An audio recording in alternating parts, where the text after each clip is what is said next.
What news, sorcerer? A new realm has been discovered, my lord.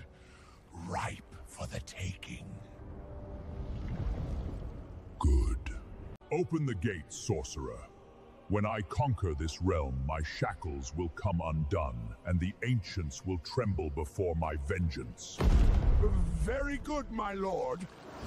The Shadow King demands the portals to be open to this so-called Earth. Begin the ritual!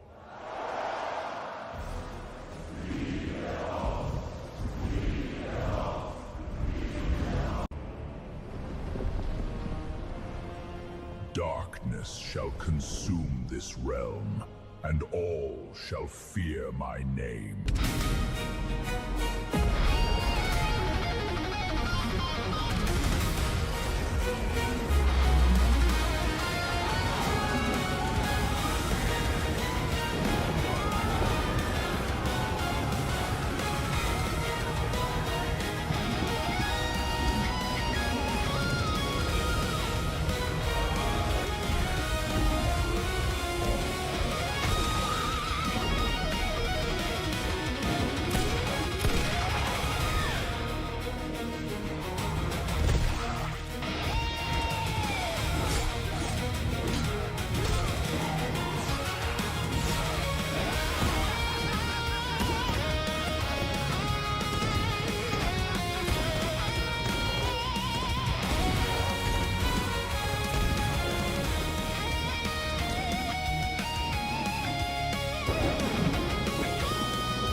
Thank you for waiting, and now we welcome you to TNT Tabletop. So kick up your feet, enjoy the show. Here's your host, Tony.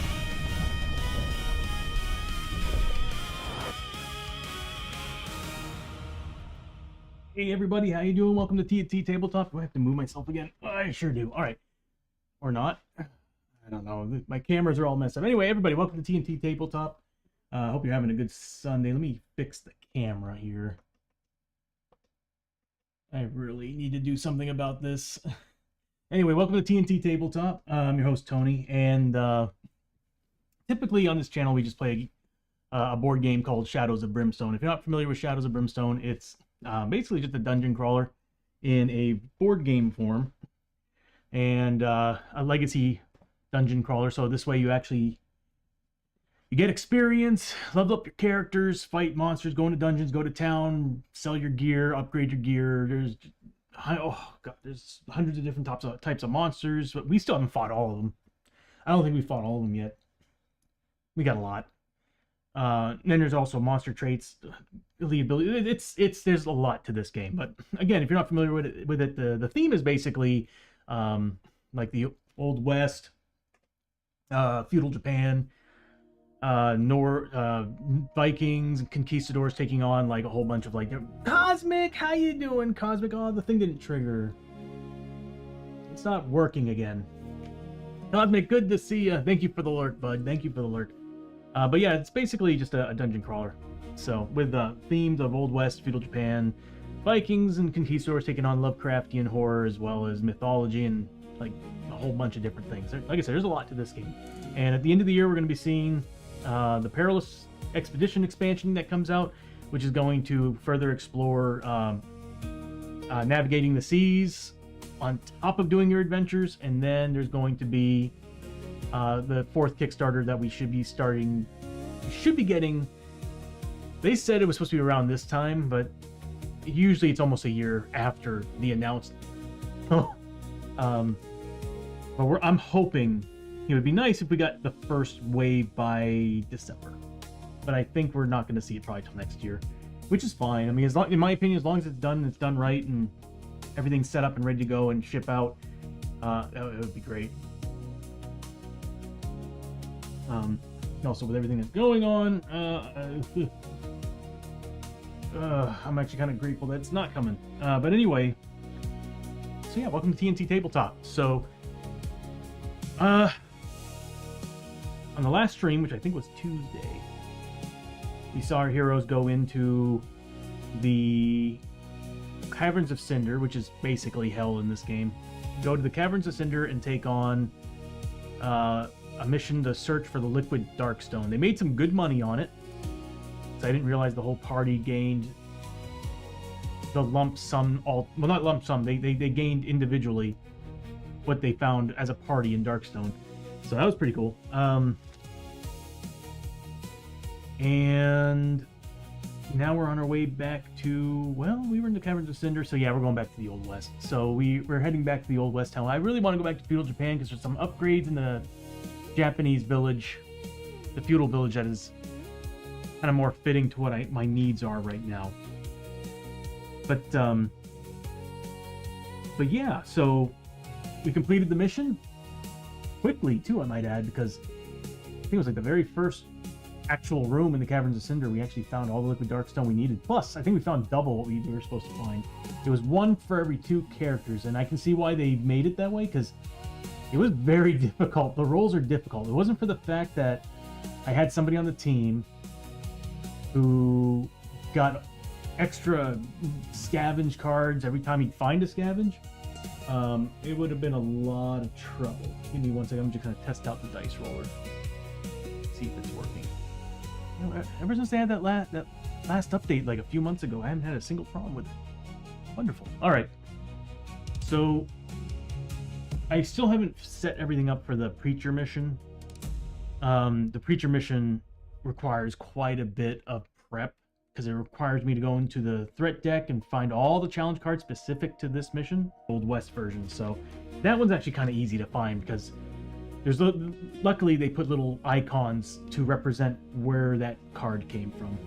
So still, it's gonna take a while, and I don't really have much time to do that right now. I'm lucky to actually stream, to be honest with you. So, but anyway, not much added to this stream. I kind of just, I'm still working on this piece. You'll see it on Lester. I'm trying to find a good way for it to fade on, fade off, and I just can't. OBS is just not letting it happen, so it's kind of stuck to just pop on, pop off, and it's basically an ailment displayer. So when a character has a curse, like Lester and the ghost, the lonely ghost, I want that to appear somewhere on the player card, and I kind of figured that spot where the player portrait is just a better spot. I want to capitalize on using as much of the space on the character card as I possibly can, and I want 2 more tokens each, so, and I think I'll be happy with that. I think I can move on from the stream, building elements for the stream once I'm done. Well, no, actually I got one of the things I want to do with it. I want to build the villain stuff. Oh, but I did actually fix the summons. The summons is working. So it pops up on the screen with a little animation, then like a little box comes up and goes to the, in this case, bottom right-hand side of the screen, showing us what the summons is. And as I was saying, at any point, viewers, you can, after 30 minutes after being used, you can do it again. I think it's on for an hour, but you can replace it after 30 minutes. So if you don't like it and you want something else, there's, I think, 16 different ones total. There's 8 different animations or enemies that come out and mess with us, but there are 2 different abilities for each, and I kind of pulled them off of the enemies sheets to kind of work with the stream, but it works. At least that's, you know, I've been trying to break it. So if you can, thank you. That's always been the general rule whenever I worked on something that was programming. I would give it to somebody, be like, please try to break it. Don't feel bad if you do. That's how we find bugs. And I'd rather find bugs that way. Anyway, all right, so let's go ahead and pull into the stream here. I need to re-render this. This thing broke.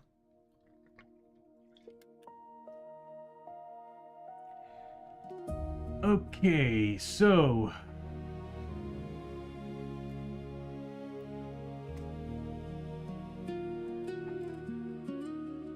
there we go. So we're on our way back to town with the posse, and we got some rolls to make. Don't mind me, I'm actually a little bit tired today. It's not supposed to instantly stop, but that's okay. Alright.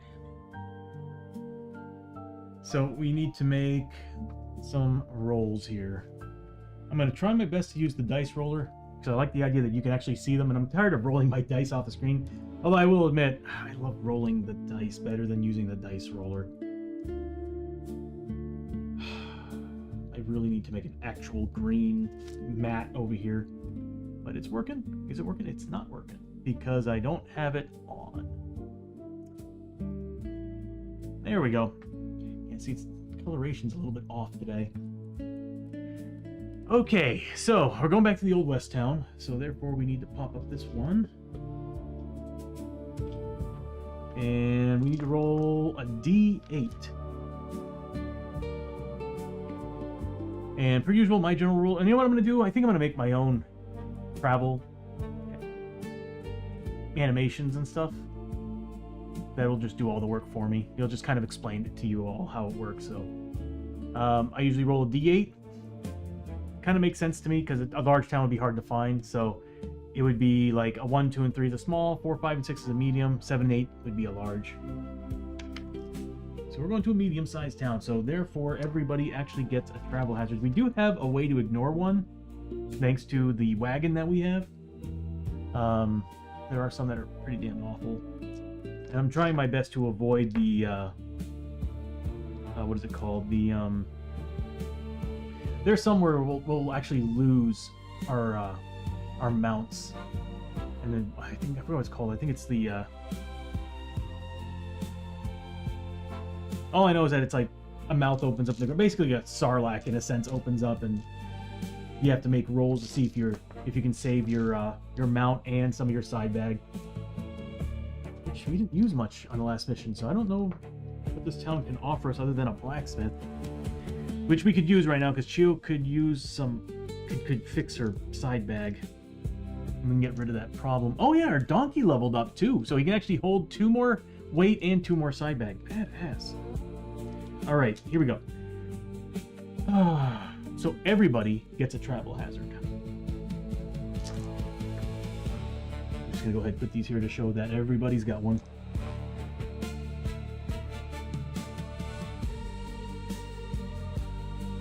I do have a display. Oh, gee, that's a good idea.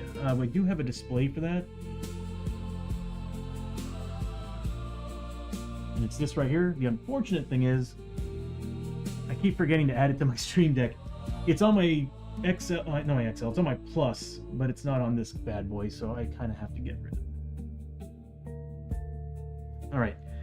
So what we're going to do here is we have to actually roll to see what happens. We'll start with Chiyo's. Chiyo.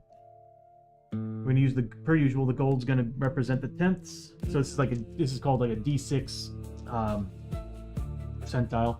Bishop, good timing. Just got back from the store. Nice, bro. Nice, bro. How are you doing?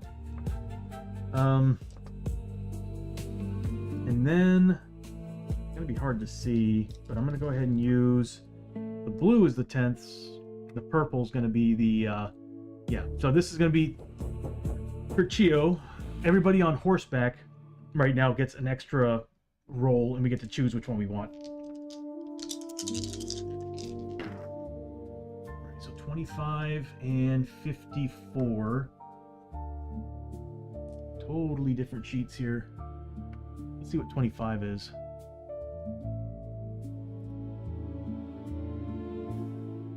Dude, it is insanely hot out. That's why I'm wearing a tank top. I just couldn't do it today. Oh my god, I gotta fix this thing. It is insanely hot. Blood Moon. Oh, I think Blood Moon's a good one, so we might keep it. In the night sky, I need to rescan these two, by the way. The moon looks giant on the horizon. Is that horizon? Yes. Darker than normal and blood red. Until the end of the next adventure, all heroes are +1 spirit, but any depth event roll while holding back the darkness adds a growing dread. Ooh. And that actually sucks.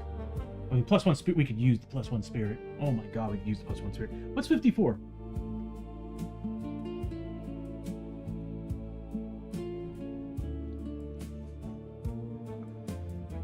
Army Convoy. Yeah, we're choosing Army Convoy as soon as I saw that. Wow, 2 in a row. What's up with that?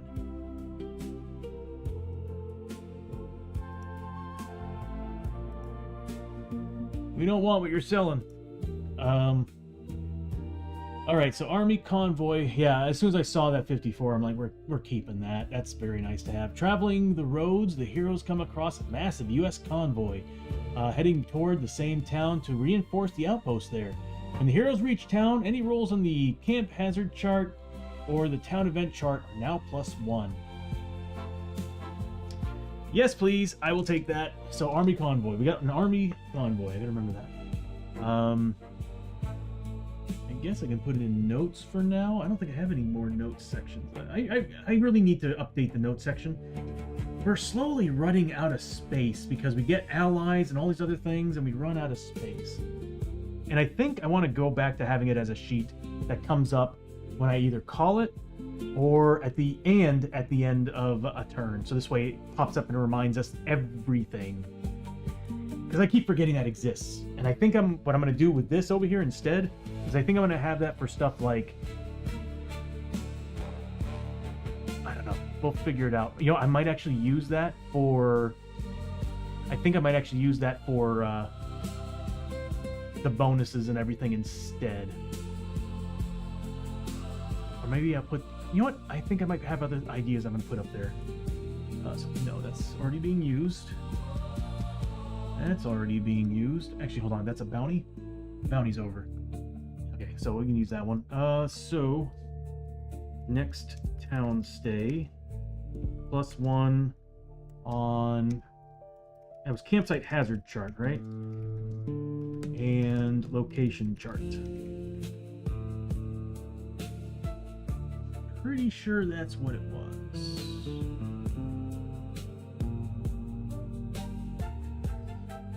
Yep, campsite hazard and town event chart. So not location chart, town event chart. Campsite hazard. Okay, so it's not on the location event. That sucks.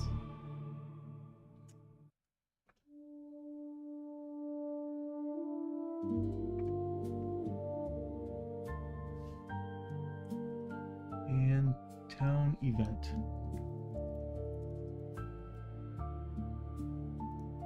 There. Okay. Yeah, see, that's the reason why I kind of want it as a sheet now. Because I kind of want to put it over here where all this stuff is. I think that might actually work out a little better than being up at the top where we're waiting for it to scroll through. So I think that would be better. Up here would probably be better housing this information. Yeah, maybe. We'll think about it. Because another thing too, I thought about putting the most recent redeems and stuff in there. So that was Chiyo. That was a good roll. All right, next up is Hoshoryo, who does not get double rolls. You know what? We'll save him for last because we might need the cart for him. So again, Abbie, gold is going to be the tents on that set. Blue's going to be the tents on that set.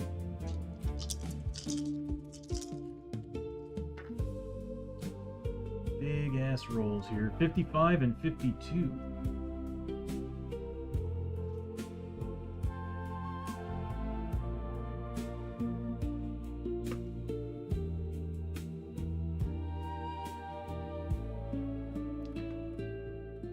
Bandits and Massacred Wagon Train. I might want to do the Massacred Wagon Train because Bandits already says bad things to me. Waylaid by bandits on the road, the heroes fend off as many as they can. The bandits surround each hero individually. There are 5 bandits per hero, and each hero must roll a d6 to see how many of those bandits they defeat. For every bandit you defeat, you gain 10 XP. For each of your 5 bandits you do not defeat, lose 25 bucks, 1 Darkstone, or a gear or artifact of your choosing. Massacred Wagon. You come across the twisted wreckage and broken bodies of wagon train torn apart by creatures. Beginning to think my monitor's going bad. Each hero can decide to pass it by without looking too close, or to sift through the gore to look. Or by passing by this and just ignoring it sounds fun. Look through the gore to look for anything useful. If you search for the massacre, make a luck 5+ test. If failed, lose 1 sanity permanently, as you are scarred by the horror of the things you find. If passed, roll d6 on what you find. I'm looking at that survivor max grip bonus. It's kind of hot. Okay, what does everybody have? Oh, by the way, everybody should be refreshed. 1 grit and full sanity health everything. There we go. So everybody's doing pretty good. Who's got good luck? Abbie and Lester have great luck. I think they'll make the test. Do we have any potions left over? We got 3, 4. Oh God, that's right. We got a ton of potions we haven't used. We're gonna do this. Is it for every single 5+, or is it just passing? I think it's just passing. We're gonna have everybody do it. This is a good way to find some gear right now. Yeah. Yeah. And then we got grit to reroll. And we don't have to use the potion until after the roll. So what I'll do is we'll go ahead and do it. So Chiyo and Hosho have a 2 on luck. Abbie has a 5. Lester has a 4. So we're gonna do this. Yeah, we're doing the massacred wagon. All right, Chiyo, and I can spend potions if I need to. She needs a 5+. She got it. She got a 6. So Chiyo passed. I'll just put that there to show that she passed. You know what? I'll put it on the actual. There we go. Next up is Hosho. He gets 2 dice. He gets it 2 with a 6. My hand-eye coordination's turning to trash. All right, here we go. 5 for Abbie. She's a 5 luck. She needs a 5+. She got it. Barely, but she got it. Looks like we're doing pretty well in this mission. Then 4 for Lester. Come on, buddy. I know you can do this. And he got it. He got a 5. So everybody gets to roll a d6. No permanent sanity loss, so that's good. All right, let's see what we get. First things first.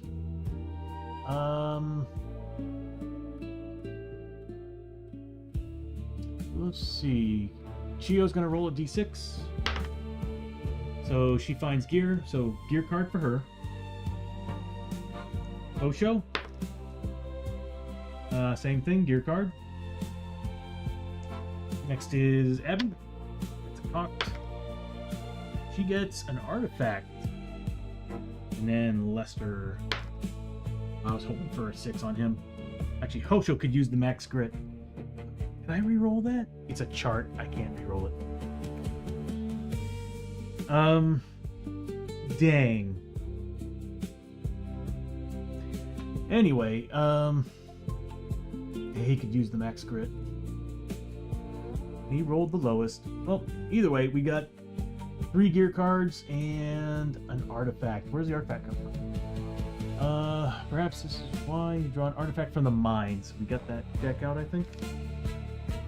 We do not. I will have to go get that deck. So 3 gear cards and an artifact. I'll be right back. You have gotten. I have not, Bishop. Usually they send you an email saying that it's been packed and ready to go, but I haven't received anything from them. Last time it actually took them not a week. I think it was like the following Monday, like not the Monday after the weekend of Roll to Move, but I think it was like 2 Mondays after.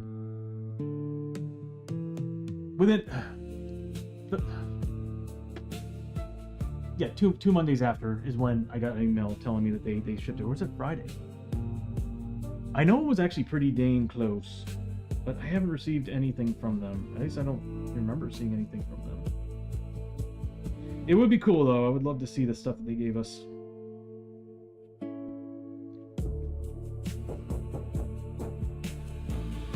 Yeah, I'm not seeing anything.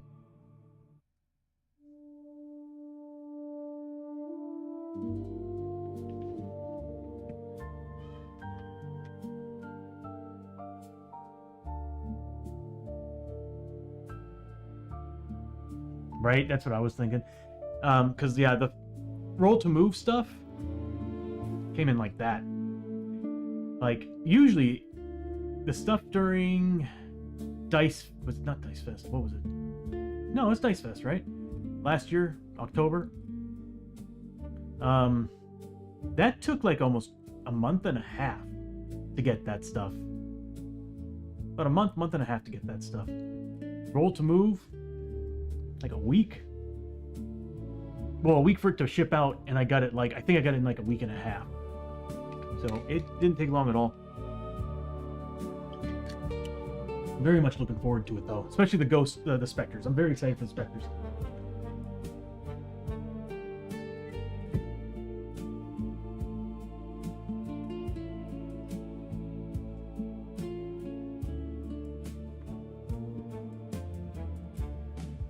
I apologize for the laughing cackles in the other room.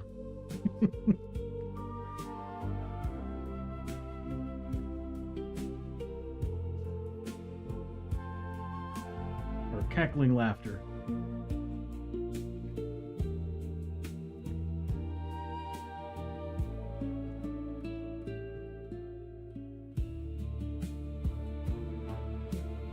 But the good thing is, I'm actually able to stream here and there. So things are healing up a lot faster than expected, so that's good. Alright. I'm gonna draw 3 cards.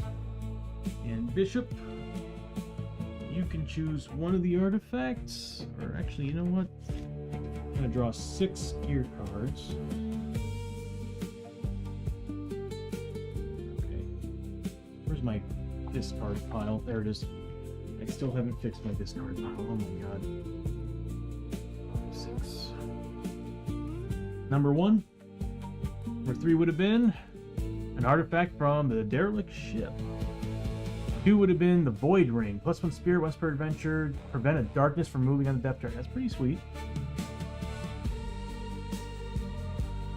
So if we had a depth event 2, would that prevent the whole movement? Because it says prevent movement on the depth track. So I'm wondering if that would prevent a double movement on a depth event. One we did get, Lucky Horseshoe. Discard Lucky Horseshoe to gain a revive token for the hero posse. That's actually really good. It just sucks that it takes up a slot. I would think so too, Bishop, because like technically it's saying you're moving 2. It's not as if you're actually adding movement together. It's saying move it 2 spaces. Well, you prevent the movement of that. That should prevent all 2 movements. So that's what I would think. This is a pretty damn good find. We could use that. I might equip that to somebody just in case we need it against Belial. And then choose 3 cards from the gear deck. There are 6 cards total. I know Cosmic's lurking, but I don't know if Cosmic wants to choose any. Oh.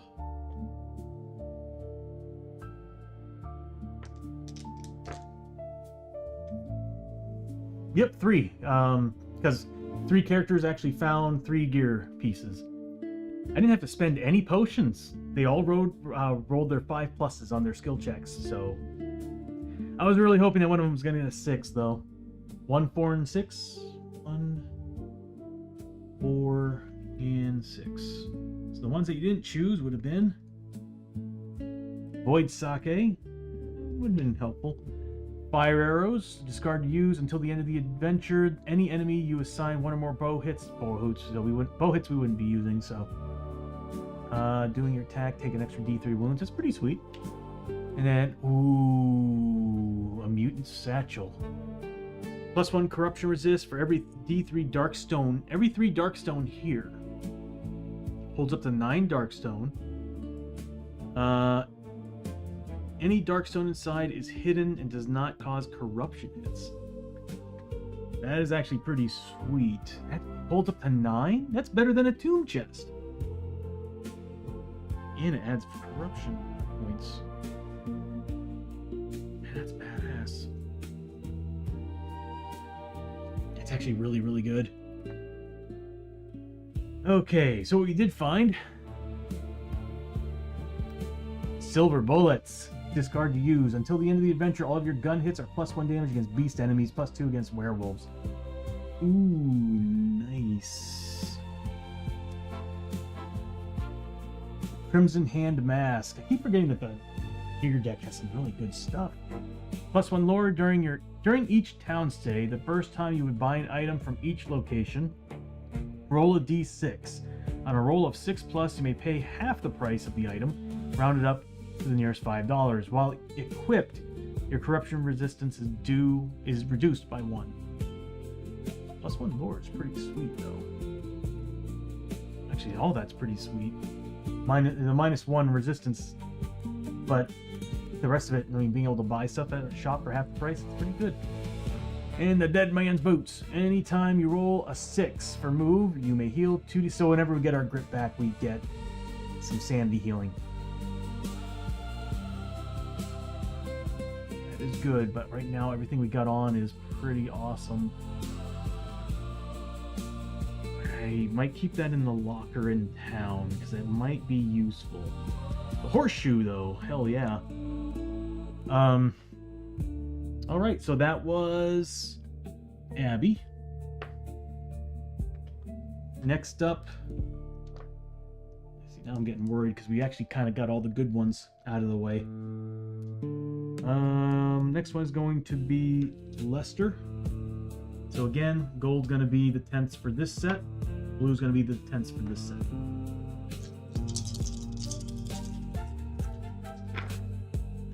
We can't get 55 again. So, yeah, 12 sucks. Roll that because we can't get it again. 62. So 12, I'm sure 12 sucks.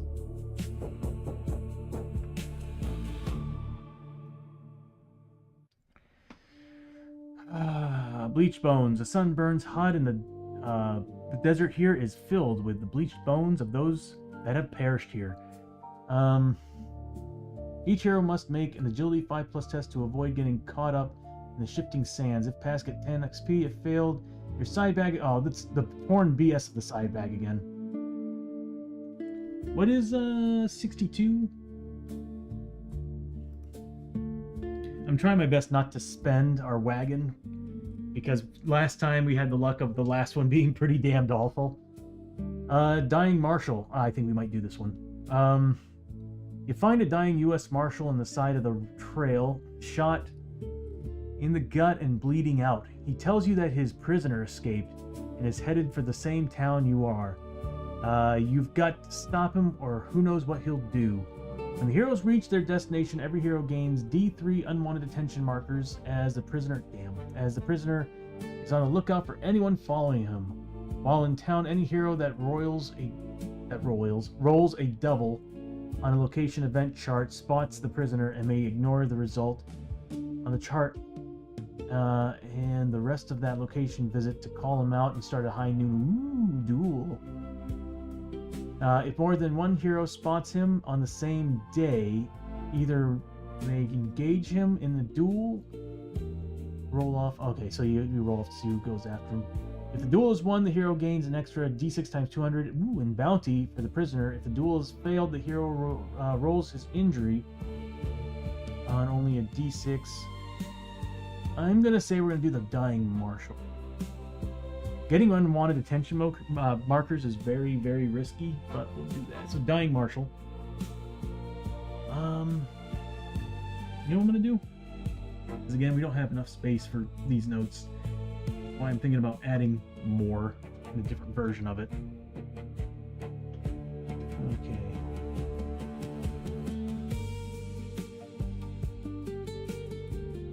So, all that. It's Army Convoy. It's 54. Army Convoy.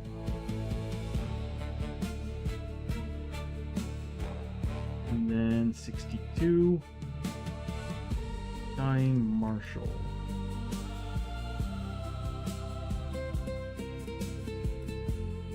There we go. That's actually not a bad one. I wouldn't mind doing a high noon. Get some extra cash. If we go to a rail town, we'll make a ton of money because we've got all those potions on us.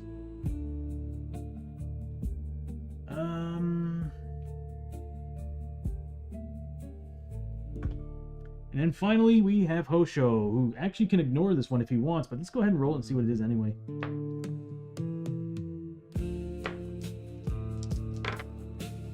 $33.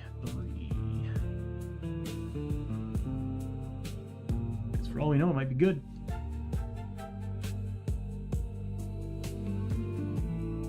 Second page. Yeah, no, we're gonna pass on that. As soon as I saw the Hellbats, I was like, frig those things, man. All right. Yeah, harried by Hellbats. As the heroes move through the court side, dark swarms of Hellbats follow overhead, swooping down to terrorize them as they go. Each hero must roll a d6 for every dark stone they are carrying. Yeah, and of course items as well. No. We're using the, I knew it. We're using the wagon on this BS. Because I hate this one. It steals your items that you've been upgrading. So, screw the Hellbats. We're using the wagon. After that, that's it. But we do get a lot of XP out of this.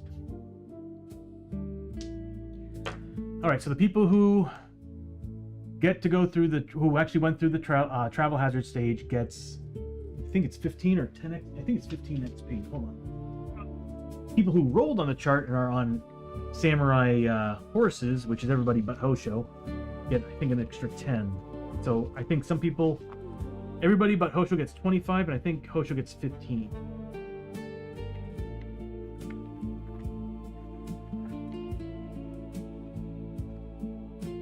Yeah, everybody gets 15 right off, and an extra 10 XP for everybody who rolled on, everybody who's on horseback. So we're looking at Chiyo is getting 25 because she's on a samurai horse. Hosho is getting 15 because he's only on the wagon.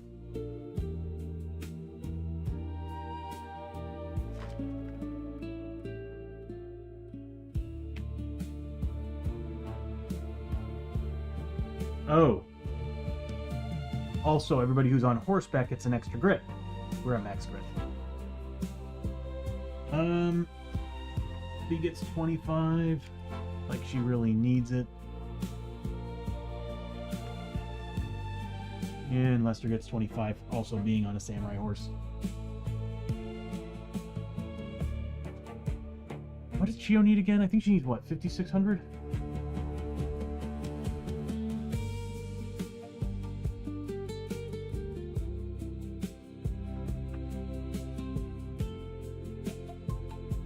I mean, she's not really that close. The same thing goes with Lester. But luckily, Chiyo's got some grit, so we can have her do some field surgery when we go back to town. Okay. I'm tempted to move my microphones. Instead of being up here, I kind of want to put them like right here, facing this way. This way, it picks me up better, and they'll be closer. So I think being as far away as it is, you're getting a lot of reverb from the room. Even though I've got this wall here, the foam soundproofing, it's not enough. The new place, I might not have that, so that's why I'm thinking I might have to do something different with the microphones. Alright, let's see what we have to do for town stay. We have to roll to see what the location is. 2d6 and together.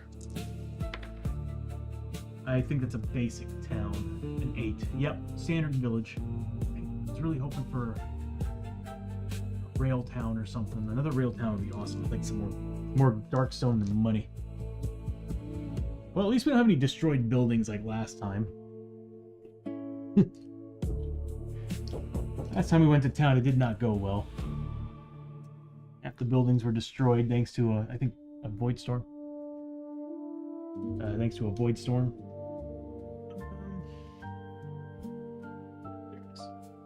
We are in a medium-sized town this time. It is a basic town, so we don't have to pull out any extra sheets for it.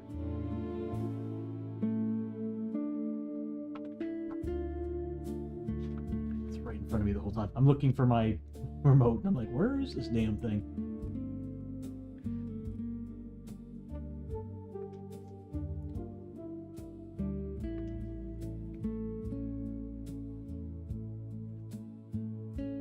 All right. Luckily, I haven't been moving things around, so I still have the daily event deck right here. We do have a lot of things to catch up on before we start. We have to get unwanted attention markers on everybody.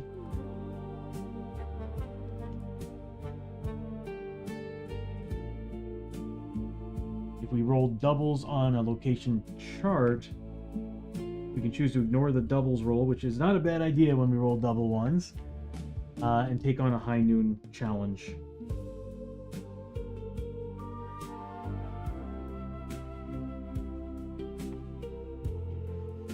And of course we got Abbie, who's wanted. Let's see. pack mule. He's leveled up. He's just kind of over here hanging out. Everybody else is going to pay $10.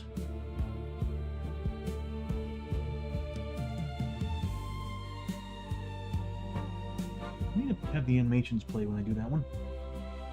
I'm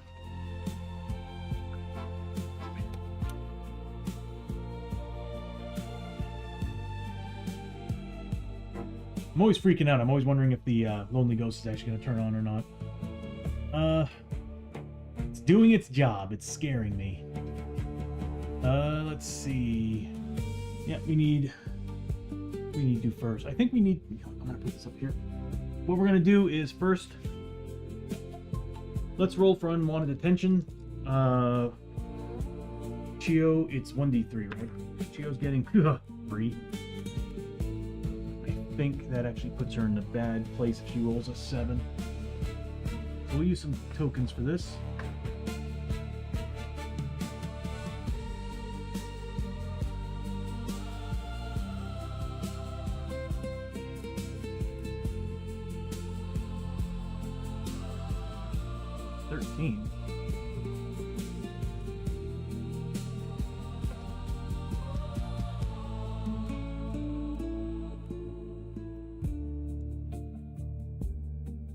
All right, next up is Hoshoryo. 2.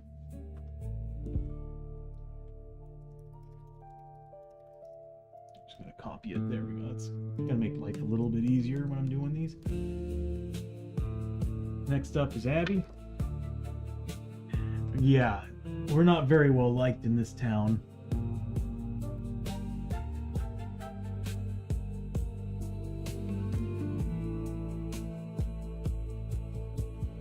And finally, Lester. Okay, yeah, we're not liked at all.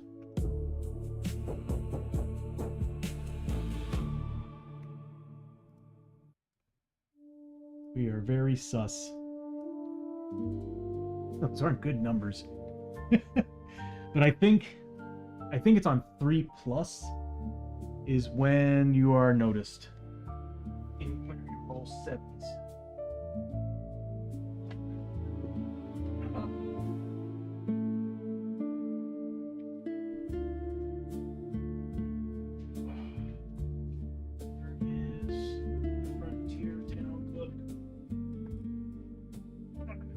Doubly sure here. There it is.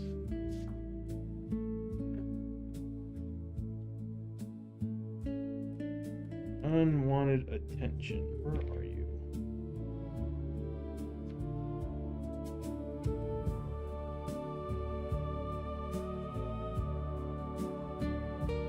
Alright, unwanted attention. You know, I'll just put it up on the screen so y'all can follow along. God, that is so orange now. I wonder how that happened. Well, anyway, unwanted attention markers represent the hero attracting the attention of a shady element in town. This could be a drunk gambler that feels cheated or a swarthy cutthroat that doesn't like the way you look. In this case, it is the outlaw that shot and escaped from the U.S. Marshal that we found. Gaining unwanted attention. There are 2 ways to gain. Too many mutations. Oh, when a hero enters town, they gain 1 unwanted attention marker for every mutation they have over 3, which we don't think we have anybody with over 3. I think even the Marshal has 3 right now.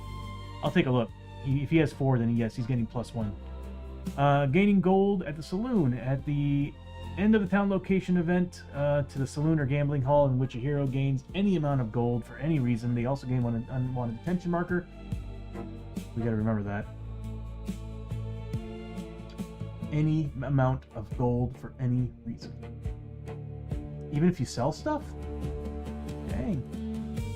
When trouble comes a-callin', when a hero has 1 or more unwanted... Okay, so it is more than 1. 1 or more unwanted attention markers. Anytime they roll a 7 at the location chart, they must roll to see if they are attacked. Roll a d6. If the roll is equal to or less than the number of unwanted attention markers they have, the hero is attacked. We have a lot.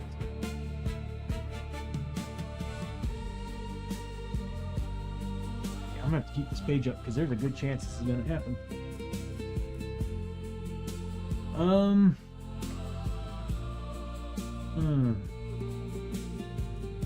right, Lester, what do you got, buddy? Please tell me you only got 3. Good. I said that freaking madness we need to get rid of. Well, maybe we have a church here. All right. Oh, this sucks. Okay, so then Abbie is level 7. She needs to make 7 rolls. Any 6s, she gets 10 XP for each, but she also has to pay $50 because somebody spotted her in town. She does get spotted by somebody, so she does get 10 XP, but pays $50.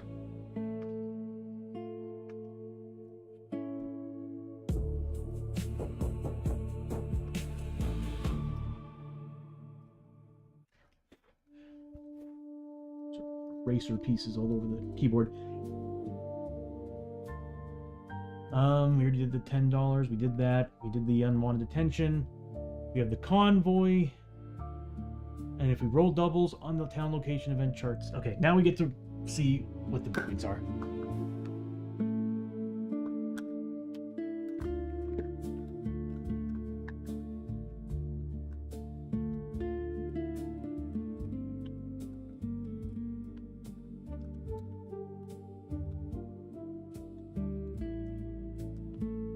Okay, I'm going to set them up, and anybody who's here who wants to volunteer to choose can choose. Otherwise, I'm just going to roll or just pull directly from it myself. So there are 12 total.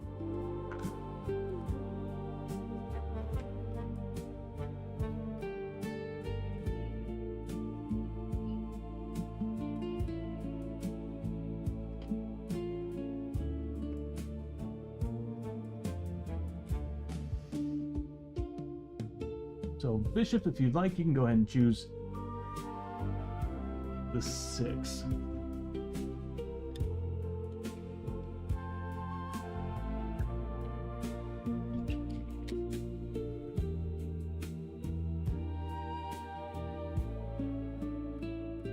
that a scratch or is that inside? That is inside.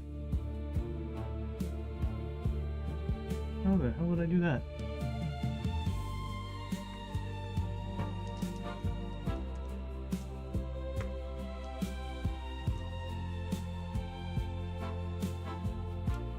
What I'm going to do, just to get this going, I'm just going to probably choose the 6. You know what? I'll roll the dice for it. This will be the columns, so of course D4, and then this will be the row, so D3. That would be a 3-1. Next. So 4 and 2.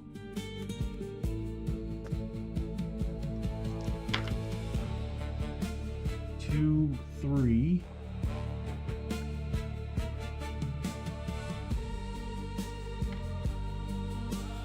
3, 4. 3, 2. We already did that.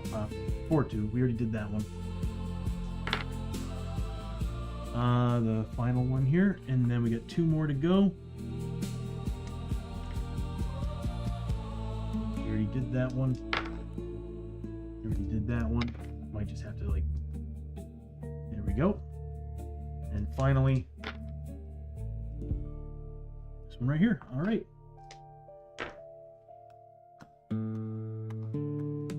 Let's see what we found. First one. Go ahead and move the camera here. That'd be a smart thing, wouldn't it?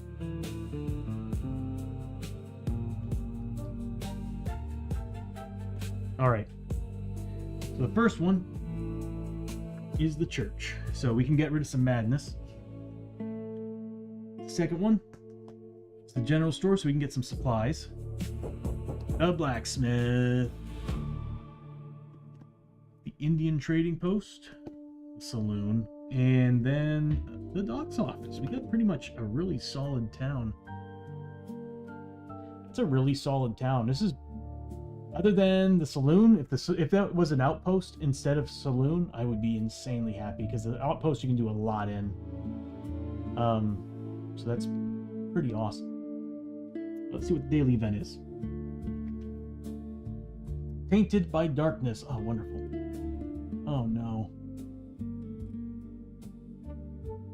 Oh no. Tainted by darkness. Sometimes it's hard to tell what kind of effect the darkness has on people. The closer you get to evil, the closer it gets to you. All advanced allies, which we have the donkey, currently in the hero posse or that are purchased during the town stay, immediately take D3 corruption hits. How much can he withstand? 5? 1. So he takes 1 corruption hit. So he still gets defense against this. He is a 4+. He gets no corruption. That donkey is a badass. So nothing happened. I'd like to keep it that way. We got ad break in 3 minutes, everybody. Alright, so what we're going to do here...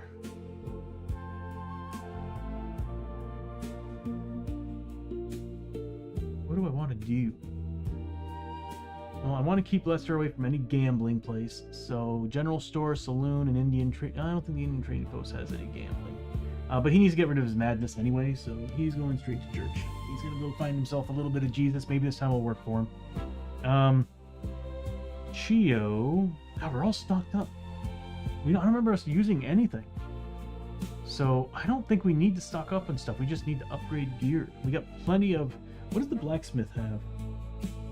Because I think it's the swordsmith that I need, really.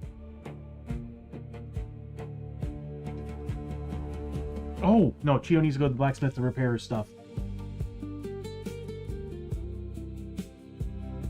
Yeah, that's a must. She's also got a weapon that she could put a void core on. I think. Let me take a look. Let's see. Chiyo. She has 1 slot left on her dragon sword. That's pretty much it.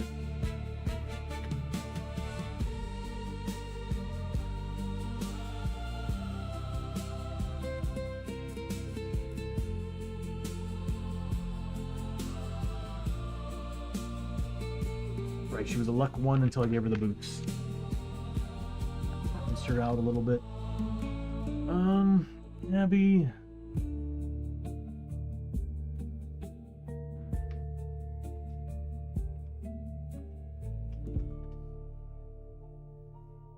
I don't want to get rid of the void speech.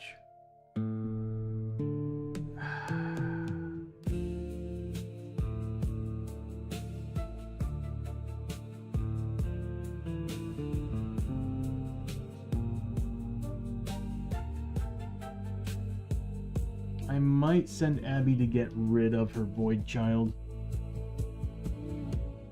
Yeah, I kind of want her to have her corruption resist.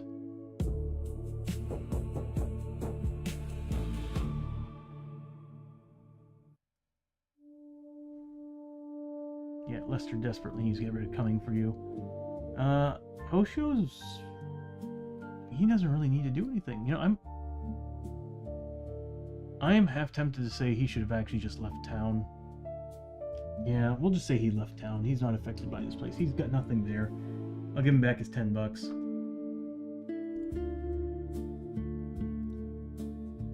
That is XP.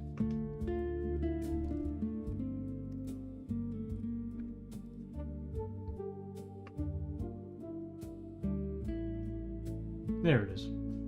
How did I not see that I pressed the wrong button?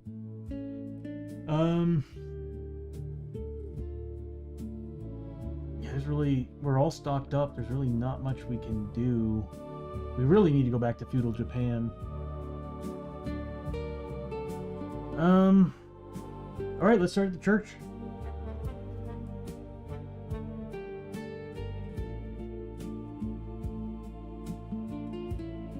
Alright, Lester. Don't roll a 7. Oh, God, don't say that out loud. Don't roll a 7, buddy.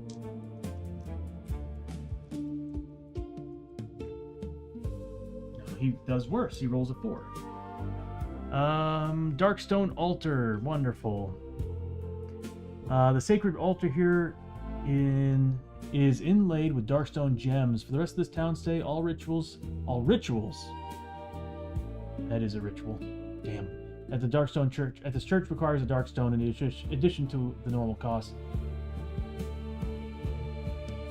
No effect if rolled more than once. Oh. Okay. That sucks. That sucks. Okay. Well, he's gonna try to get rid of some madness here. I hate rolling on charts now. There was a time where I loved rolling on charts on this game, so I was like, I can use grit. Then you learned that they errated it, and now you can't roll on charts, and it's like, well, that sucks. Yeah, he doesn't have grit. Can't really do anything. This is when I wish I had that item that adds +1 to the roll. Do I have that item that adds +1 to the roll? Hold on a second here. I think it's during an adventure, though.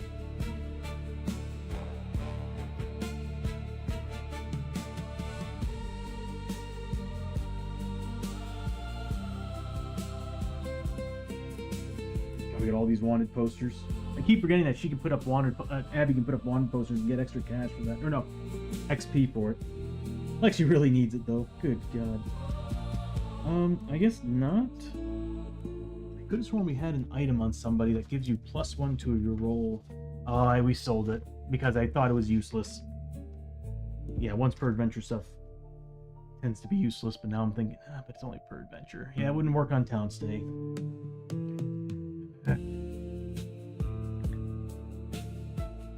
Well, moving on.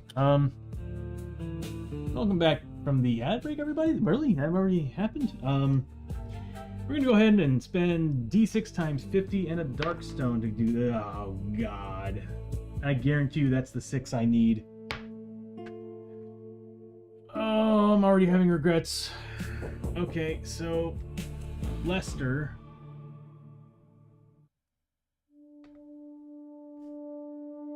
is spending $300 and a Darkstone, which we'll just take from Abbie.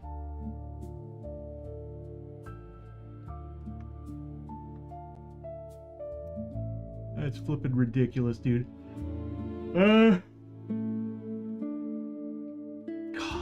Ever since they errated the whole rerolls on charts thing, it really makes me not ever want to go to the church or the doc's office or the shrine, or it's just, I'd rather just always sacrifice a character to be a doc because it's just so much better. 4+.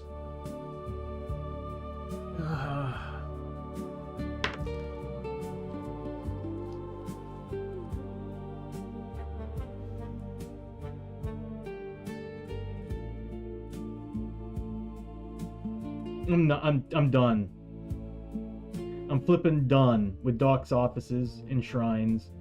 I'm so freaking tired of it. So freaking tired of it. I hate it. I'm done. No more. No more. Not with these characters. They can't handle it anymore.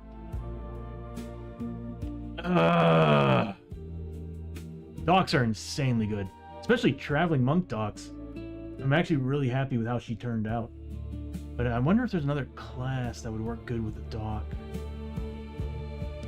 Because, like, what's nice is that if you really need to throw down some healing, that extra key to spend on healing is really nice. But I also think we haven't really been using it. I feel like the doctor does enough as it is. So I'm wondering if there's something else that would be better. Because what is the doc? Doc is pretty good at melee, right? Because the doc pretty much comes with melee stuff.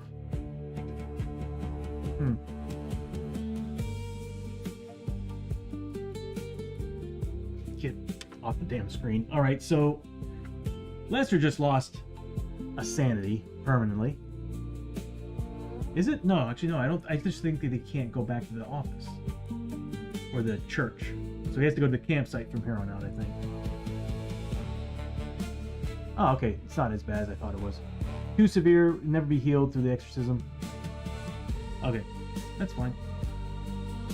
I mean, it's not.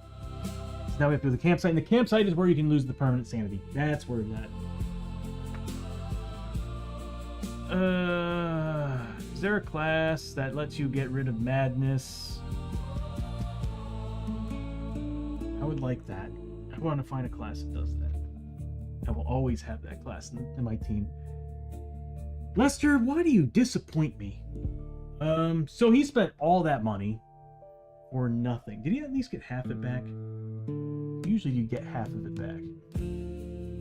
No, because you know why? The doc's office, they'll give you half your money back. Oh, okay, it's on a 2 or 3, on a fail. So not only do you lose everything that you spent. Oh, they made us spend the Darkstone and everything for it? Man, screw the church. Alright, so Lester's back at the place, at the hotel. We're gonna go to Chiyo, who is at the blacksmith. Darkstone bullets, that's why I want to go here. We're stocking up on Darkstone bullets. Nice. Okay. I forgot that it's actually very important. +1 damage is nice. I could give her an inlay, a reroll on attack, but I'd rather get a void core. +1 damage is very helpful.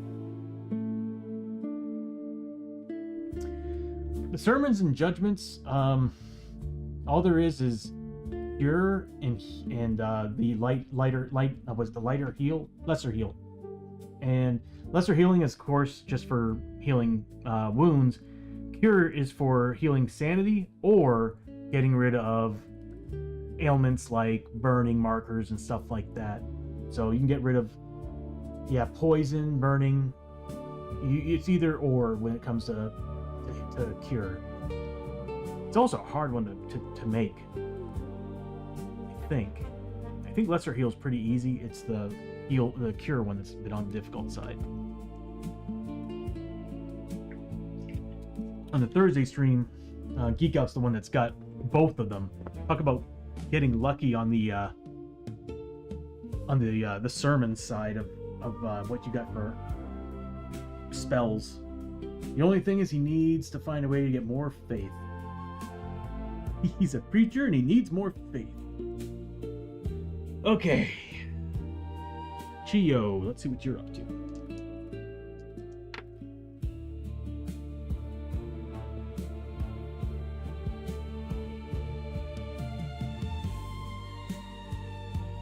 Is it you may do the high noon?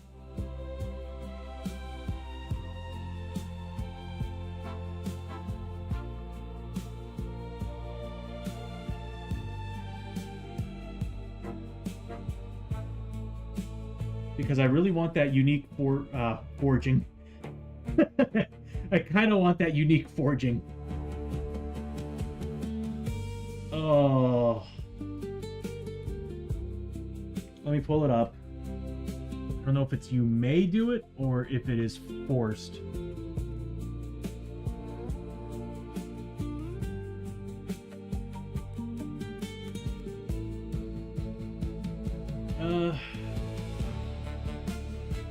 Okay. Rolls a double on a location event chart, spots prisoner and may ignore the result on the chart and do the rest of the location visit to call him out. We could get some money. So we can do it, or we can't. We can ignore the D6 roll, or we can do the high noon and make some money. Which Chiyo would just wreck the dude. Chiyo's got the dragon sword and other things. She is a 5 movement, but instead of a 6 now, though. Nah, she'd still beat the living hell out of him, especially wearing Takobake armor. I don't know. I kind of want her to get that forging, because that's so cool. Recognizing your virtue as a hunter, the blacksmith pulls out an old-looking piece of parchment from the chest. He tells you that he has been waiting for the chosen hero, which would make sense. She is the dragon, the hero of the Dragon War. The chosen hero to come through town and believes you to be that one. The ancient rune depicted on the parchment is unique and powerful, but is also dangerous. If you are willing, he will forge it onto your items for no charge. Choose one of your items with an empty upgrade slot. Oh, one of your items. It could be any. That upgrade slot is filled, and the new item has the following. Free attack once per adventure. Do d6 damage to every adjacent enemy, ignoring defense? That's worth more to me than taking on the dude and getting some money. And it could be put on any item.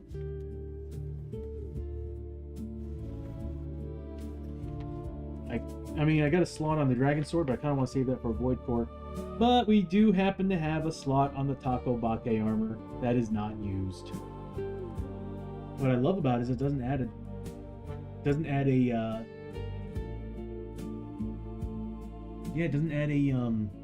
Darkstone marker on you. So once per adventure, do d6 damage to every adjacent enemy. It would make sense that it would be on Chiyo too, because she does get in close combat. And it's just enemy model, right? Every adjacent enemy, so it doesn't attack every model. Yes. Yes. We can do that, or we can put it on the boots, the sand boots. I keep forgetting she gets once per adventure, double your movement.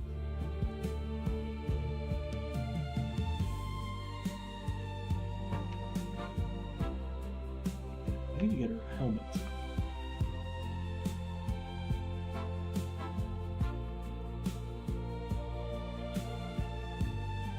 Doesn't have a slot on it. That doesn't have a slot on it either. Yeah, never mind.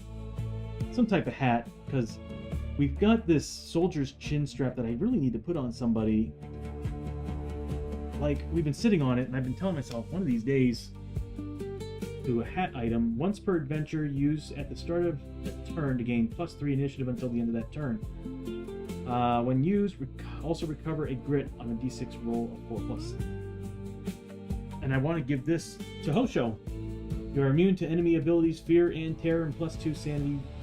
Or, yeah, it would be better on Hoshoryo. He's a samurai. Problem is, it doesn't have an upgrade slot on it. Let me take a look and see what he's got, because I do need to give him that. Because him ignoring fear and terror is amazing. Although that would be better on Chiyo. That would make more sense on Chiyo. The problem is that she's not a samurai, nor is she an outlaw.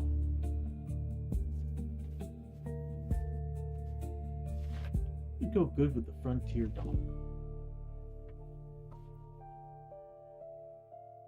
A frontier dock enforcer, that'd be kind of funny. Like a field medical or something.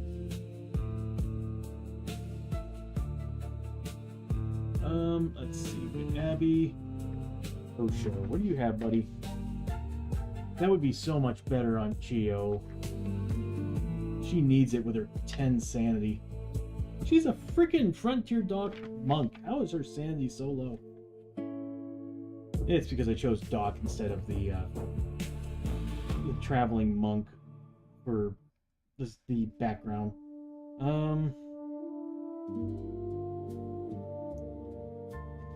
He could carry. Oh, he's only at 3 strength. Is he really only a 3 strength?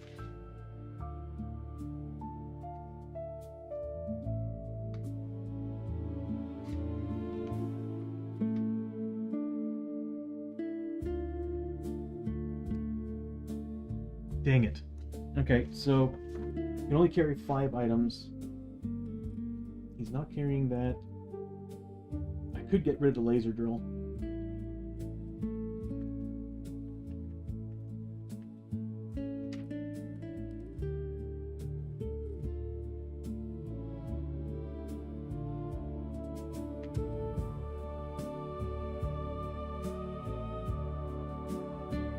Could get rid of the laser drill.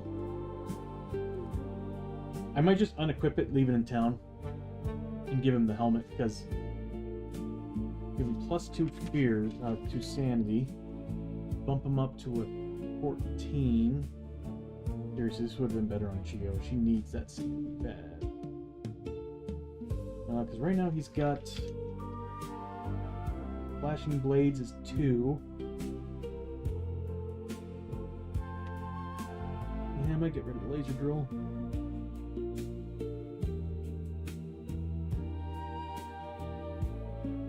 You gotta remember, he's got the crimson robes.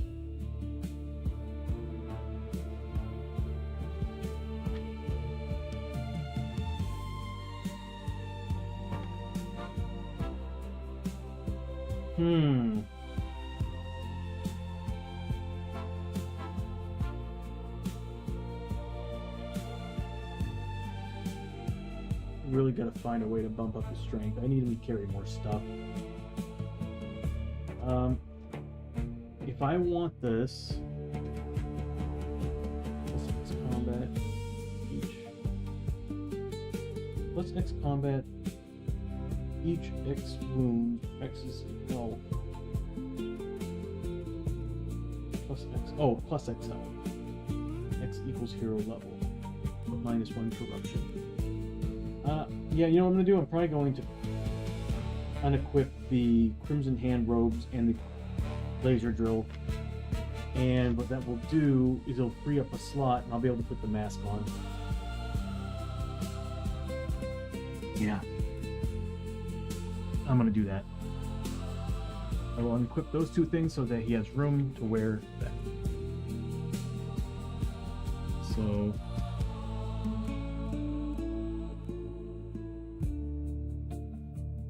I'll just put a little strike through it to show that it's not equipped. It's just sitting at home. Puma mask.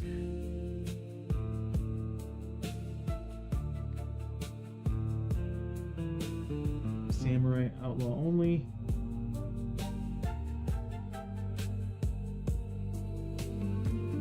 Or 650. That's +2 sanity. And then immune to fear and terror.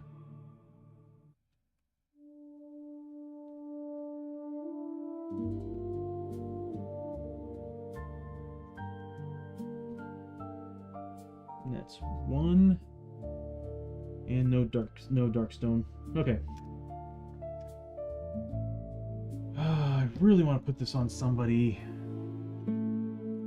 but that is now equipped with that discard. Okay. Now he doesn't take any fear or terror. That's awesome.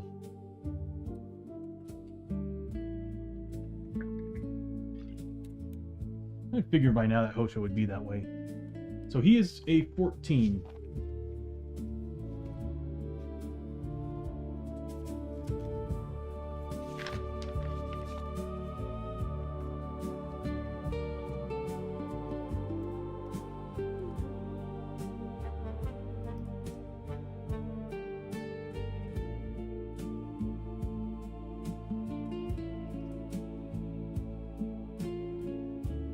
All right. So what's Chiyo gonna do here? Oh yeah, that's right. The unique. Yeah, she's going for the unique forging. She's going to get that's D6 damage to all adjacent enemies, ignoring defense. I'm gonna. Oh my God, she's got so much gear and so many things. Okay, we'll put it on the Takobake armor. So unique forging. UF, and I don't know where to put it. I don't know where to put it. I'm running out of space here. Unique forging. Once per adventure. D6 damage to all adjacent enemy models. Ignore defense. That is UF. Okay. That was a pretty awesome roll. Now Chiyo has more ways to beat the living hell out of dudes. Alright. Oh my god. Okay, so she's here. We're gonna buy some Darkstone bullets. We don't really need anything there. Horses, so...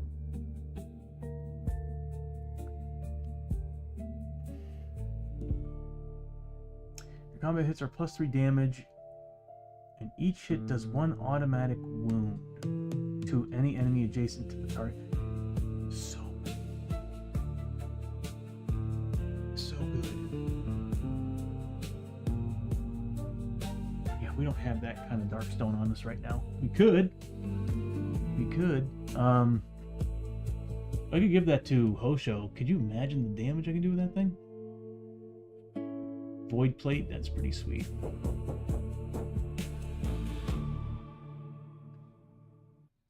+4 armor is really good.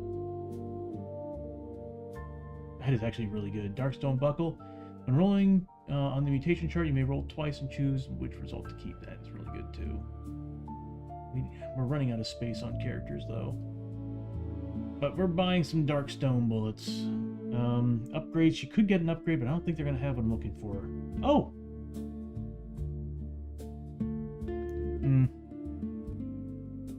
We've got the Darkstone horseshoes. What do those do again? Roll twice. That's how we were getting the roll twice.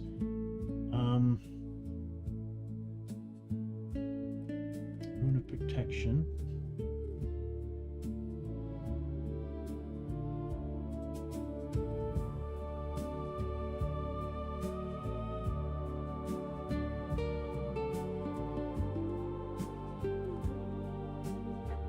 That Rune of Regeneration is pretty good. I think it can be put on anything too.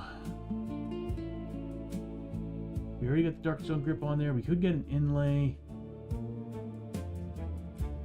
Barrel's kind of useless, although that would have been good on... Ooh, the Darkstone barrel would have been good on the Outlaw pistols. Make the range better on them.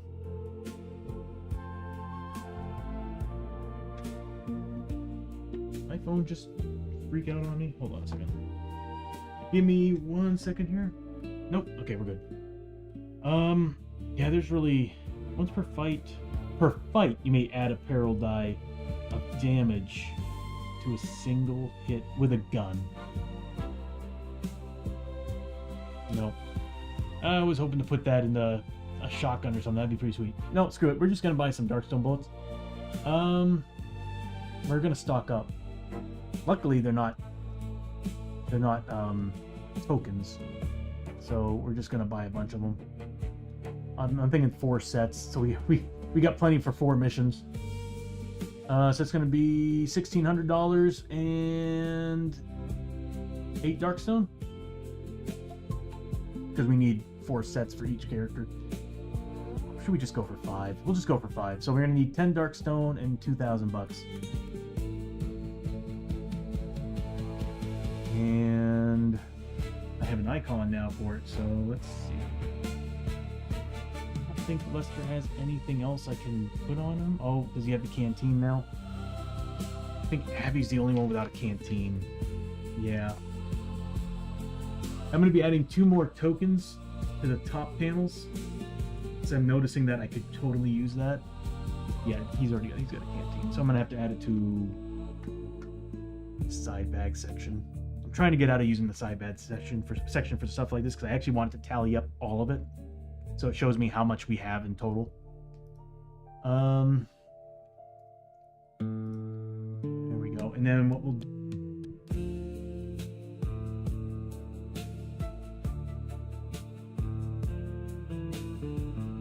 is we will roll.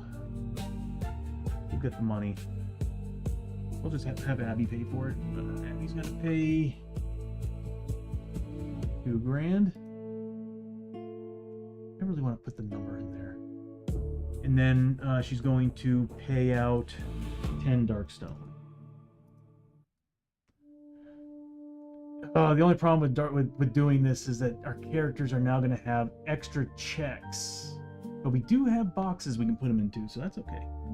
Alright, so Abbie's getting 5. I don't think she has any extra slots.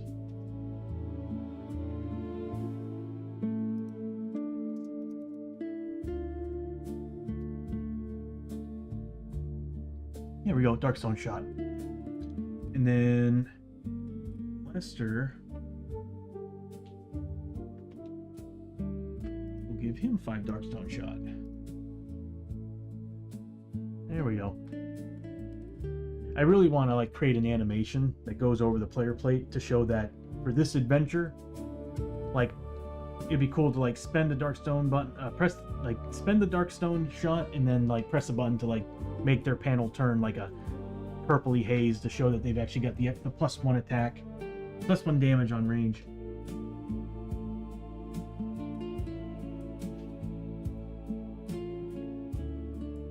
We already spent it all. I think we're good. We don't really need anything else there. So Chiyo's just gonna come back. She found some pretty awesome stuff. I wish they had a Void Core. If they had a Void Core, it'd be +1 damage for her on her attacks. But that upgrade, once per adventure? Once per adventure she gets to add some damage. That's awesome. Finally, we got Abbie. And I think this will be it. We'll be done with the town save. There's not much else for us to do here. She is at the doc's office, trying to get rid of something.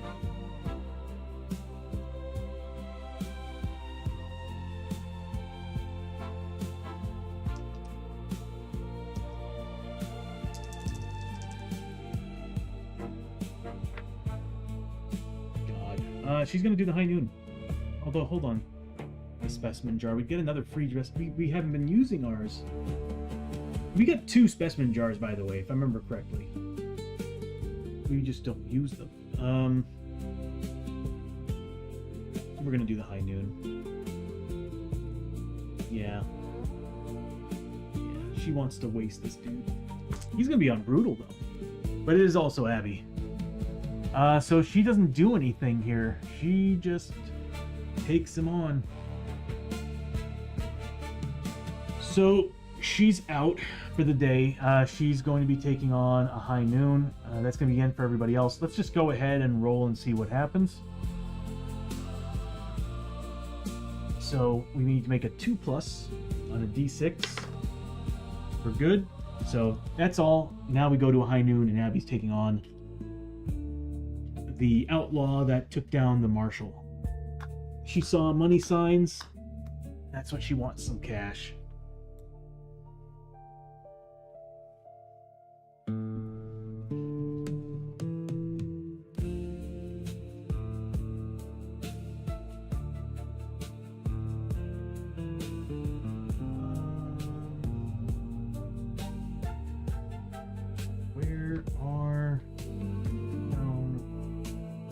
Give me 1 second. I gotta find the comments. And I need a bandit. I don't have one here right now.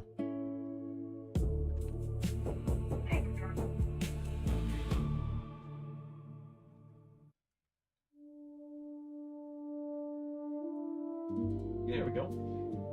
Need a bandit.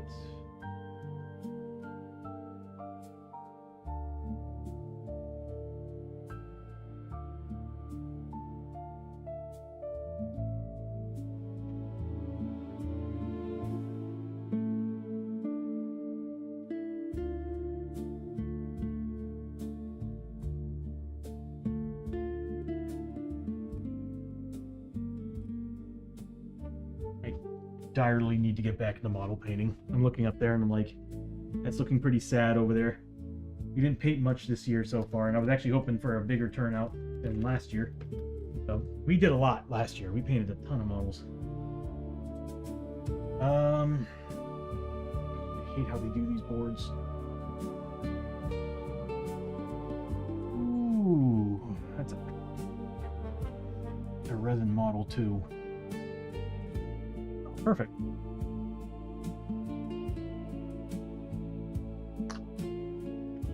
God, this guy is so screwed. He's fighting the fastest gun in the West.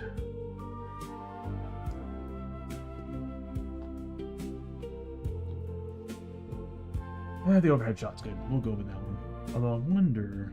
Nah, we'll go with the overhead. What I'd like to do is actually build everything on my stream deck so that I don't really have to use this bad boy anymore. I like using it. It's not more precise.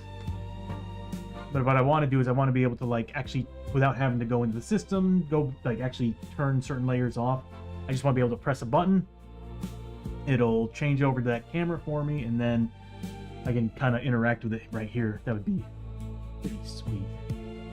I think I got some ideas on how I can play around with it. Now that I got everything set up through OBS instead of through OBSBot player, things are running smoother and better. So, and I'm also debating on actually using my MacBook to do all the streaming. So I'm just going to have a I've got a capture card that I'm going to send all my feed through to the MacBook, and then the MacBook's just going to pass that on to streaming. So this way I can relieve a lot of the grunt work, because I'm losing a lot the moment I start streaming on this thing. When I'm not streaming, it does all right, but I'm losing roughly 20 milliseconds. Yeah, the average render time is 20 milliseconds. When I'm not streaming, it's like between 9 and 12. So if I'm going to be streaming to multiple platforms, I think I need to start doing that from here on out. I hate doing it, but that's going to make this room even hotter. It's going to be virtually a sauna in here. All right, well, that's it for the town stay. We don't really need to do anything else there. We're actually fully stocked, if I remember correctly, on items. And don't count those Darkstone shot as side bag tokens. They're not. Like I said, I will be adding 2 more at the tops of every character's deal here. And we can get rid of all those icons too while we're at it.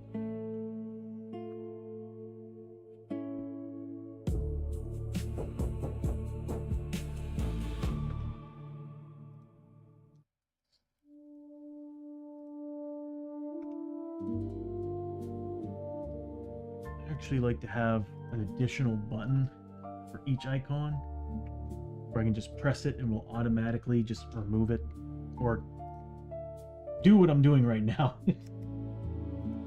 Remove what's left over and shut it off. Okay,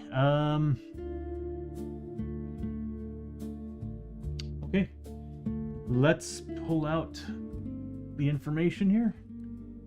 Let's see what we have to do. It's a high noon battle. Frontier missions. I think it's number 6. Yep. High noon duel. The sun is high, so this is taking on the outlaw that shot and killed the U.S. Marshal that we found on the side of the road. So we'll get some extra cash for this. If we fail, I think it's worse. Yeah, I think we roll on an injury. Alright, so the sun is high in the sky and there's a stillness in the air. Challenged to a duel in the street by one of the locals, or actually the outlaw that killed the U.S. Marshal. You face off a few paces from one another. Townsfolk watching from the windows and doorways, fingers twitching over holstered weapons. The church bell rings. It's time. So the setup, it's a solo mission for a single hero that uses the town adventure board. Place the hero and bandit figures in the center of the street, 5 spaces apart. So right about here.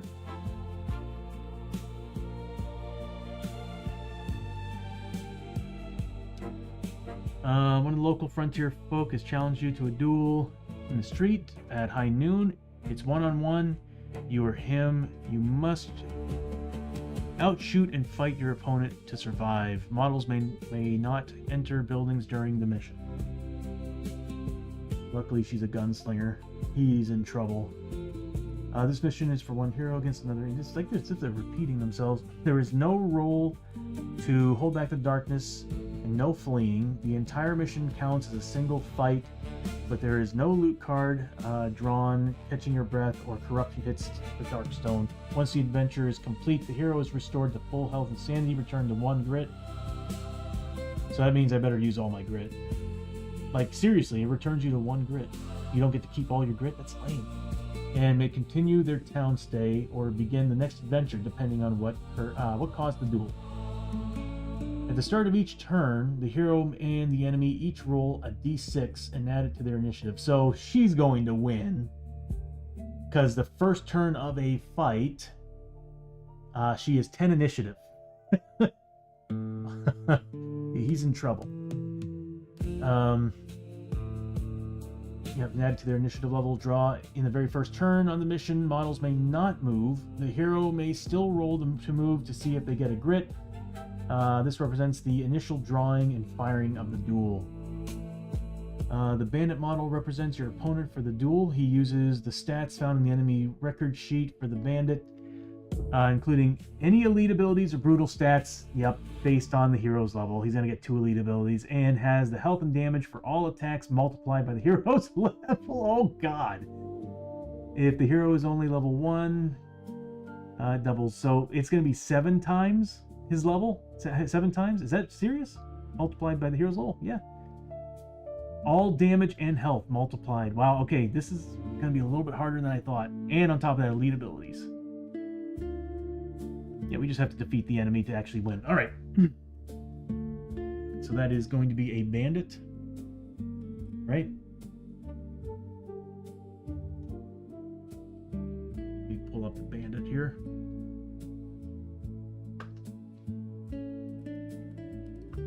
Oh, it's brutal. I forgot. Bandit. It would help if I typed it in plural, because I think that's how I have it set up. Yep, he's initiative 6. And what does he get for elite abilities? Oh, what's his health? 7 times? Oh my god. So, what was that? 40... No, hold on a minute. 58. Is it 56 health? This one bandit has 56 health. Plus... Oh god, he got a 6. He's now a 3+ range to hit. And... +1 defense. And, oh, well, you know what? That gives us a bonus damage. And +2 health. But that's after the bonuses. So he's going to be 58 health instead of 56. So let me get a token. So he's going to be health 56. You know what I'm going to do? I'm going to move this over just a tad. There we go. So he's going to be 56 health and 58. That's right. 58 health. I forgot. He's a +2.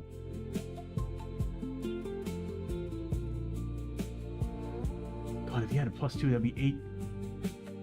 It'd be 8 times? No, it'd be 10 times. I almost want to do that. It'd be a lot of extra XP.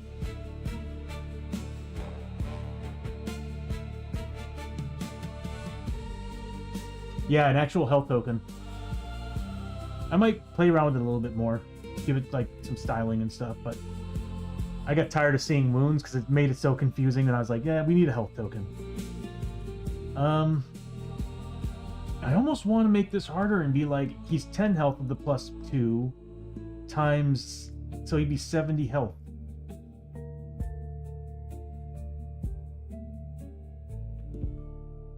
Let's do it.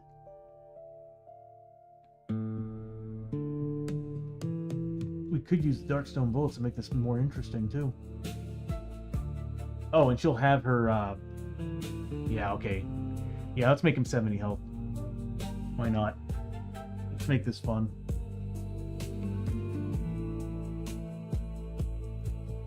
I am beginning to think that might be a bad idea, but I want to say that the elite charts 10 time its initial, its initial health would be 8, and then it would be +2 at the end of it. So it would be 58. But I kind of want to make it a 70. What does he have for abilities at Brutal? Oh my god, 5 shots. At 6 damage a pop. Wait, hold on. No. Is it times 7? Is it combat damage? Oh my god. This might actually be really, really bad. For all attacks are multiplied by the hero's level.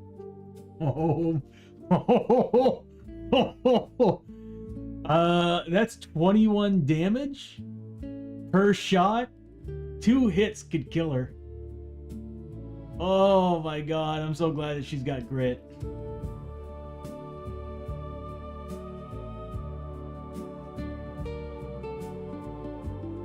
No, we're gonna go with the basic thing and say he's got 58 health. Oh wait, he's got more damage now too, doesn't he? No, he doesn't. What do you think, Bishop? 70 or 58? I mean, initial ruling should be, I would say that it's the +2 after the double, the health multiplication. Because the elite abilities come in after what the health is decided at the start of the round. So it should technically be 58. There's part of me who wants to fight a 70 health bandit.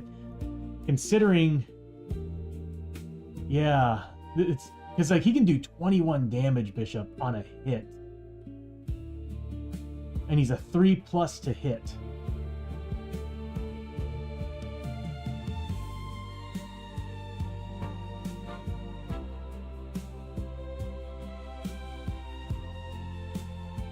Yeah, I'm gonna stick to the 58.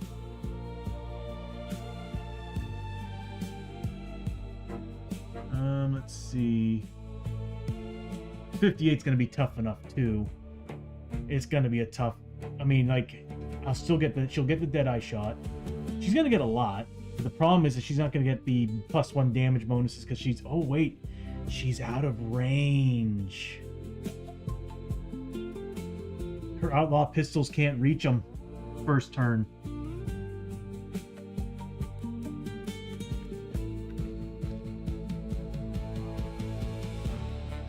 One, two. Yeah. Hold on. Yeah. He won't be in range.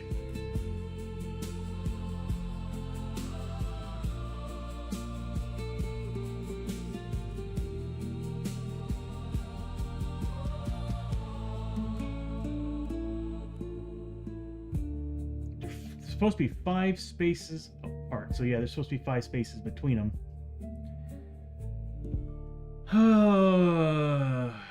He might go down in the first round.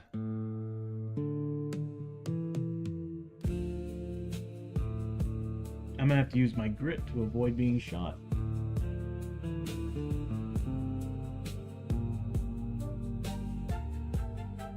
This might have been a bad choice. Yeah, so he's gonna have the 58 health.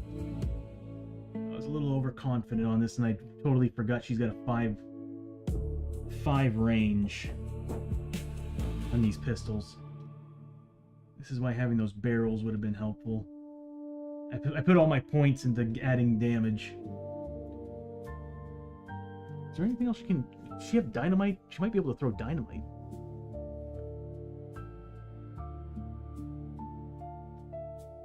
Yeah, we're gonna go ahead and drop them back down.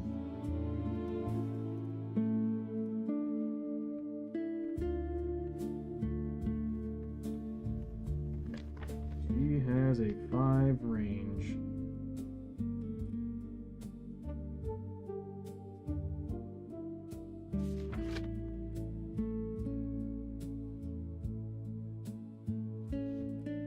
She's in town. I could switch out her gear. No, I'm not going to waste it.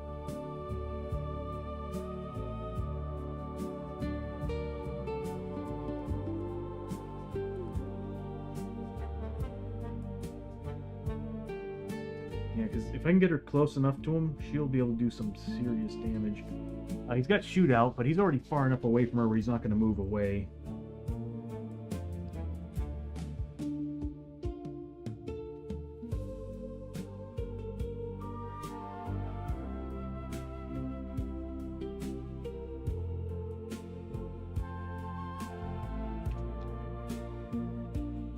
This is gonna be rough. Okay. Yeah, this is gonna be rough. All right.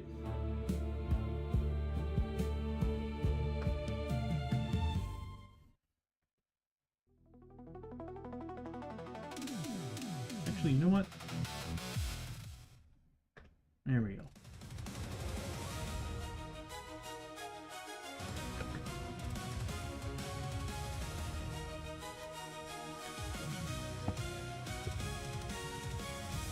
Oh, this is like a boss fight for her. He's got +1 defense too, but she's getting +1 damage now that he's a defense 4 instead of a 3. Yeehaw's pretty sweet.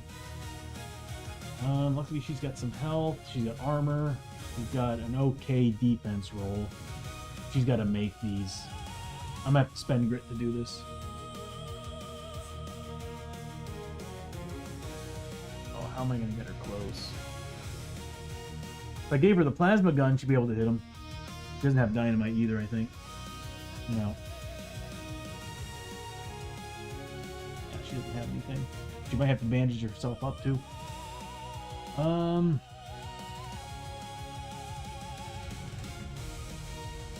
Is there any place to take cover? Yeah, there are, the doorway, but she has to get close to him. Well, anyway, she's gonna be the gold die. He's gonna be the red die. She's a 10 initiative on the first turn. He's a 6. She beat him. She can't get close to him. She can't shoot him. She can't do anything. No. That really sucks. That really sucks.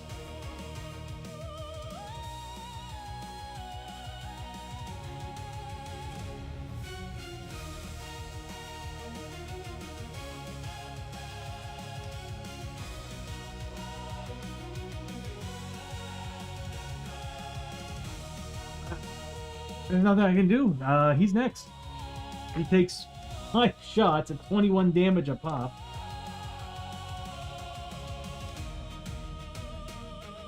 Oh, look at that. And he rolls a 6, cause 3 extra hits.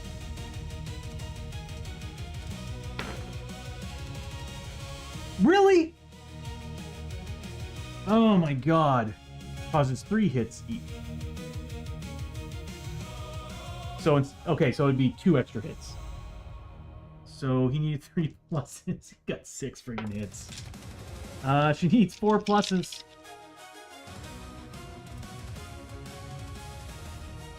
This is insane. No wonder the U.S. Marshal got downed. Holy crap.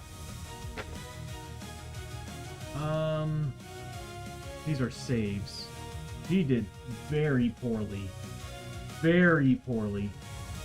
Grit roll. Yeah, oh, these 4 would kill her. Why am I using those dice? She's gonna grit roll. Passed 2, failed 4. Come on, Abbie. At least pass 3 of these. This guy hurts a lot. Or pass all of them. Okay, she took no hits. Oh. Seriously, if one of those went through, she would have to make 20, just one. She would have to make 21 armor saves at 6 points. That almost kills her. They're not even Scatford affiliate. I know, right, Bishop? He's just a bandit. All right, that's the end of that. Next round. She's going to throw a flashbang to drop him down to a 4. To guarantee. It's... What is she? She's initiative 6 too, if I remember correctly. Yeah, she's gonna drop a flash bomb. Oh, she did need to roll for grit last turn, which wouldn't have really done anything. Yeah. She's gonna drop a flash bomb.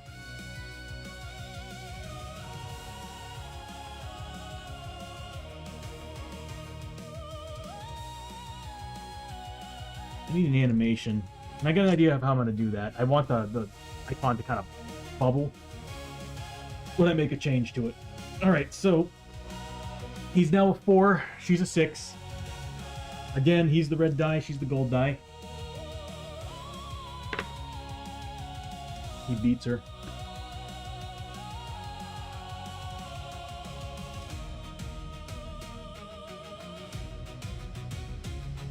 Am I missing anything? Can I get a bonus somewhere?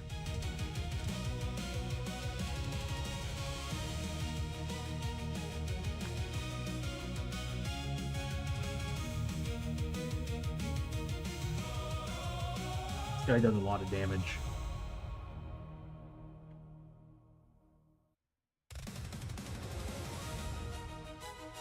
That sucks. At the very first turn, she gets her ability, but of course she can't reach them with those. That's the downside of the Outlaw Gunslinger, everybody.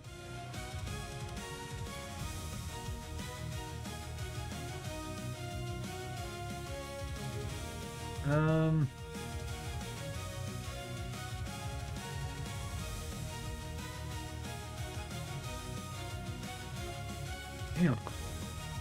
I'm gonna grit roll that 3.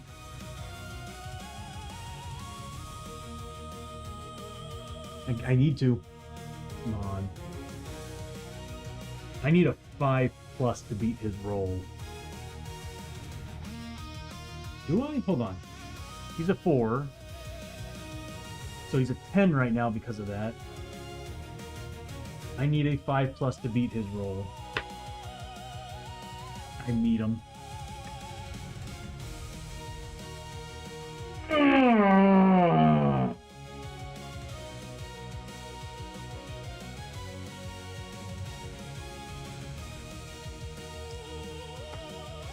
He gets 5 shots. Any 6s add 2 more hits. Wow. Wow. You got 2 hits. 4 pluses. You gotta be freaking kidding me. Grit rolling. I'm spending all my grit on a defending. She should be at 0. Yeah, there we go. Oh, that's why, because the animation, I didn't add the animation yet. All right, here we go. 4 pluses. God damn it. Ah, she's gonna die. That is, we'll roll the first, you know what, oh, come on. You need 6 pluses.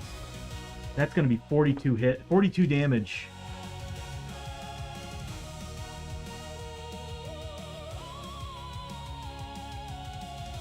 I rolled him a friggin' 6.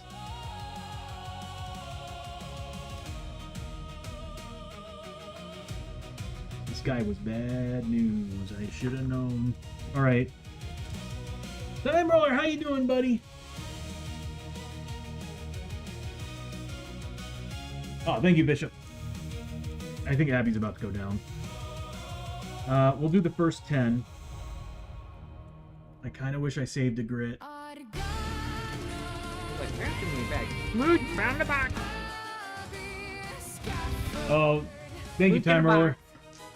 We can save that for when she takes damage. Unfortunately, she is definitely going to go down. Let's see. I'm going to do sets of 10. Yeah. Oh my god. Okay, so here we go. Oh. 6 pluses. Oh, that's not a... so she's already at... How much damage is that? 8 points of damage.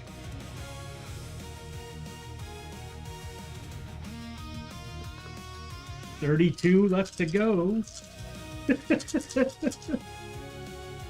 Ridiculous. I even grit rolled and I couldn't get it. Oh no. 16. She's dead. She's dead. There's no way. Yeah. She has to... Yeah, there's just no way. Yeah, she's dead. That was it.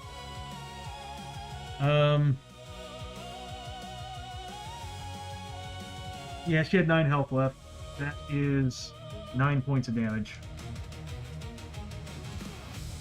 She didn't even get a chance to do anything. Anything. Well, she met her match.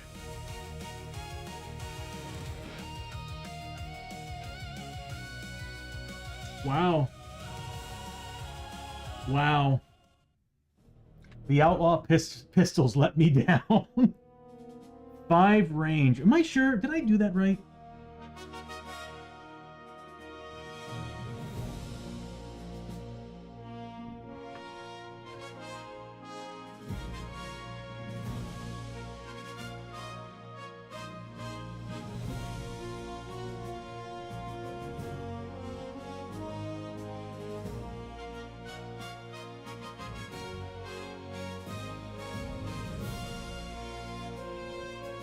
Five spaces apart. Yeah, she couldn't reach him. And then second turn, I rolled him a glorious 6 for his freaking initiative roll.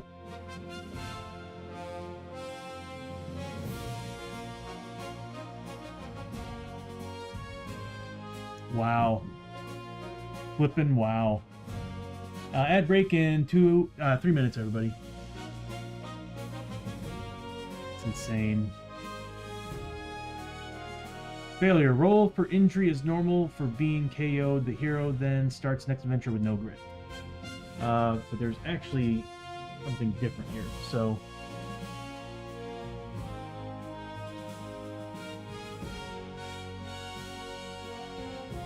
it's the dying marshal.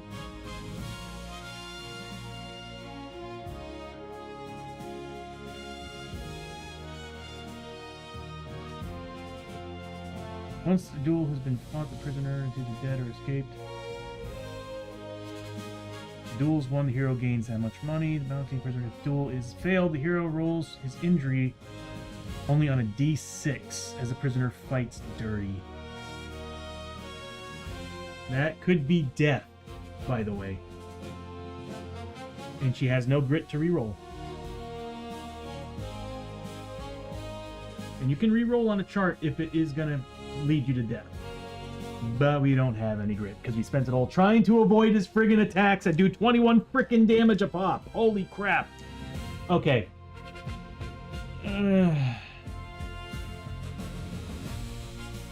Ignorious. Yeah. Wow. Wow. I was expecting more than this.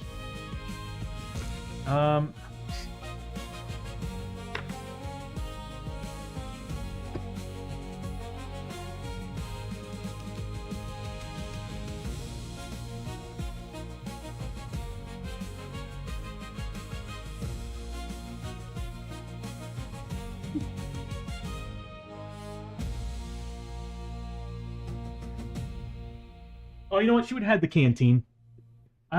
She would have had the canteen.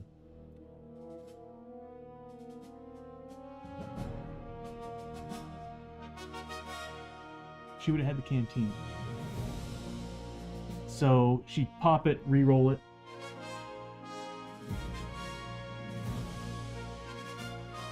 What if I use it on the defense rolls? I think, no, I wouldn't have used it on the defense rolls for 6 pluses. She'd be dead no matter what. It's too much damage.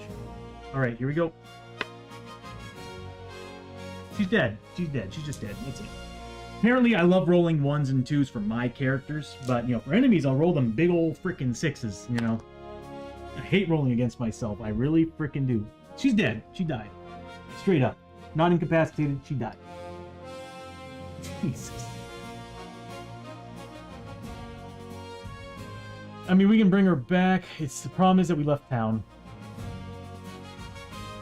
Well, this technically happened at the end of the day, so we could say we stayed in town. There is a church here to res her. She's going to be -1 max grit, though. She'll be down to a 2.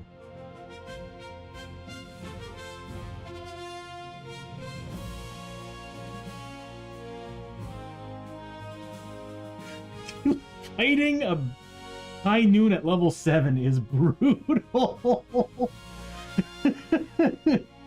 Oh my god, dude. Yeah, we need to get her better armor. We need to get her better armor. We need to get everybody, though. We need to go to the feudal town and get everybody who's not 5+ the leggings. I will sacrifice everything for the leggings. Wow, we didn't even get to shoot. Nothing.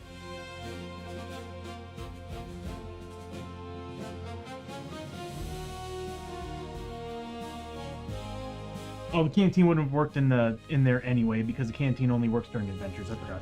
Yeah, never mind. He would have died anyway.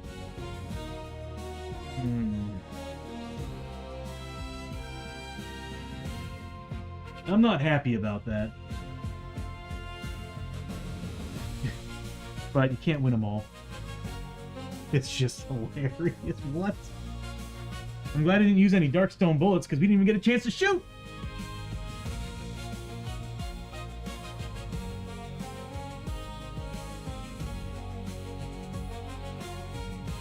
Get off my screen, dude. You're a dick. Okay. I mean, I think we can afford it. Is it 500? Oh, we need 3,500 bucks. Yeah, we've got it. Just we're gonna be poor again. Okay. Oh, that's so lame. That is so flippin' lame. So that technically happened at the end of the not town state, but the end of the day. So I'm gonna say we're still here. And we had you, and you.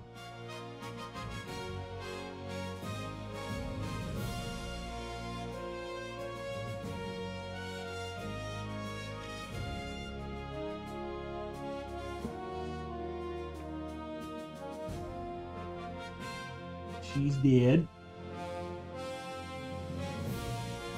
Yeah, who would have known? That was insane.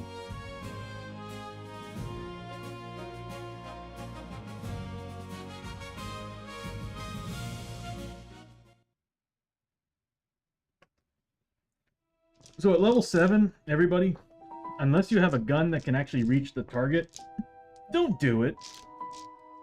Don't do it. It's a terrible idea. Or at least high noon. Okay, so high noons in the frontier towns suck because you can't move the first turn.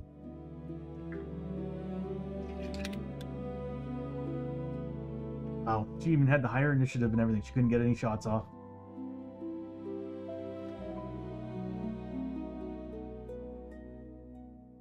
I'm almost half tempted to take off the laser pointers and just get the barrels.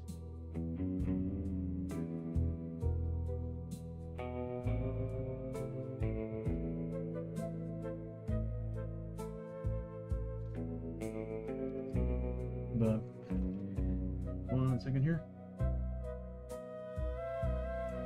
So I got a lot to process after that.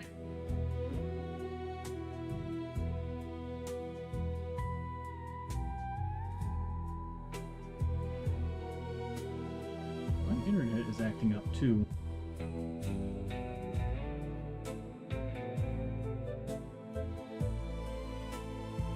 can barely read that. Gabe Itched, 2099, first time chat. Welcome to TNT Tabletop. Trading card game? I'm gonna say I don't have one.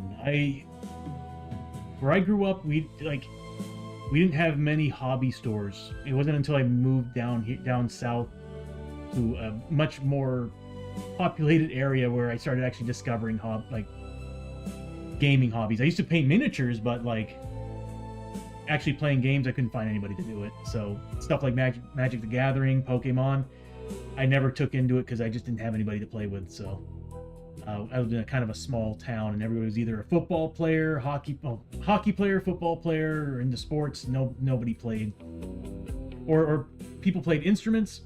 They were either musicians or jocks. We didn't have many nerds, other than playing video games. But yeah, I never got into trading card games. I always wanted to, especially Pokemon and Magic. I always wanted to try Magic. But I will say this, I actually did, when I moved to Texas, I did play Versus System, because I had a group of friends that were huge into, what was it? Comic book characters, so they loved the Versus System. Now I still have my decks for that. So I have the Arkham Inmates deck, and I have an Avengers deck. And I think I was building something else. I don't remember what it was. But I just never fully got into it. I enjoyed it. I thought it was kind of fun, but I just I was more into board games and miniatures and tabletop and stuff. But as far as you, Gabe, like what are you into? You like playing? You're more into the. You like board games, or are you more into trading card games? I had a group that actually tried to get me into Magic the Gathering. I just, at that point, like again, I just wasn't. If I was brought into it earlier, just like Pokemon, I keep wanting to buy it, but my problem is I've already spent enough money on this stuff, and I'm like, if I jump into that, I'll be collecting and spending money, and I need to stop. I spend enough on this.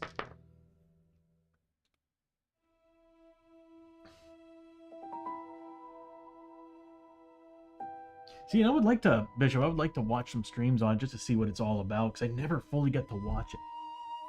I remember like being at summer camp when I was in my mid-teens, mid-late teens, somewhere around I'd say mid-teens, mid-early teens, and I remember like having a group of friends, not a group of friends, but I had one friend who kept showing up with his deck of Magic, and like it was I loved the artwork, I liked the look of the cards and everything, but of course he was always looking for another player, and nobody else had a deck or anything to play with them. Right, Bishop? We have plenty of expensive hobbies. Because when I jumped into Warhammer 40k, oh god, I bought like Sisters of Battle. I bought the Ordo Hereticus, pretty much everything from that. I think I had about 2,500 points, and then I jumped into the 4th edition Demons. So I was 3rd edition Ordo Hereticus, so Sisters of Battle. I had 4th edition Demons, which was my favorite army. The problem was they were hard to play as because you had to deep strike every little thing. I think, yeah, if I remember correctly, their deep strike rules was their starting rules were you actually brought you split the army perfectly in half as far as points. You rolled and see which one came out first.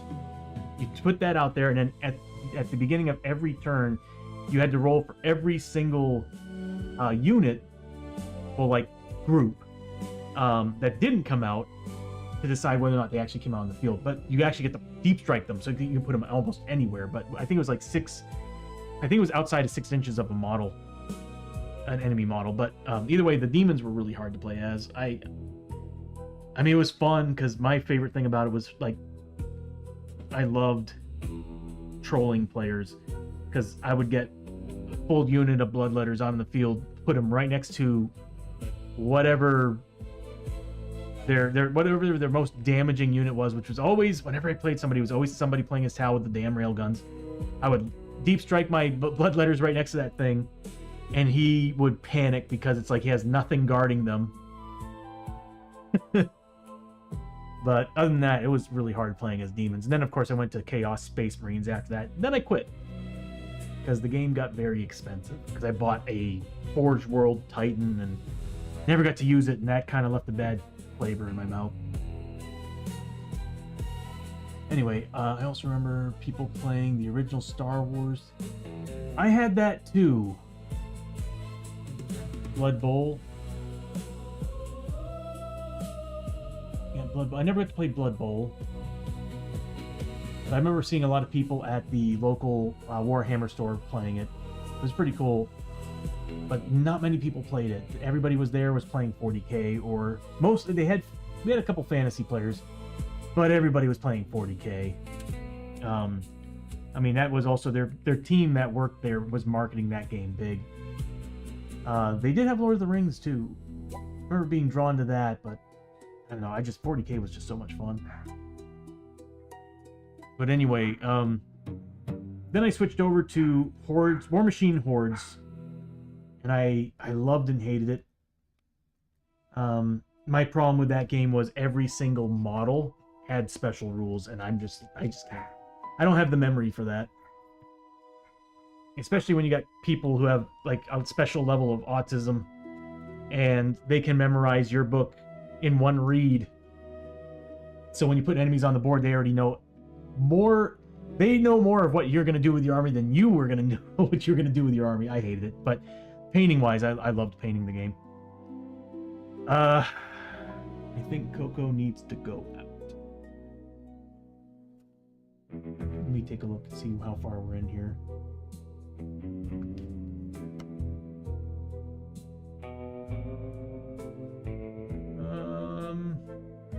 No, she can wait a little bit longer. She's probably just playing with her toys. Anyway, we didn't even get to shoot. I was expecting so much more out of that fight. All right, paying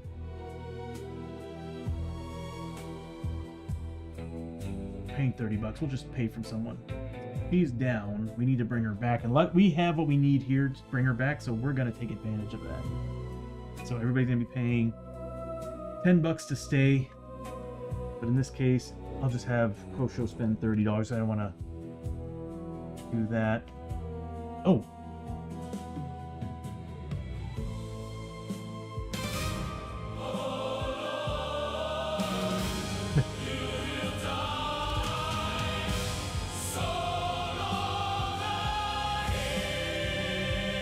I forgot we have an animation for that.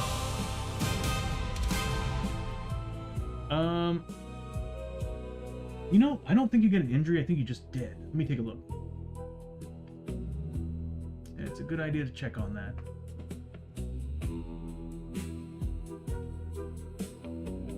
That would be injuries and madness. She rolled a 1, which is the hardest one to get, which means it's death. Yeah, ripped apart. Wow, that guy just shot her to... Jeez. Tore her apart by shooting her. 21 damage a hit, though, man. Good freaking lord. That's insane. That's insane. Yeah, hero is dead. So there is no injury. She's just died. The injury, though, is really honestly losing a max grit. That sucks. So I think it's the church that we need to go to.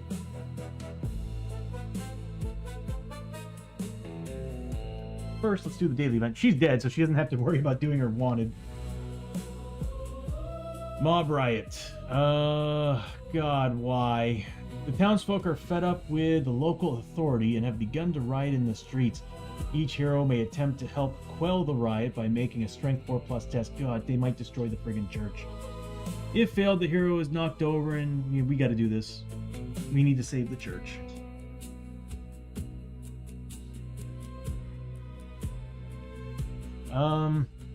It's a strength test. Oh, we should be good at this. 4+.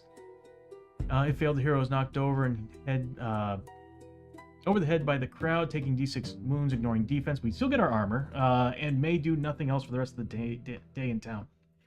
If passed, the hero gains 20 XP and may choose one of the buildings to protect. Church. All right, so here we go.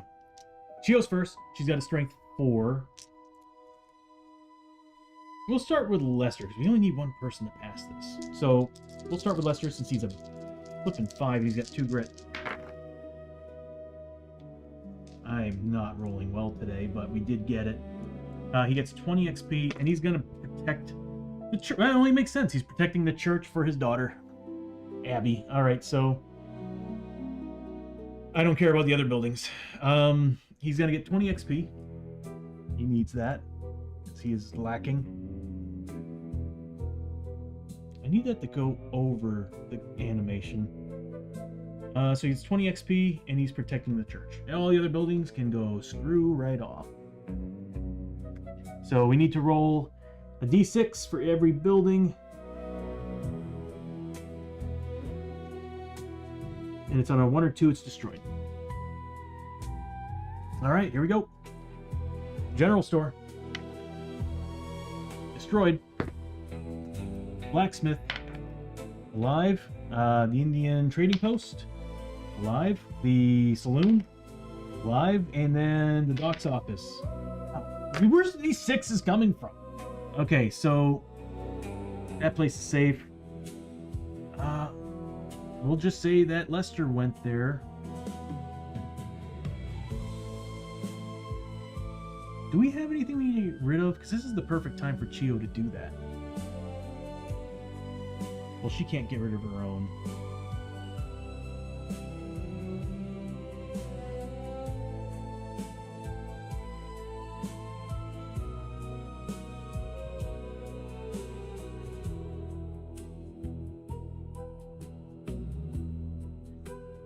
could get rid of the leg growth. Oh, we need to get rid of the tail. I keep forgetting we have that. Okay, well, he protected that, but he's going to stay here. We'll have Hosho go there. And what's going to happen is she's going to perform... Well, it doesn't really matter. Hosho is not going to be there. She's going to stick around, and she's going to... Before he goes to church, she's going to conduct surgery. I am not doing good on my rolls, so this makes me extremely nervous. So it's going to cost a grit to do it. She has a grit left over to re-roll. I need to have that animation. She needs a 4+. She got it. The tail with a mouth is gone.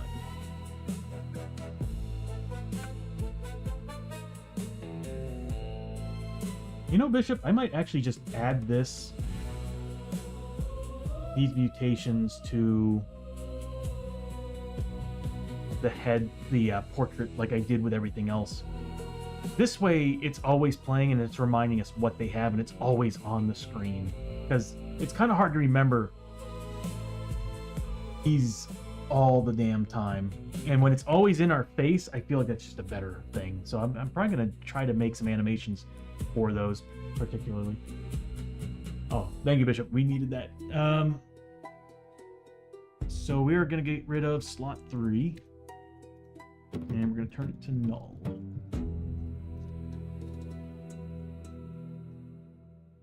There we go. There. So now we need to get him another mutation. I hate doing it, but that's a really bad one to have.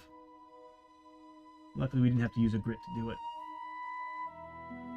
And with Abbie coming back to life, it's going to cost us a small fortune. She gets 50 XP for that too, by the way.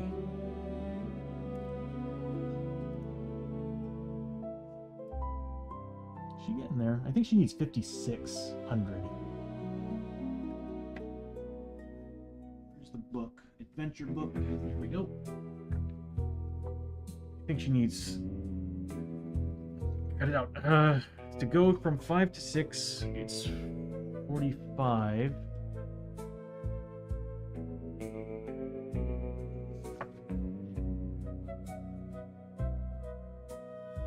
So she would need... Hold on, my brain's not functioning. 80 plus another 100, so she needs that. You know what? I'm just gonna use a calculator because I'm just not. Alright.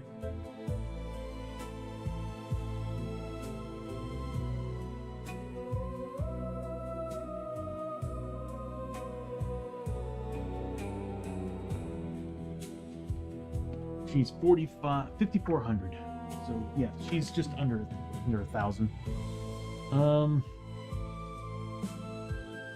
She's just gonna stay at the hotel. She doesn't need to go anywhere. She could go to the campsite and try to get rid of the void mutation, or the doc's office and get rid of the void mutation. It's risky.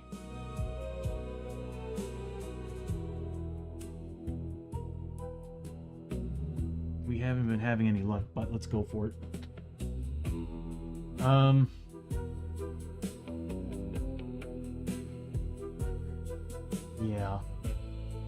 Yeah, we'll do that. We'll see if we can get rid of the void mutation on her. It's a nice one, but it's got some problems. I think it do to her.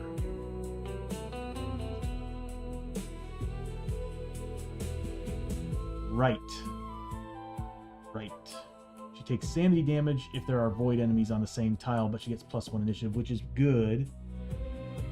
And initiative buff is always nice, but she's got low sanity, so that's not a good thing. I think it's also ignoring defense. So we'll try to get rid of that. All right, so church first.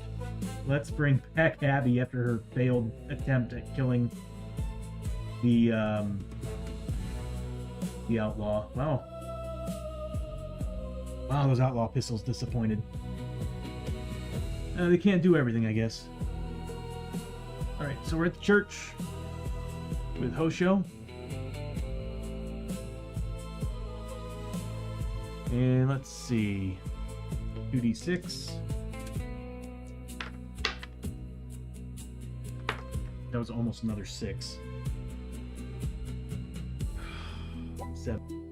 What sucks was that it hit the edge of the table, sat there at 6, and then fell off. I was like, oh, man. All right, so that would have been a double 6, but it was a 7, so nothing really happened. Yep, the Preacher's Fiery Echoes. Fiery Oratory echoes through the mostly empty church. No event. And that light shining in my face is blinding me. Okay. He's going to do a resurrection. So it's going to cost $3,500 frickin' dollars.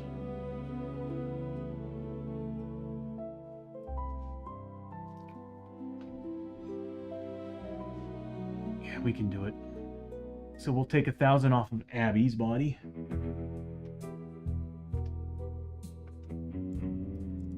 Good thing she robbed that train. And then we'll take 15 from Hoshoryo.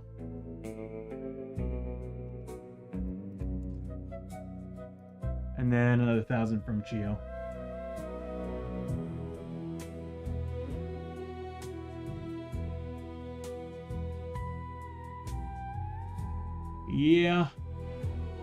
Yeah.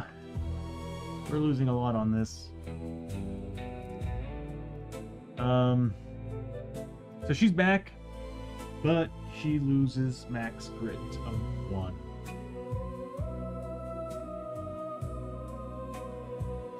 Interesting. Where's Abbie? So let's see.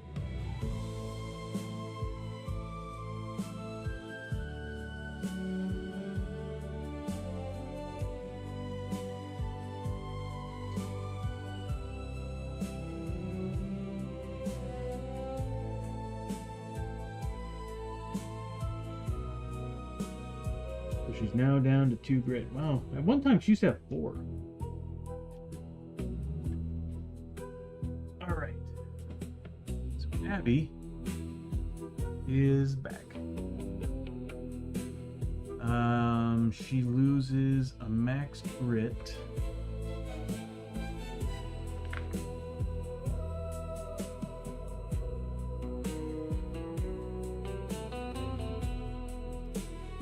Okay.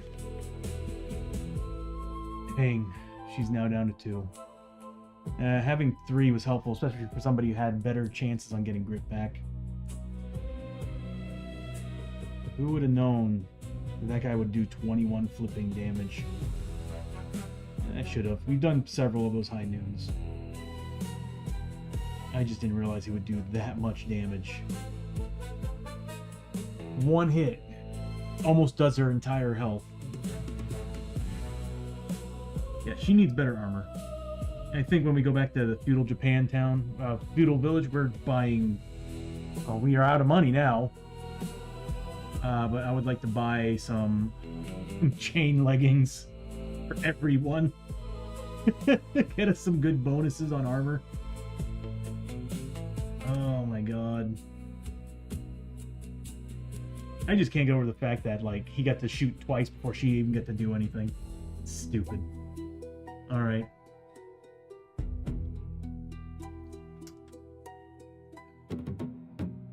So they're back at the hotel. Is that all we can do there? Oh, she's at the doc's office. So we'll bring that up. Well, that was quite the setback for tonight. I'm not gonna lie, it kind of pissed me off. Alright, let's roll 2d6 out them together for the doc's office.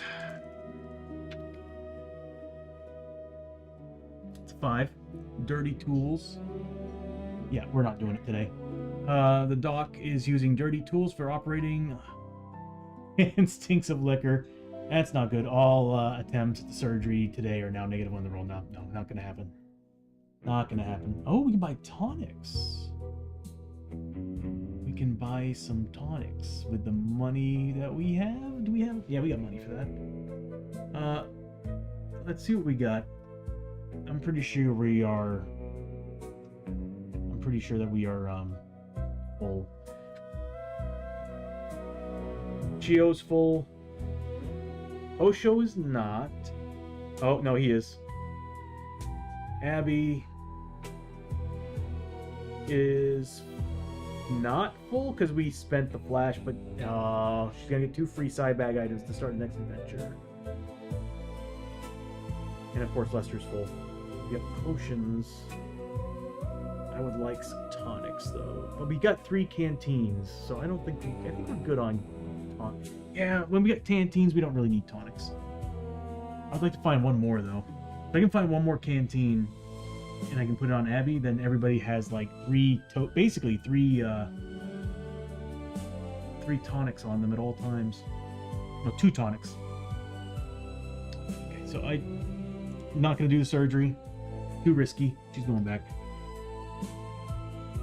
Alrighty. Here we go.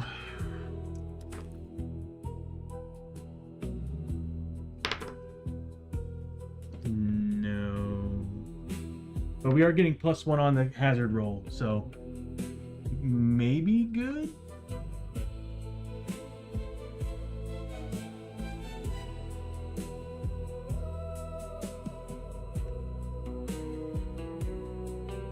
Oh, that's the campsite hazard chart. Let me take a look at something.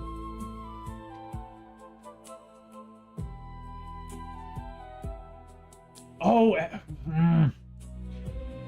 That's why we sent Chiyo to the blacksmith. We'll say that she repaired her thing. It's $500. We'll spend $500. That's why I forgot that she's got this fee.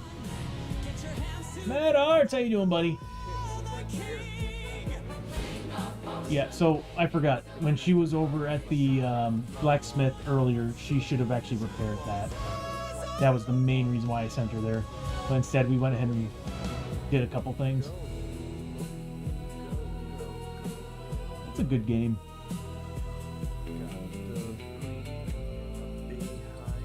I'm doing all right, bro. We just did a high noon, and Abbie miserably failed it.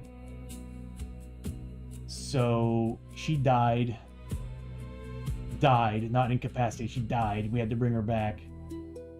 Yeah, she didn't even get a chance. Like, this is what happened.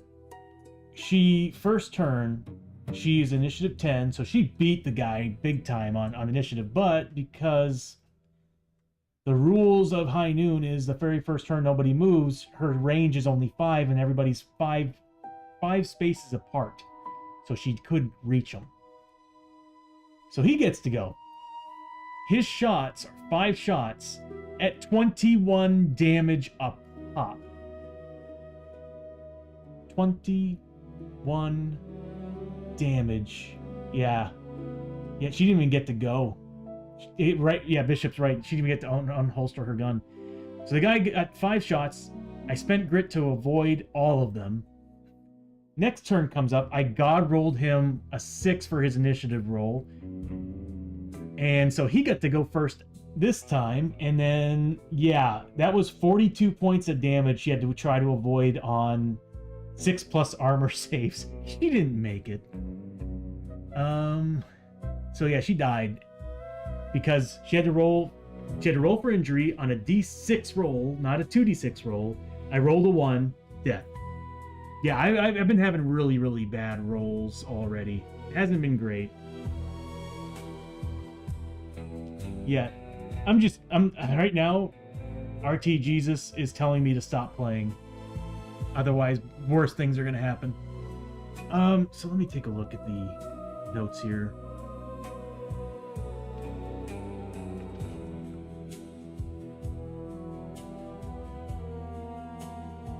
Right, I need to bring up the chart. Okay, so where is it?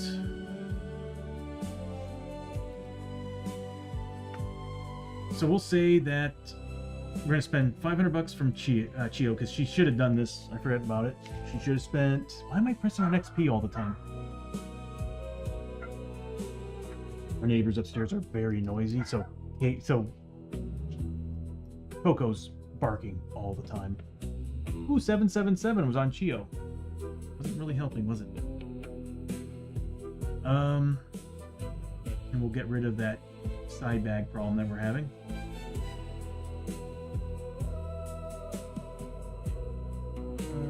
Where's it? Damage side back. There we go. And we'll get rid of that.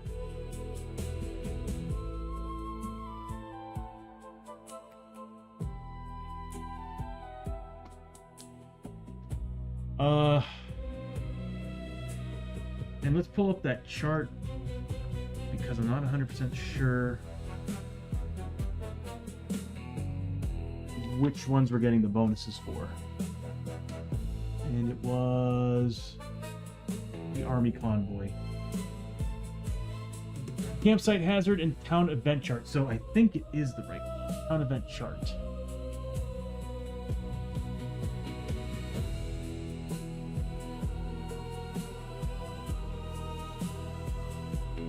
That's it. So we're getting +1 on this roll.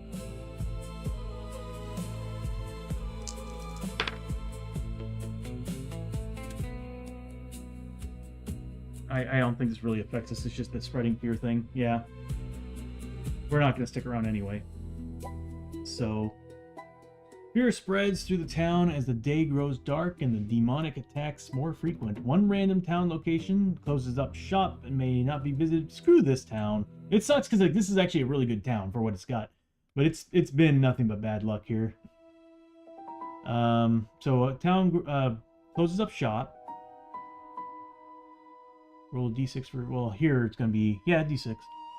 We're in a normal town, so the campsite dissipates, may no longer be used, and the hotel doubles its rate. What would have been destroyed? Oh, the church. Go figure. Okay, so the church was destroyed. Good thing we got everything we needed done at the church. And that's it. We're out of this friggin' hellhole. Screw this town.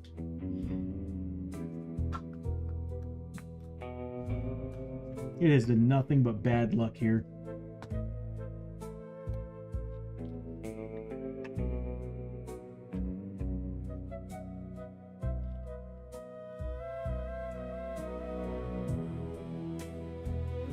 Piss on that. Alright. As far as the mission's concerned, I haven't really chosen anything yet. I know I was saying last time we were probably going to do the preacher mission, but I didn't have enough time to really prep that one. That mission requires me to seriously go through multiple decks, find the challenge cards, put them together, and there's dozens of challenge cards, so I would have to spend some solid time putting that deck together. So I'm thinking, let's see what we got.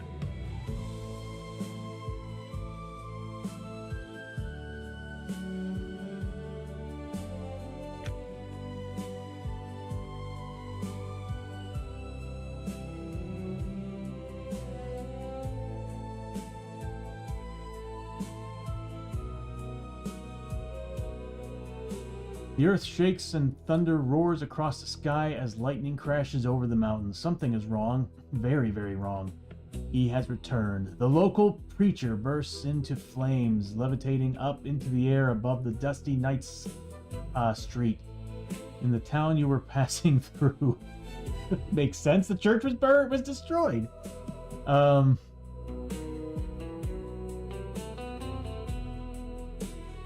Waves of heat pour off his body, setting nearby buildings and hay bales ablaze. Your time is at an end. Rezuluk. Bwatha. With that, he explodes, showering burning gore on all that witnessed his message. In the distant night sky, you see gouts of flame erupting from one of the mines set into the hillside. Somebody's going to have to go take a look. This mission uses a standard setup, and all heroes start on the mine entrance map tile as normal. If you have Caverns of Cynder expansion, use the nighttime entrance, which is the one we've been actually using.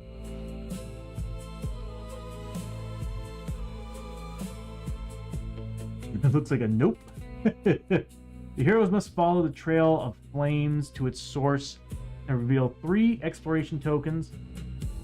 Find and stop the avatar of Belial from escaping the mines and unleashing destruction on the countryside.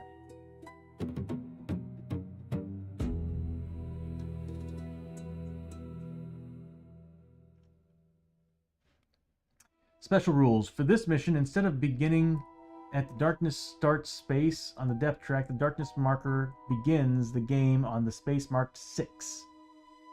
This does not trigger a growing dread card for that space. All gates lead to Cynder. All gates in the adventure lead to the Caverns of Cynder.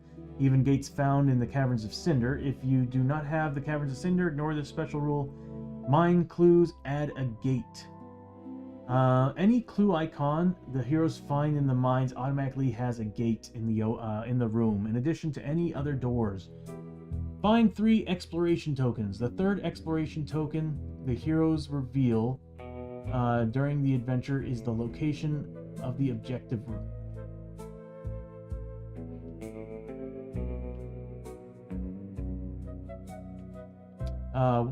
When this happens, the heroes have found Belial and may attempt to defeat him in order to prevent him from escaping the mines. Ignore any attacks or encounters listed on the final exploration token. Also, ignore any door gate icons on the token. The objective room has no exits. Reveal all growing dread cards in the stack as normal, and then the heroes must fight Belial as an epic threat. Draw 1 random epic threat card that includes Belial on it from the stack. On it for the attack. Once Belial and all other enemies have been defeated, the heroes have successfully completed the mission. So here we go. This is our Belial mission. There's also a second mission where I think you're freeing all the souls that he's been capturing. So we can do that, and then we can go after we'll make the preacher the finale, like the preacher who basically summoned Belial. So this is just the avatar of Belial, so it's not actually him.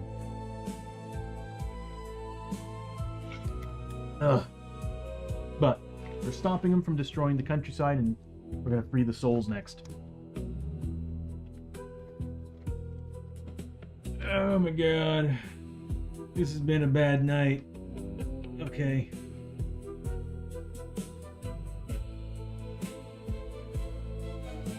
It's gonna be tough, especially on Brutal. Especially on Brutal. Boy. Oh boy. Oh look, it zoomed in perfectly on the spot that I needed it. Alright, so we're gonna have to refresh everybody here. We got tokens and stuff that everybody's using.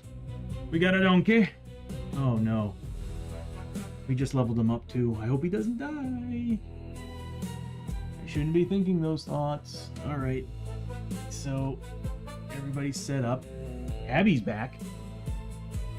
So now the donkey is +2 side bag, +2 weight, since we leveled him up.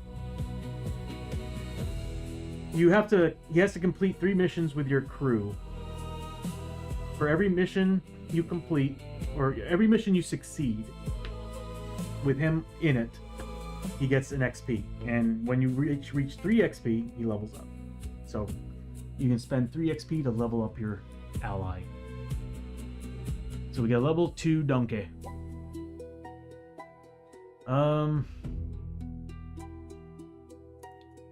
Everybody's got stuff.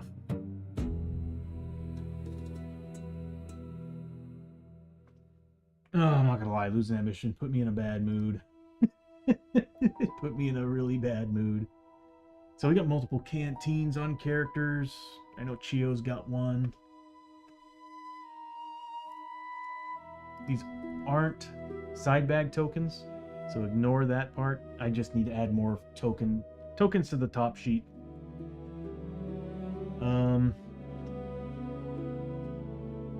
Chiyo shouldn't have any key.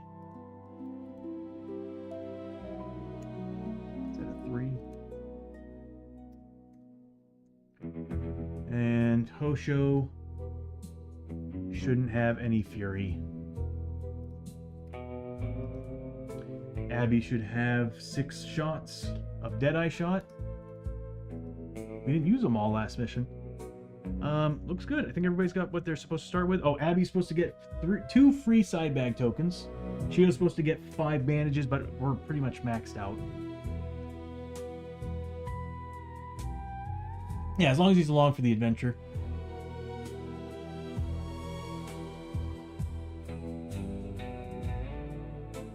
No, he gets a point. The moment you actually complete an adventure, you finish an adventure with him in it. You see, as long as you succeed the adventure, he gets a point. And then you have to get 3 points. So that means 3 adventures. You can level him up.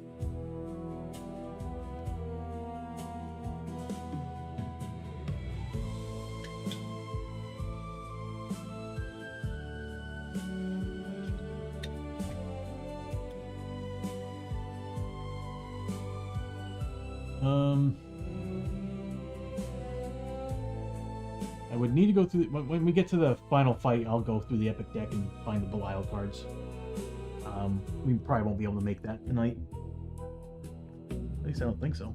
What time is it? Oh, okay. Yeah, we're good. I'm gonna try to not make this a midnight stream. Although we did start the stream late. Next phase.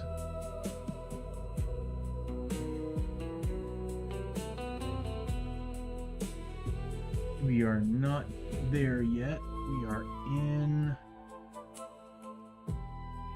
the mines.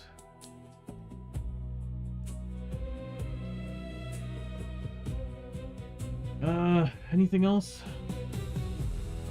That I'm gonna get rid of the sanity. We won't need it yet. No, you know what? I'll keep it there because the chances are he's gonna get voices in the dark.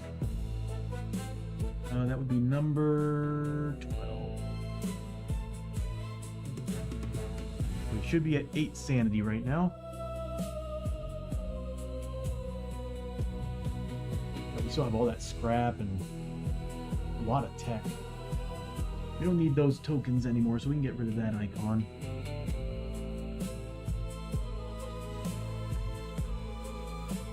I think we're good to go. You'll notice that some of the cards have been moved around. The reason why is because I actually fixed the summons. So when you actually use the summons thing, the animation will come up. Instead of the text popping up on the screen, it'll pop a little box that's randomized between a positive or a negative bonus, and it'll just drop it down over here. So you'll see the animation, the box will pop up here and then pop down here. And it lasts for an hour, and then it goes away unless someone comes. It has a 30-minute timer on being reused, so within that hour you can still kind of change it if you want to. I'm looking at actually making it so that we can get rid of it if we need to, but it would cost us. I'm thinking it would probably cost us like 1 of the quarter notches on the blue bar. That's what I'm thinking.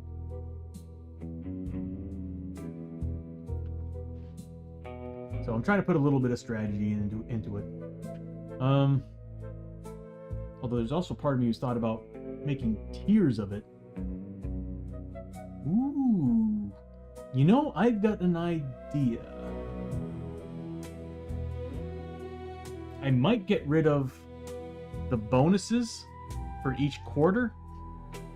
And I might just make it so that this is like a balance of power, to where if one side's winning, we're getting the bonus from that instead of the negative. And you all have the ability to spend points to flip it, just like we have the ability to spend points to flip it. I'm gonna have to look into that. Might be an interesting feature. Anyway, we're in the mines. There's no special rules here until we get to the Caverns of Cynder, which is going to be our first clue token. So that's kind of been how the mission's been so far. Every time we've done a Caverns of Cynder mission, we just keep going to the caverns, which makes sense. But this is actually the Belial, one of the 2 Belial missions. Oh my god. Brutal Belial with 2 elite abilities. After seeing what that damn outlaw did, that bandit did. Oh my god, dude. Yeah, no more bandit fights, no more high noons. I'm done with that. It's especially considering the first turn. Right, Hoshoryo is going to always be at 8 from here on out because he's no longer carrying the drill. He put it away because I wanted him to carry the helmet. So now he ignores fear and terror. So he's now an 8 initiative at all times. All right. That would mean I need to bring up the initiative max. Let's reset everything. And we're good to go. Grit rolls, start of the turn. Oh, it starts at 6. We don't get a growing dread on that. It's gonna come up. I'm gonna have to delete it. Yeah.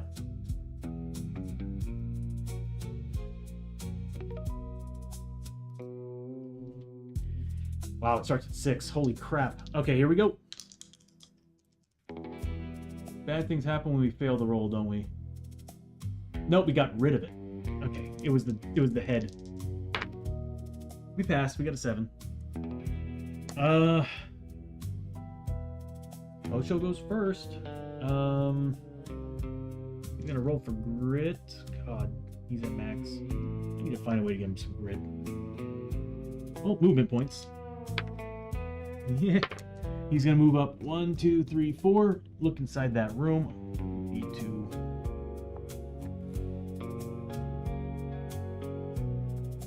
You know what? Considering what time it is, I will need to take a short break. I need to take Coco out for a walk. And it's going to be probably 10 minutes, maybe 15. And then we'll officially start the turn. I'll just put this here to remind me that's where we're at. All right, so I'm going to be right back. And I'll play the intro thing so that you have something to watch if you want to watch it. That is purely up to you. So I'll be right back.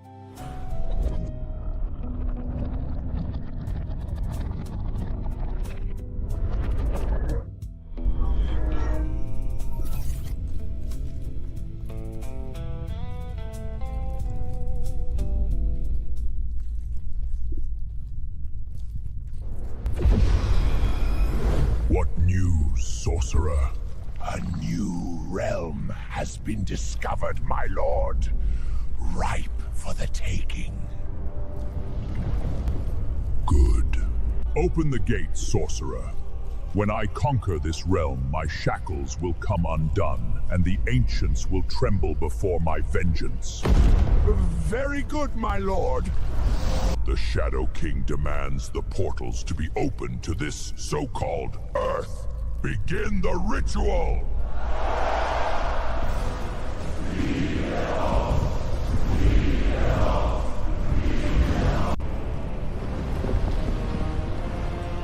Darkness shall consume this realm, and all shall fear my name.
Welcome back from the break, everybody. All right, so we left off kind of starting the new mission. We're currently on the hunt for the Shadow King, Belial. So this should be interesting. Should be a pretty difficult mission. So we're starting in the mines,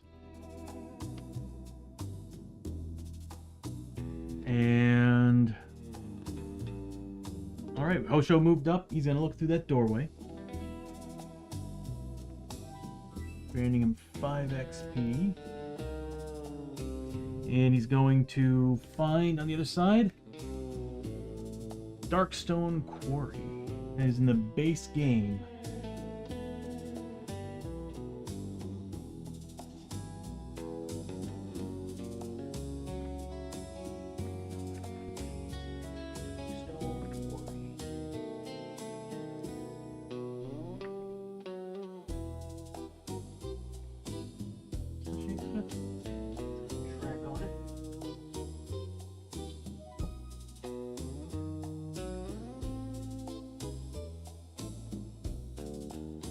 That's it.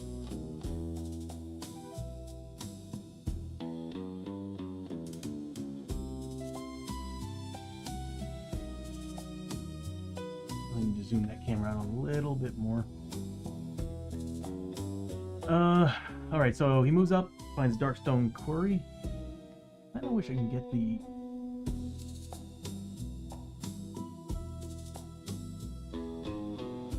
I wonder how that even works.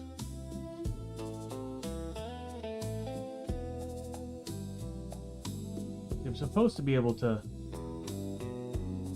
do that, and it's supposed to select that, and then it's supposed to select it as a movable source, and it doesn't work. I'm guessing that's only on the air, which is weird because the Tail 2 is supposed to be better than the air, and it came out later. You would think they would actually add that feature.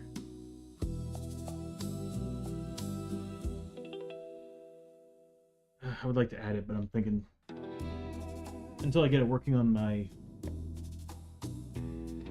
Well, you know what? Let's take a look and see if I can get it to work on here. No. Okay. Never mind. I might have to put it on my iPad. My iPad will work with it a lot better. Okay, so Hosho moved up, got 5 XP, found another room, so we'll get an exploration token there. If we find a clue token, we find the gate to Cynder. But we need 3 clue tokens to actually find... Is it 3 clue tokens in Cynder? Or is it 3 total? Actually, something I did not remember.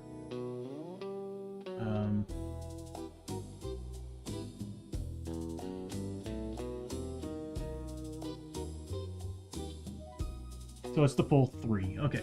It's not like the last mission where we actually had to find clue tokens. Well, not the last one, the one before it, where we actually had to find clue tokens in Cynder. Okay, so there we go. We is good.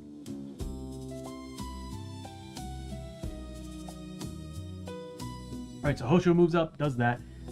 That's his turn. Next up is going to be Abbie.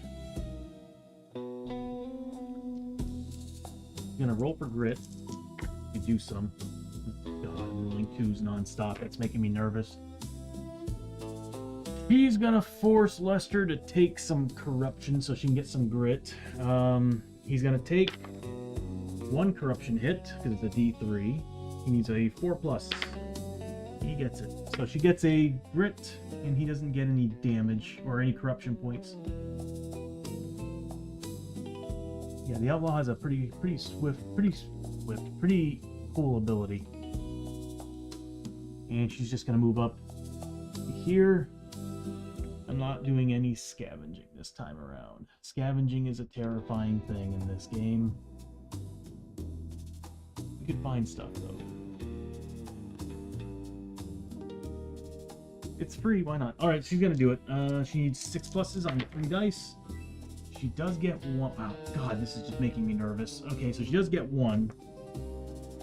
If this is a bad card, I'm done scavenging, because rolling 1s and 2s is a sign that I shouldn't be rolling anything tonight.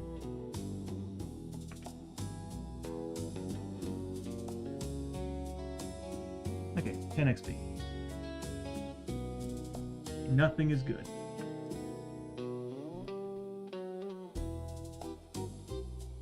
Ching. Okay. I would like to add sound effects for, like, yeah, cash register sound would be kind of cool. Well, it's Abbie's turn. Next is Lester. He'll roll for grit. Nothing. He's gonna move right up next to his daughter Abbie. Oh, that room's been scavenged 1 out of 2 times. I should probably just get out the scavenge tokens. Let's see. Yeah, he'll scavenge. Until I get a growing dread card, I ain't doing. I'll do it. That's gonna be his turn. He didn't find anything. Next up is Chiyo. Gonna roll for grit. Nothing. Do we have anybody that needs some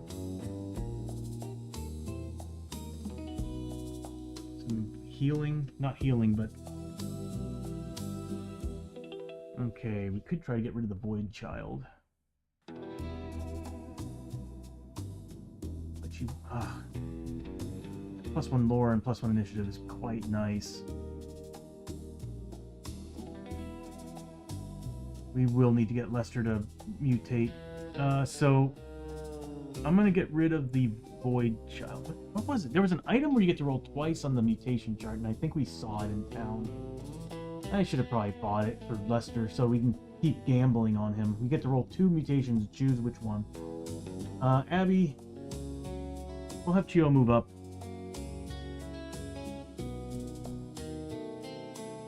She has her canteen. He's gonna try to get rid of Abbie's Void Child, which we've been trying. It just hasn't been working. So we'll remove 1 grit from Chiyo. Oh, bam! That Void Child. That's kind of messed up. We walk into a dungeon, and Chiyo just kind of turns over to Abbie and goes, "Let me get rid of that for you." And you hear like the crying of the Void Child as she's just sawing it off. Ugh. And they just leave it in there. Oh god, at least put it down or something. Alright, so goodbye. Is it Peter? Yep, goodbye Peter. So we no longer have the +1 lore. So she's now at a 4, I think, or a 3. It kind of sucks because that lore bonus is nice. She's at a 4.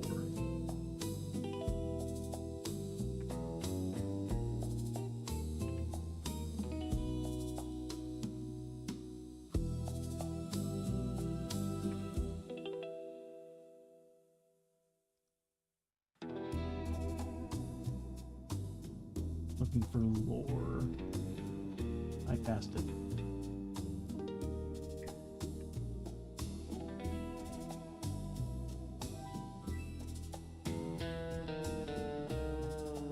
Agility, cunning, lore. It's now 4.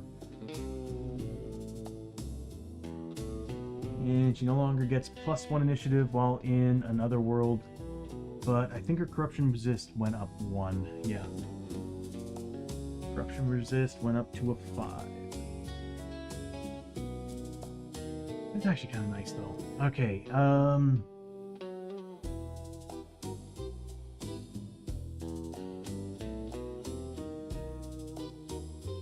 I missing anything? 50 XP for Chiyo. She spent the grit, so she does have... Yeah, we're good, we're good. It's like her best way of getting XP, I swear, is just constantly helping these guys. Oh! We need to get rid of that. Hold on. There it is. Okay. Get rid of that ailment. That's slot number 1.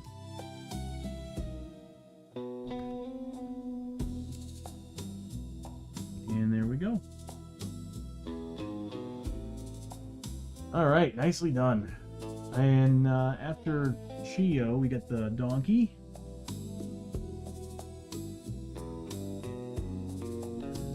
I really wish we get the movement bonus. 1, 2, 3. At least he's kind of keeping up right now. When they get to the Caverns of Cynder, they're leaving his ass behind, most likely. Okay, so the donkey comes up a little bit. That's it. Now we get to actually pull out a exploration token.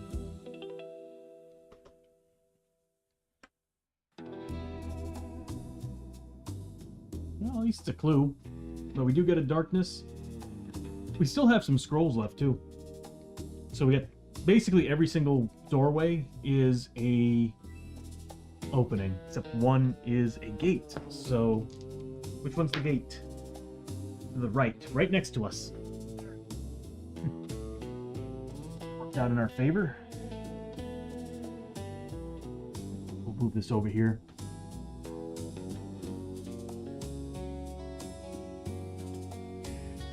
I gotta find the things that glow. All right. The rest of the doorways in there are all open doorways. So we'll just put this over here. I need to fix my discard pile. So we have a darkness and an encounter. So let's go ahead and pull out the darkness. We have a lot of ways to ignore darkness right now. So let's see what it is.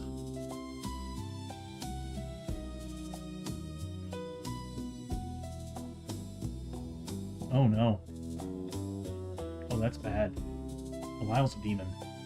All demon enemies are a +1 initiative and +2 move. I don't like that. He's a demon.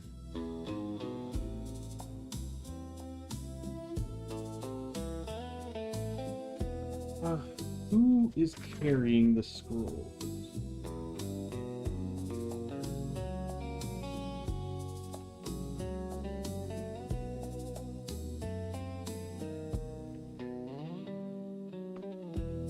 There we go, the scrolls will protect. Ignore darkness on a roll of 3+. A T6 roll of 3+. We have to spend those. But it's better than using something that can get rid of more options. Do we have anything that just does darkness?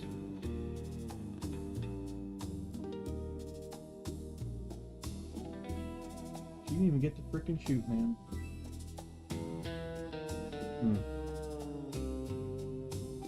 Yeah. We do have the Shahari Finder. Depth event, though.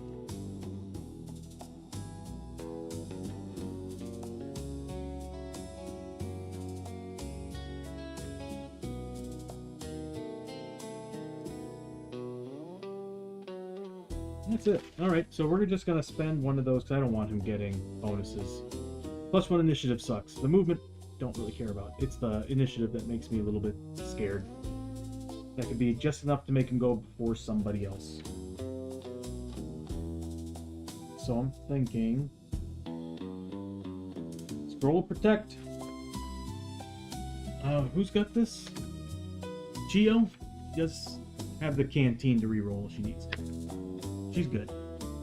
So we used a Scroll of Protect to ignore a darkness card, so this card does not stick around. We're done with it. We got one Scroll of Protection left.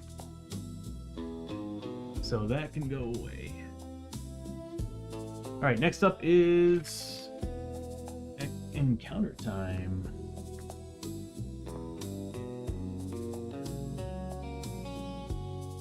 Trader's Blood.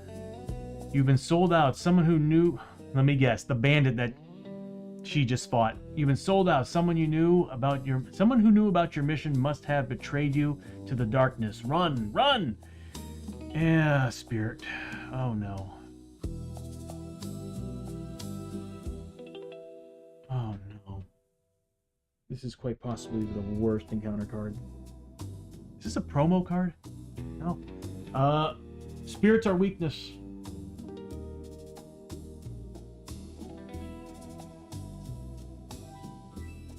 Yep. Spirit is currently our greatest weakness.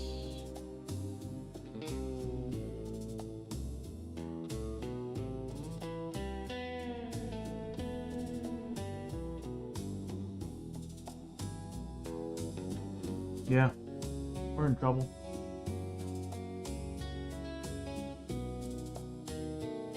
We're kind of in trouble on this. Man, this has not been a good stream. Okay. Oh my god. We got potions. Oh, we got potions. We need 6 pluses. We'll start with Lester. He's a 6 spirit.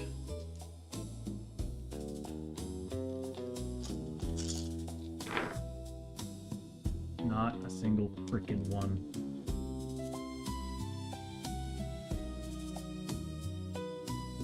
What do we have for potions? He's gonna spend a potion. No. We need them for everyone else because we really need to pass this.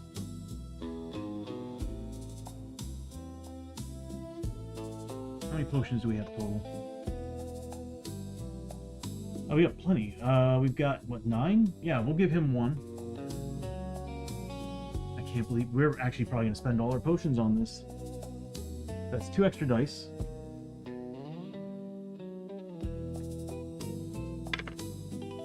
He's going to spend the grit to reroll all 8 of those misses on a d6 roll of 6 plus, by the way. So statistically, what the hell? All right, so he's going to grit roll all 8 of these. I should get a pass on this. If not, I'm going to throw a tantrum. Are you freaking kidding me? Okay, so we did get it, but still. Seriously, on 12 dice. 12 dice. No, wait. No. 16 dice, I got 1 pass. This is not looking good. So he gets... God, can you imagine the roll, all the XP? For every 6 plus a hero rolls, they gain 40 XP. But he passes, so he does get 40 XP. Dude, come on, bro. This is why he's trailing. He sucks at XP. Ridiculous. Next up is Abbie.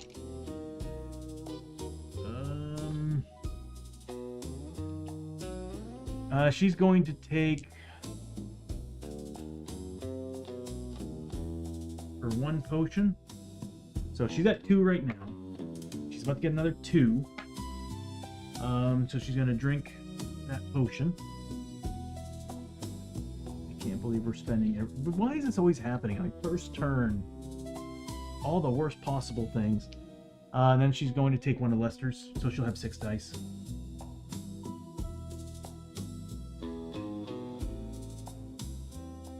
What do I need?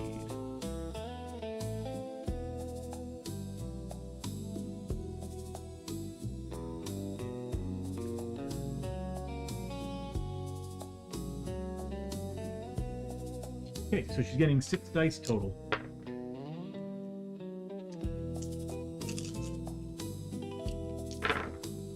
Passes. I'm half tempted to grit roll just to see if we can get more XP, but she doesn't need any XP. So she's getting 40 XP, and she passes. Yeah, she doesn't need XP. Lester, which he had 16 chances to bump up some XP. Could you imagine if he would have gotten like 10 of them? God, my rolls are sucking. Okay, next up is Hoshoryo. Again, he's a 2.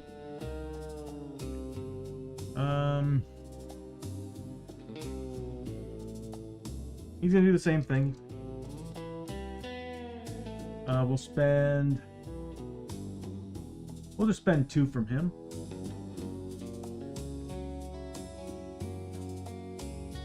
To the wrong buttons. We are being freaking raided, everyone! Welcome you. Lance and Shockblazer with the raid. Tony, it's Shockblazer. He's probably here to solicit W. And Guys, how you doing? Thank you so much for the raid. Raiders, welcome to TNT Tabletop. Hooray! But yeah, welcome everybody to TNT Tabletop. If you're not familiar with the stream, which I'm pretty sure at this point you are, is we play a game called Shadows of Brimstone. It's a tabletop board game. So you're going from one... I'm pretty sure you guys were playing...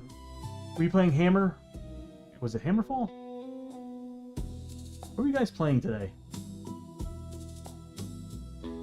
Well, either way, like, if you were playing what I would think you were playing, you're going from one dungeon crawler to another, except in a board game form. So, Raiders, welcome to TNT Tabletop. Yeah, we play Shadows of Brimstone. You might have seen Lance play on Thursdays on occasion. Borderlands 4, so yeah, dungeon crawler. Just first person to to this. But anyway, yeah, if you're into dungeon crawlers and whatnot, and you're nerdy, and you're into board games, minis, and stuff like that, Shadows of Brimstone is kind of like the game for that, in my opinion. There's also Gloomhaven and all. I just always been a bigger fan of this. I feel like it's a little bit better with the randomness and all.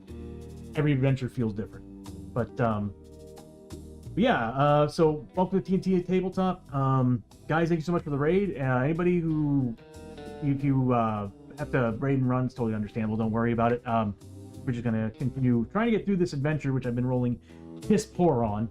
But again, Shock, Lance, thank you so much for the raid. And I hope you guys had a good game of Borderlands. Are we watching? Love you too, Shock. I'm so fucking scared right now, you shut up! Geek out!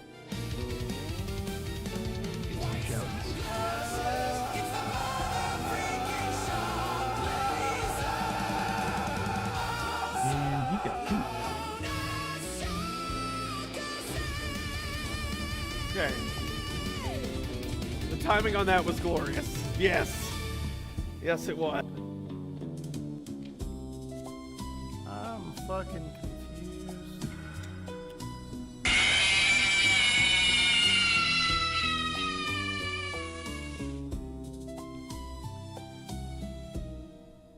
Amazing grace.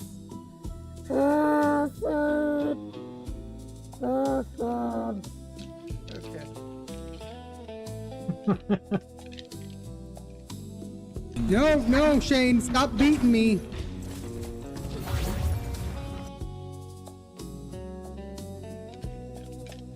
Yeah, thanks, Bear. I decided I need to stop having him in the center screen because whenever I was playing with you guys and D&D Bros, I was like, we need to put it someplace that's less. I'm not trying to say that it's super distracting or anything, but it's like Shadows of Brimstone takes a lot of time and effort, and I was like, and a lot of focus. So I was like, I'm trying to make sure that we're constantly going with it, but I have no problems with the shout outs playing and being on that side of the screen. It kind of works out. So this way people can still see what's going on in the stream as well. But guys, thank you again for the raid. And again, if you have to raid run, totally understandable. But right now, I'm trying to make these damn tests because my rolls and my luck tonight have been absolute piss with this team. We had a bandit come to town, shoot down a marshal, and Abbie decided to take him on, and she's got incredible initiative, but her guns couldn't reach the guy in the first turn. So he had 2 turns to shoot her down, dealing 21 damage a hit. And he managed to take her down in the second attempt. And because she failed the mission, she rolled 1d6 instead of 2d6 on the injury chart, and I rolled a frickin' 1, which means she died. So I had to res her back to life. It's just not been a good stream. Exactly, Bear. Trying to keep the focus on the stream. Anyway, here's Hoshoryo, who passes. Does he need XP? No, he doesn't need XP. He's good. Well, he's good. He gets the 40 XP and passes. So far we're doing good. So he gets 40 XP. Why is it not coming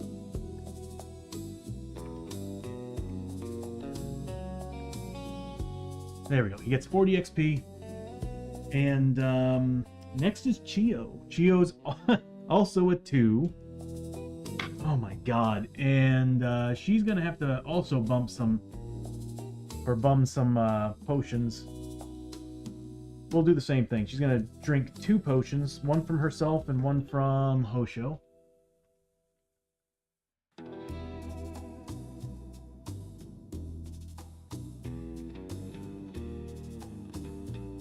Uh-oh.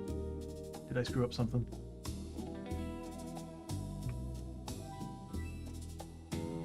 No. That was weird. Okay, so then Hoshoryo is gonna spend the potion for her. We seriously walked in here with 9 potions. We're now down to 1. We have 1 freaking potion. We spent 8 potions on this one card, very first freaking turn.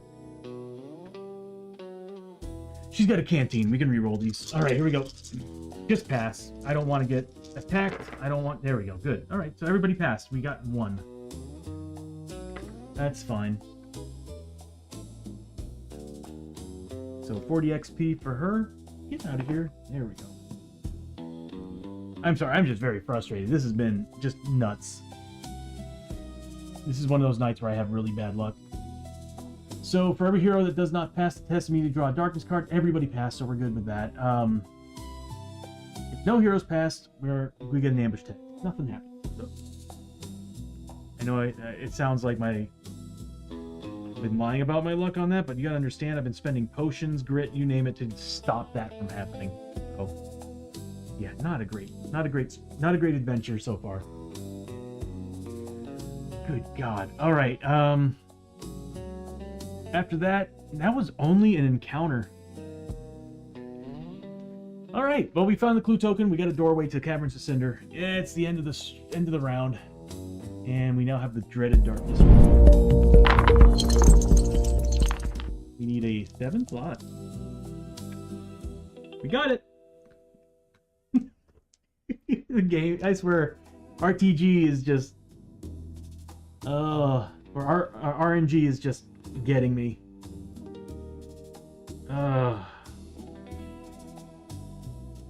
Okay, we passed. We actually did move down 1. I forgot about that. All right. Hoshoryo's up. He's gonna roll for grit. Nothing. He's just gonna move up to the doorway and search through. I do need to pull out some cards. I haven't gone through this deck as I should have.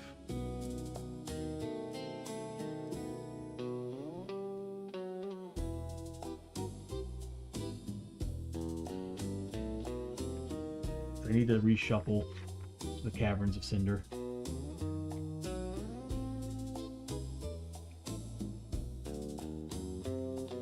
We need to find two more clue tokens, then we can fight Belial. Belial is an XXL boss monster, and basically he's in a sense Satan, but he's really he's the Dark Lord of Cynder. We're trying to find him. All right. On the other side of that doorway, the drilling chamber, and he gets 5 XP.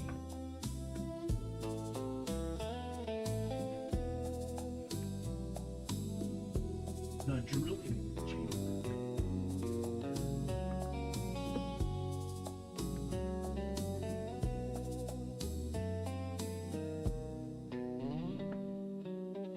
Big flippin' tile.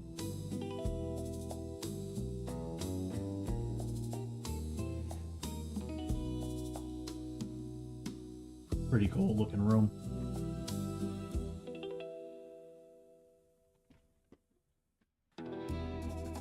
Trey, the one who... Hold on. Belial is the red dragon, the one who serves besides the devil, according to some mythos. Oh, cool. Oh, okay, Trey. Thank you so much for hanging out, buddy. Good to see you. Love you too, bro. I'll see you. One of these days, I'm going to be getting back together with the bros and Ranger Green. I'm just waiting for things to slow down a little bit around here. And also, I got to move. So once that's all said and done, I think it's mid-September. We'll be getting back together. But good to see you, bud. Love you. Have a good rest. We'll keep that over here because we're going to need this card. And that's it for Hoshoryo. Next up is it gonna work? There we go. Next up is Abbie. Get me some grit. Yeah, that's what I'm talking about. All right, she gets a grit back. Got max grit 2 now. Oh, God, I wish I didn't make her fight that dude. That's the wrong character.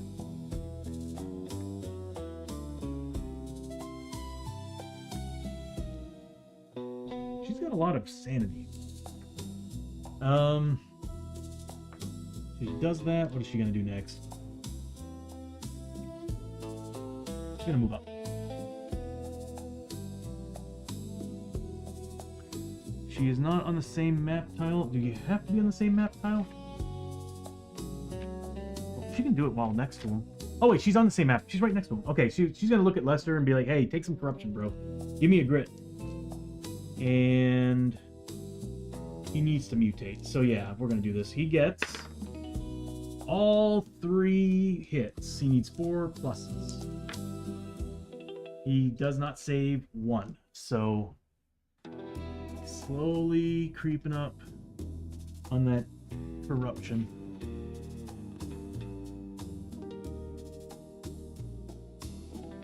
All right. And she's going to move up. All right.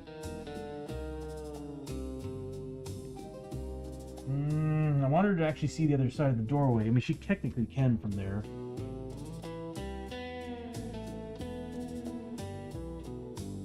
All right, she's going to move there, and that'll be her turn. Could have her scavenge. I'm just not going to scavenge, but I'll do it. Oh! Oh, come on! I know I passed. That's a good thing, but I kind of don't want it to pass. Like I said, the moment I get a Growing Dread card, I am done with it. Alright, here we go. What does she find? This almost makes me want to stop. A Darkness card and 10 XP.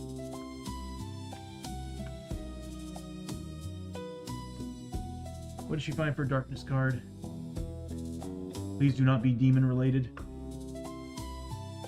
Or burning marker related. Myth related. Anything bad right now. Oh my god. Oh, we don't have personal. Oh, we do have personal. We don't use them though.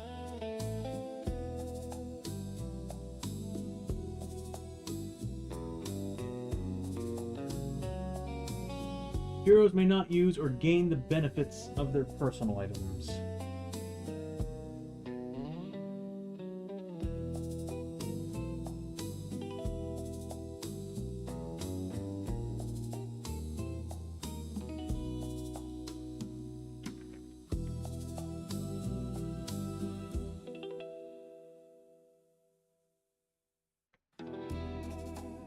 Oh, I didn't know I had that. Well, I mean, I should have. Damn it, I should be using that.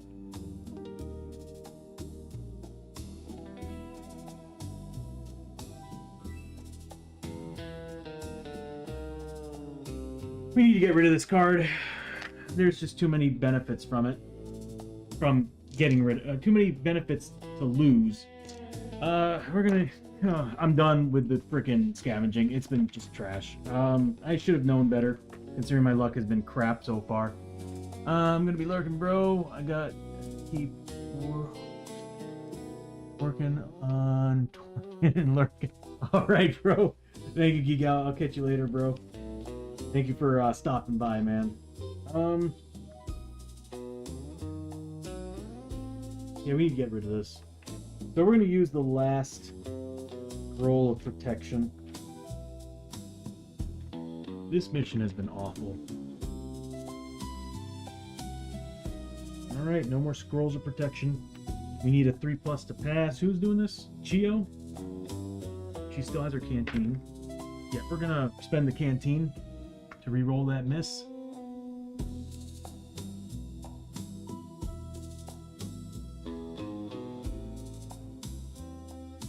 This has not been going well.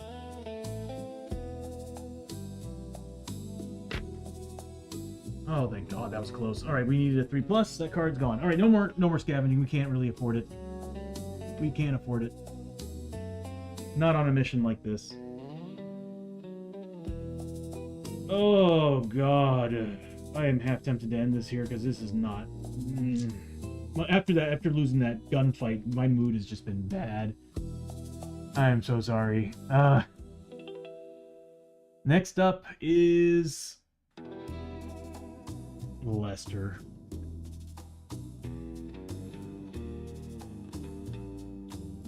Lester's gonna roll for grit. He's going to move on up.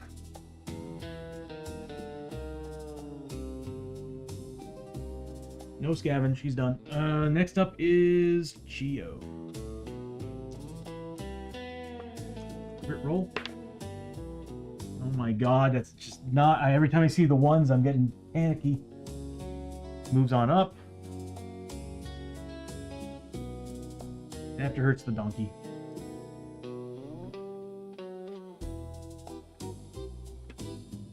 Oh, yeah, that room's been scavenged, by the way. We'll just push this over there. We're not coming back anytime soon.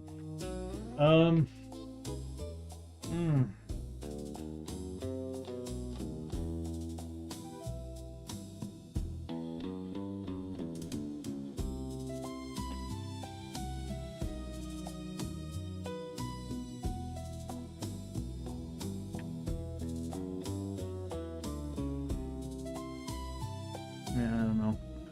This ain't going well. We haven't taken any damage or anything, but it's just we've been using like everything that we've had on the sidelines for this. Like all the bonuses we got kind of gone.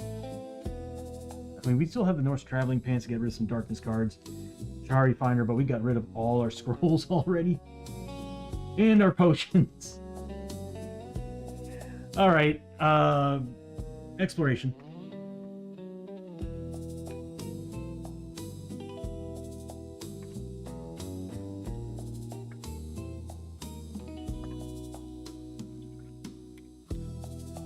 Couldn't give us a clue token, could it? One doorway and an encounter. Encounters are great. We're going to the left.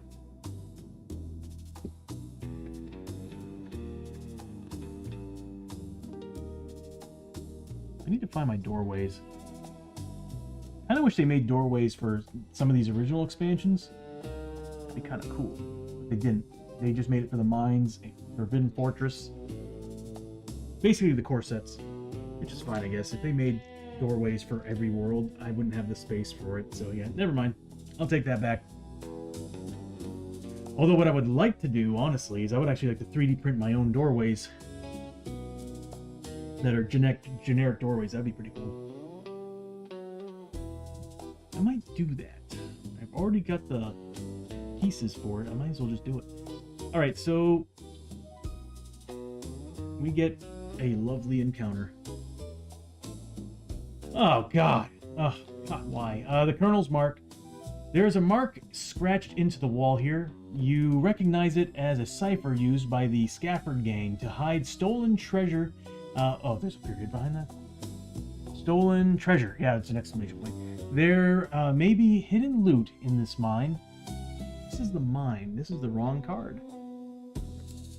This is the Caverns of Cynder instead. Okay, kind of lucked out on that. This is a small deck, though. That's the problem with this one. Mines. Caverns of Cynder. More chances to get screwed. Invisible Hellhounds. Great. That sounds great. Oh, and it's a spirit test! Yay! The way forward is blocked by the vicious barking and snarling from a seemingly invisible pack of hellhounds. You can see claw marks dig into the ashen floor at your feet and feel the hot breath of the beasts. Every frickin' person needs to make another frickin' spirit frickin' 6+ frickin' test. If successful, you are able to push past the savage beast without more than a few scratches. Gain 20 XP if failed. The invisible hounds tear and claw mercilessly, smelling the evil within you. Take 2 wounds for each corruption point you currently have. 3 wounds for each mutation. Ignoring defense. Why? Okay. Yeah, this ain't good. But we got a healer. We got a lot of mutations too. And corruption points. I'm regretting making Lester do his thing earlier. Alright, here we go. Man, what is up with this dungeon? Spirit 6 plus test. So Chiyo's a 2, so she gets 2 dice. Who needs to make this? Who's got the least amount of health? I think she's fine. You know, I'm not too worried about failing this. I said that about fighting the bandit earlier too, and look what happened. Alright, here we go. Chiyo does not pass. Hosho does not pass. Abbie does not pass. And then Lester with his fat old 6. Alright. You failed 15 out of 16. Pass this one, bro. Thank you. Thank you. He passes 1. So he gets 20 XP. And he doesn't take any damage. Good. Good.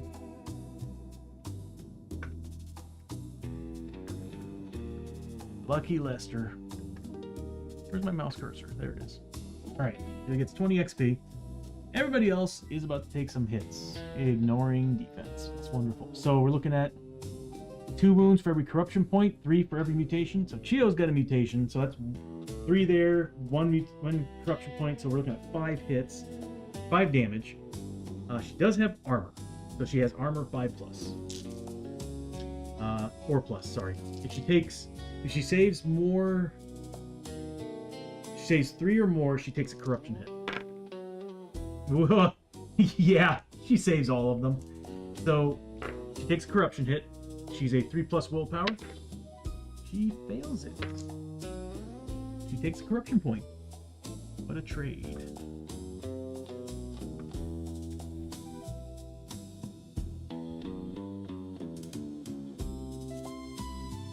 We don't need this out anymore. Hosho also failed, so he needs to take... He doesn't have any mutations, but he has 3 corruption points, so he needs to take 6 tests. Armor saves. He's a 5 plus. He saves 2, but statistically he nails it. He takes 4 points of damage. 4 points of damage.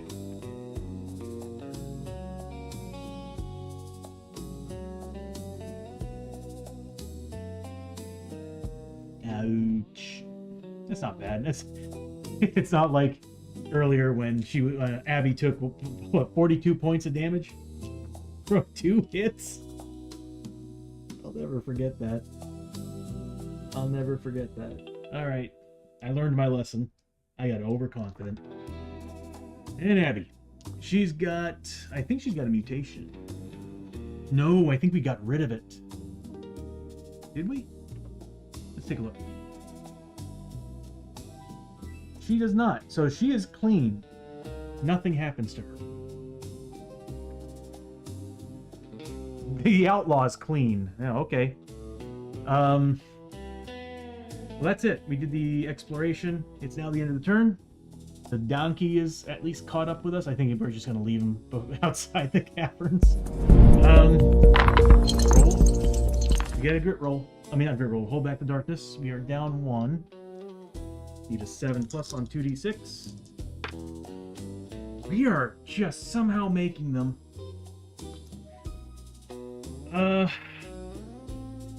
Now we're going into the dreaded Caverns of Cynder.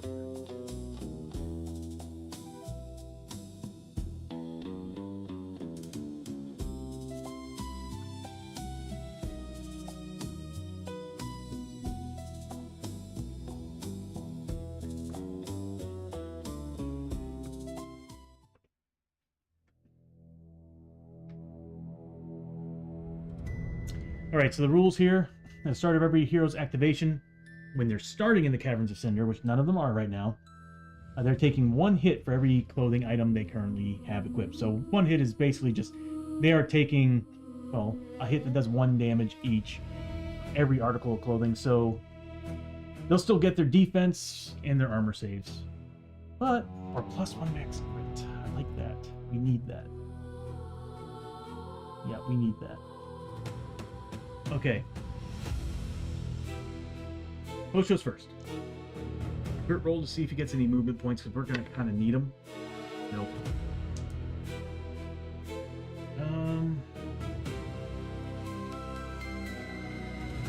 Chiyo should be at 2 key. I forgot about that. The start of every of her activation, every activation she has, she gets a key point, which she can use those points to add to healing or damage. So Hoshoryo's got 6 movement. I think I can get him over to that doorway. Yes. 1. There's no lava spots on here, so 1, 2, 3, 4. This would have been ideal for battling the boss. So he searches through that doorway. It's going to give him 5 XP. And what he finds on the other side... Damn, a cross path. Yeah, this is good. So we do go down 1 step. We're on 13. Cross path, really?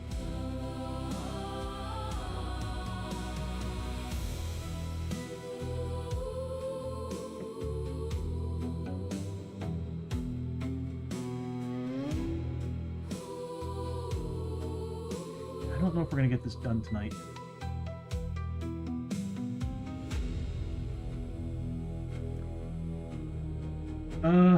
That's pretty much all you can do. Next up is Abbie. Grit roll. I can get some movement points. Oh, but we are +1 max grit plunger. She wouldn't get it because she's not technically in the room yet. But anyway, she doesn't get it. She gets. Who doesn't have 6 movement? Lester and Chiyo are only 5 movement. So 1, 2, 3, 4, 5, and she's going to. Yeah, we'll make her 6.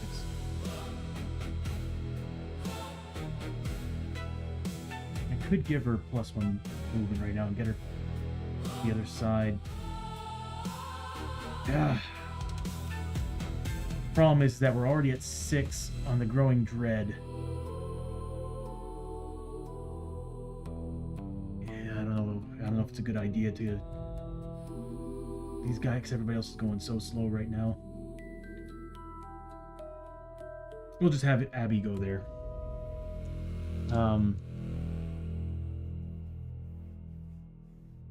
Yeah, we'll call it there. So that's her turn. Next up is Lester. Gonna roll for grit. Nothing. Lester's gonna move up. It's 5. 1, 2, 3, 4, 5. And again, that's it. No more scavenging. We're done with that crap. It's not gonna work in our favor at this point. And Chiyo. No grit. So move her 5. 1, 2, 3, 4. Is anybody need healing? Hoshoryo could use some healing, but he's only got 4 wounds. We got plenty of bandages. Oh, Abbie should have gotten some free items at the start of the turn. So we're going to give her the 2 flash grenades like we normally do. Forgot to add that. She's going to... Chiyo is going to use some bandages. She'll use Hoshoryo's bandages on himself. So she's going to spend 1.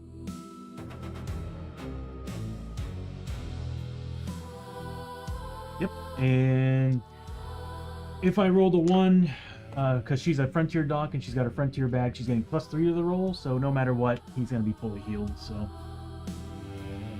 we'll give him back his 4 hit points back, and she's going to get 20 XP for that.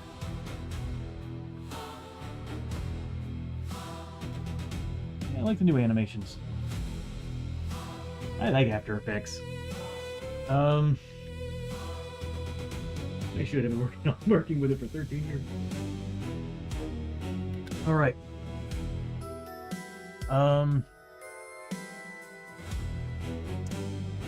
That's all Chiyo's gonna do. Now it's the donkey's turn. He's gonna move his 3 points. 1. Hold on. Where was he? He was right behind you, right? 1, 2. Welcome to hell, donkey. Alright, he's never actually made it in here. He's always been like so slow. But I need him close, because if we leave him out there and there's an ambush, he's gonna die. And he's a level 2 donkey. I don't want to lose a level 2 donkey. Probably should have left them home. But I want him at getting XP. with that, we didn't find an actual room, so it's just the end of the round.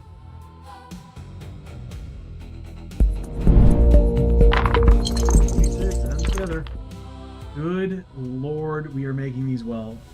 This is awesome though, except for Lester. Lester has to make a test because he's got the lonely spirit on him haunting him.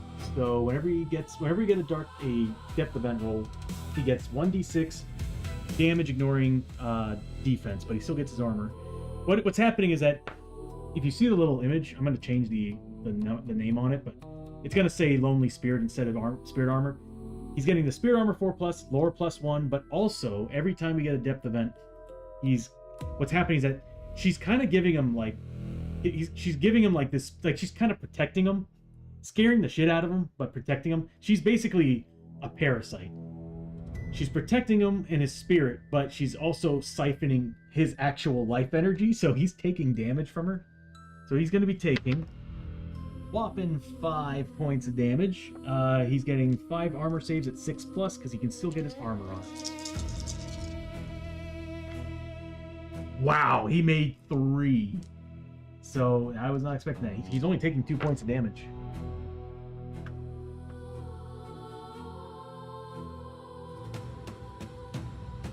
Damn. The ghost is awesome. Now, the best part is this. Depth events is whenever you roll doubles on Hold Back the Darkness, you don't pass or fail the darkness roll. That's a nice thing about it. If you roll double 3s, I'm really sorry. But on double 6s, it's the best possible outcome. We're in the Caverns of Cynder, so I think it's different than normal.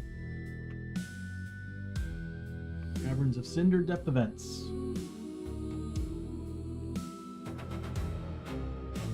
Double 6s, Flicker of Hope. A flicker of hope can be seen through the flashing flames. You must press on. Each hero may immediately remove any burning markers they have, as well as either heal 2d6 wounds, sanity, any mix, or recover d6 corruption points.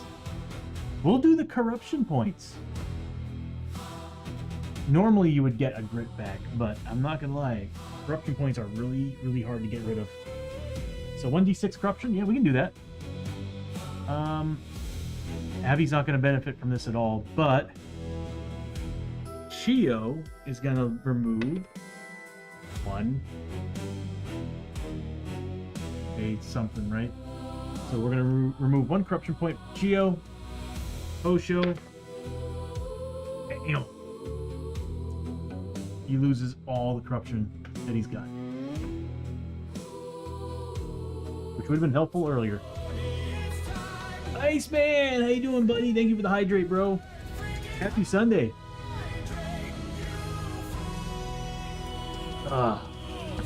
Thank you, thank you. How you doing, man? Good to see you.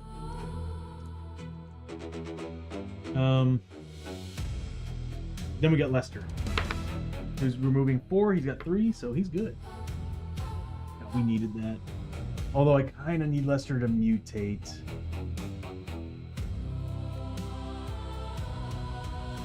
I really need him to mutate. He's only got 2 mutations. He's only going to deal 2 damage. Oh, thanks, bro. Yeah, it's been a busy week. And, yeah. Glad it's over. And move on to the next. Finally got a full meal since I started working. Oh, damn, bro. What did you have?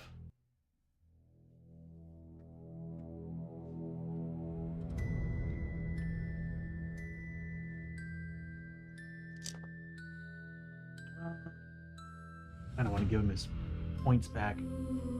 I really need him to mutate.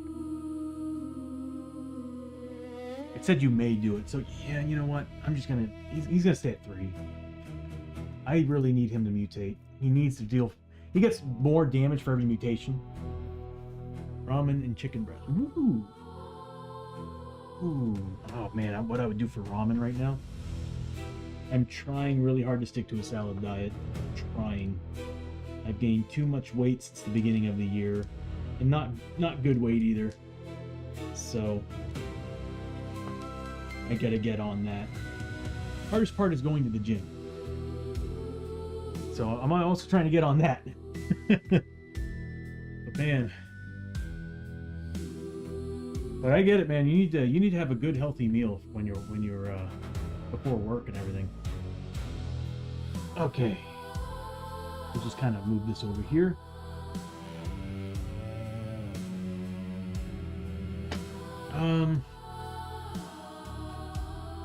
That was all just hold back the darkness.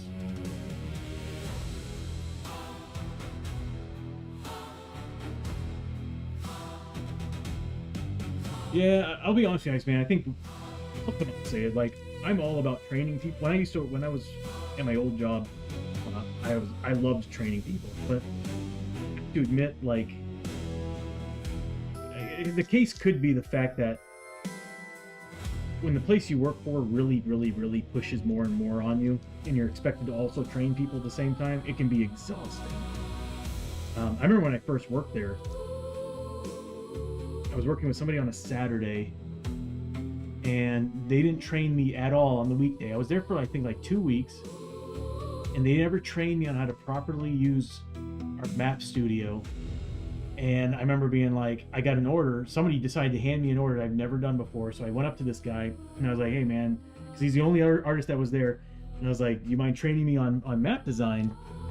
And he was just like, I've been training people for years, and I've had enough of it. Give me a few seconds. It's like, he was pretty crude about it. But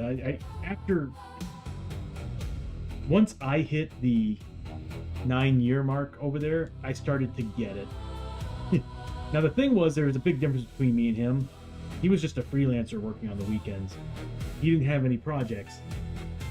They had boatloads of projects, and I was like, every time they'd ask me to train someone, I loved the idea, but I was also like looking at my queue and going, I'm not going to get any of this done that you guys want me to do, and it's already stressing me out. So, kind of went on a tangent there, but I'm not sure where he's at, but I remember getting to that point at one point at work. I remember getting there and being like, dude, as much as I used to love training people, the workflow and everything just gets to you. Yeah. No, I'm sure you do, Iceman. We all do. Especially when you've worked long enough in certain, you just at a certain point, you just start understanding that people go through a lot, especially supervisors. Yeah. Because I remember once I became a senior, it was like a whole nother world. Hosho's going first. He's gonna grit roll. Doesn't get any grit. I was hoping for some movement points. And he's just gonna move. What would be a better way? I'll just keep going to the right. So 1, 2, 3, 4. Just push this forward a little bit. He's gonna get 5 XP. But either way, man, congratulations on the new job and everything. It's rough to find one right now. Very rough. I've applied for several places in the area, and no luck. You see, the problem is that I left a job that I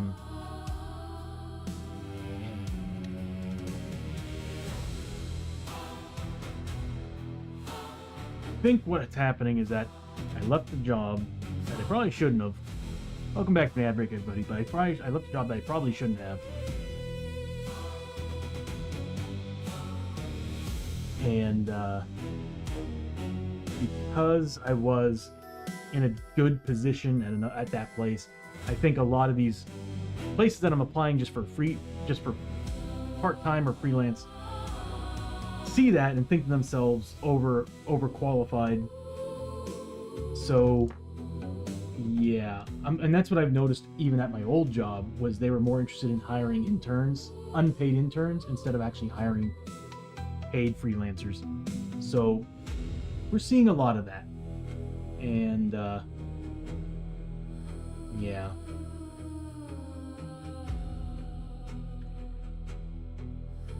Yeah. Anyway,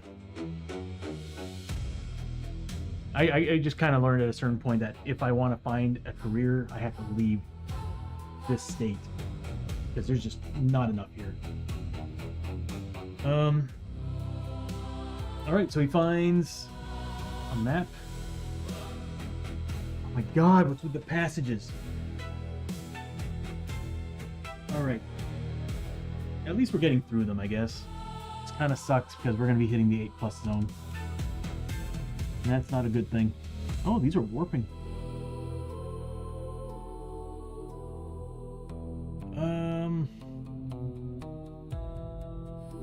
Yeah. Yeah. Damn. Well, that's his turn. We're going to move on to... God, my God, dude. Okay, we're moving on to Abbie. Abbie is getting 2d6 for grit. Nothing. She got 1 and a 3. She's going to move 2, 3, 4, 5, 6. That's it. I'm not scavenging anymore. Hey, no problem, bro. Enjoy your food.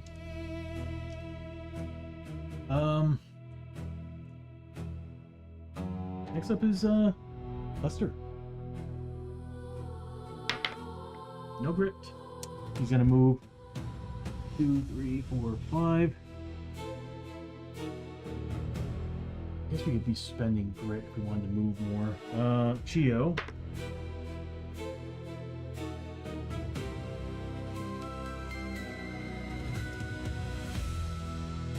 Oh, everybody needs to be taking tests.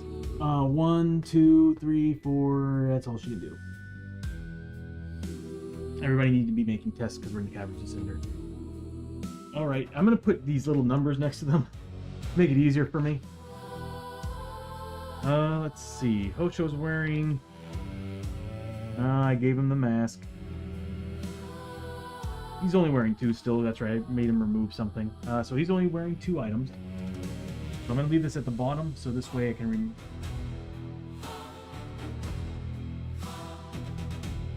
Is there something wrong with my television? Or is that just a reflection? That might be the reflection. Might be the reflection, I'm not sure. So bottom pixels are acting up. Lester is wearing 1, 2, 3, 4, 5 items.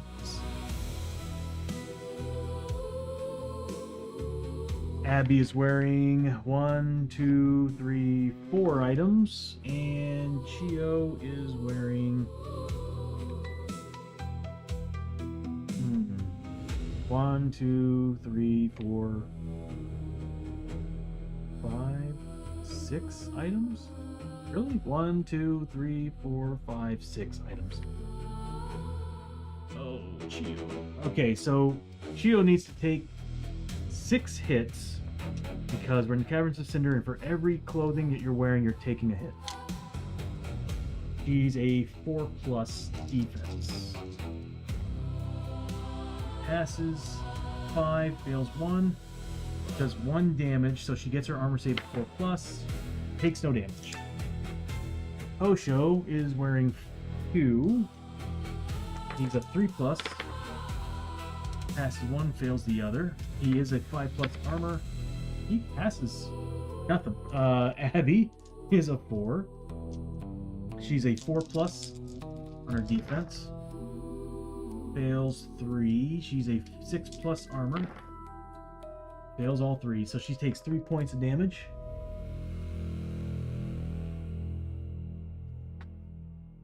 Is that a 1?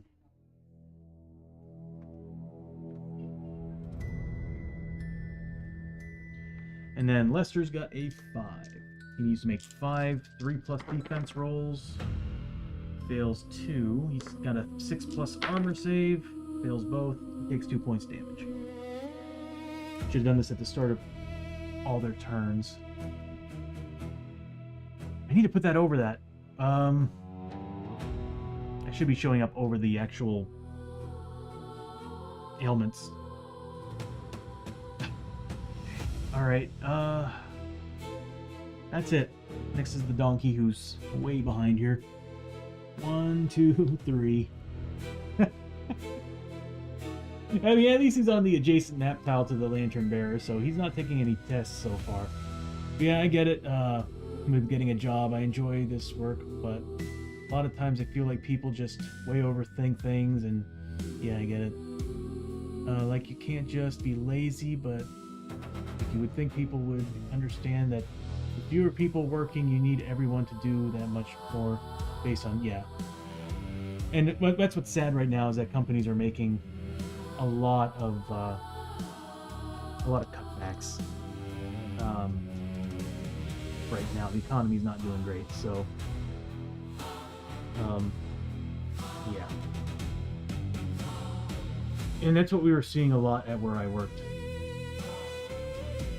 During COVID, they end up firing, well, not, yeah, they ended up laying off a lot of editors, and that job became the producers, which the producers handed that down to us, and that put a lot of pressure on us.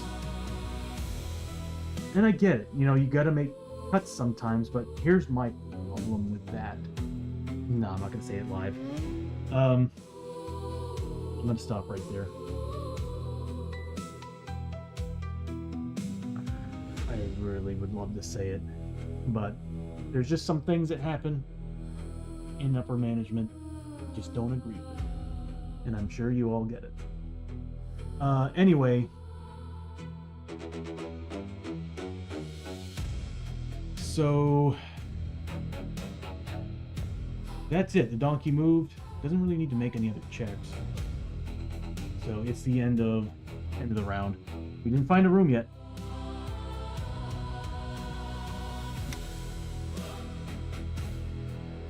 Because I don't know how many times I've had it rubbed in our faces that certain things were going great, but they really weren't. Start of the round.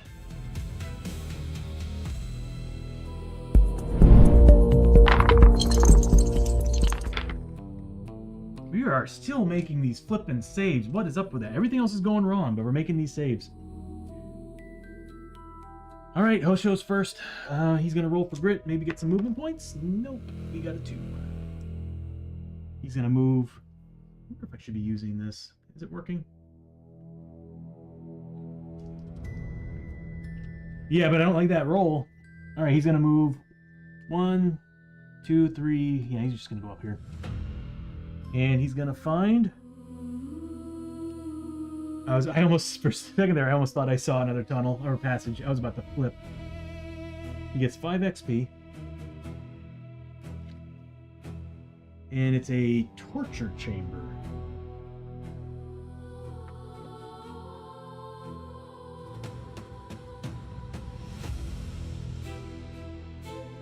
What does that look like?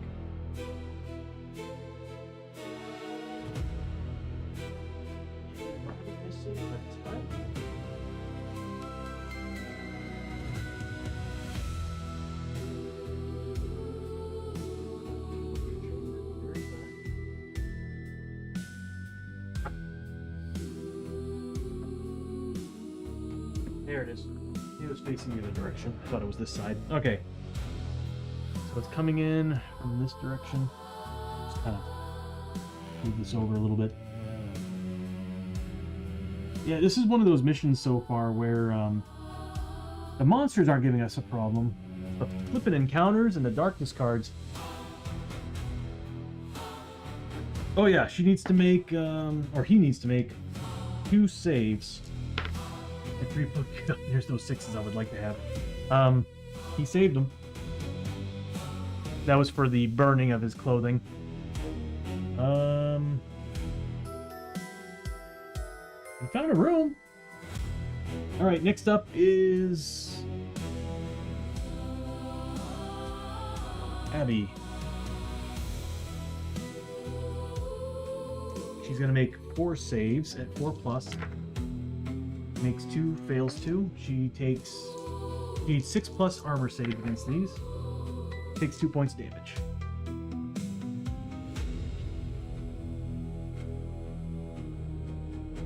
Damn. We need healing now. We might actually end up using our bandages on this one.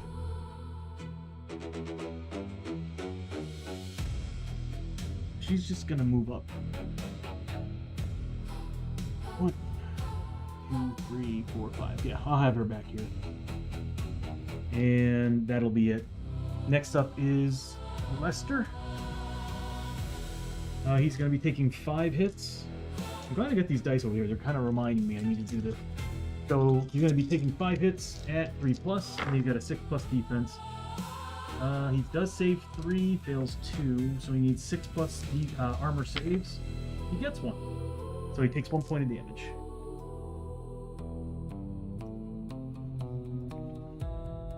I really need to add that over the ailments because it just looks better if I did it that way. He's just gonna move up. Poor donkey. He's about to take some hits. Chiyo is next. I really need to bump up her initiative. I want her to be at least at 5. 5 initiative is usually a guarantee that you'll be going before most enemy types. Except for frickin' Hellbats, I think, or Bandits. Oh, bandits are awful. Okay, so... grit roll. Hey, alright, nice. She gets a grit. And she's going to be taking 6 hits at 4+. She saves 4, and 4+ armor saves. Neither one, so she takes 2 points damage.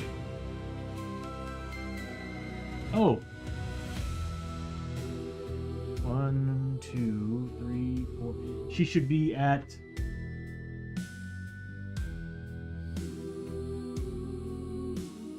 She should be at 4 key. Keep forgetting to do that.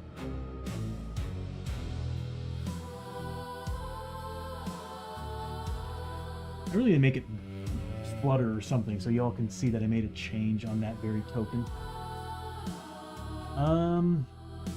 She's just gonna move up 1, 2, 3, 4, 5. Be in the front over here. And that'll be her. Oh no, she's gonna heal some people. Abbie can use some healing. She's good. So we'll spend, I think Abbie's got bandages. Yeah, we'll spend a bandage from Abbie.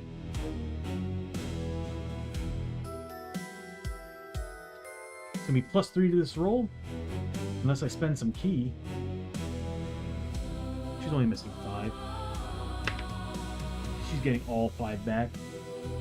That was 8 points, but she's getting 5 back.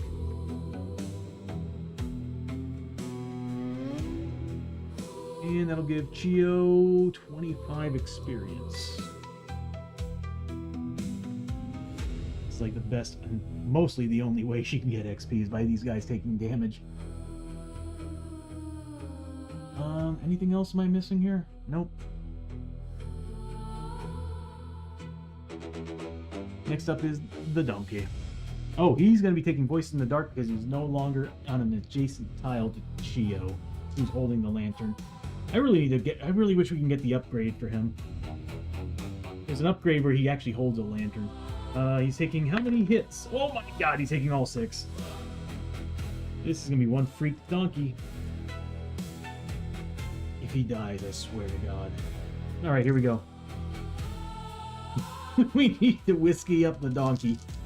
Okay, here we go. 6 saves at... What's his save value? 4+? Donkey is a 4+ donkey. A 4+ willpower. Did surprisingly well. He takes 3, so he's not quite at half sanity yet.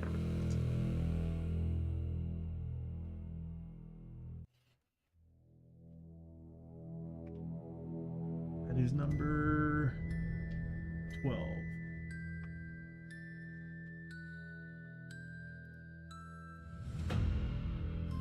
So he's at 5 out of 8. The moment he gets to 3 sanity, he's going to be hauling ass.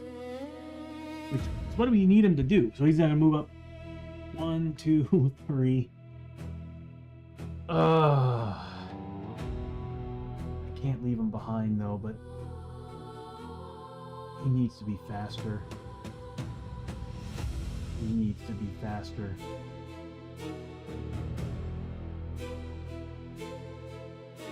If we lose it, well, we got all our gear in town, so we haven't collected any items yet, so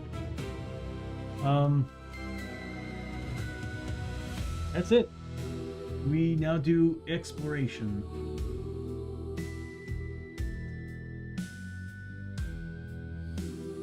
For the love of God, give me a frickin' clue token, please. Please, I want one.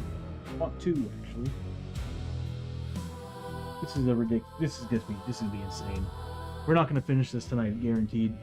I am getting tired, so I might only do till 11, maybe 11:30.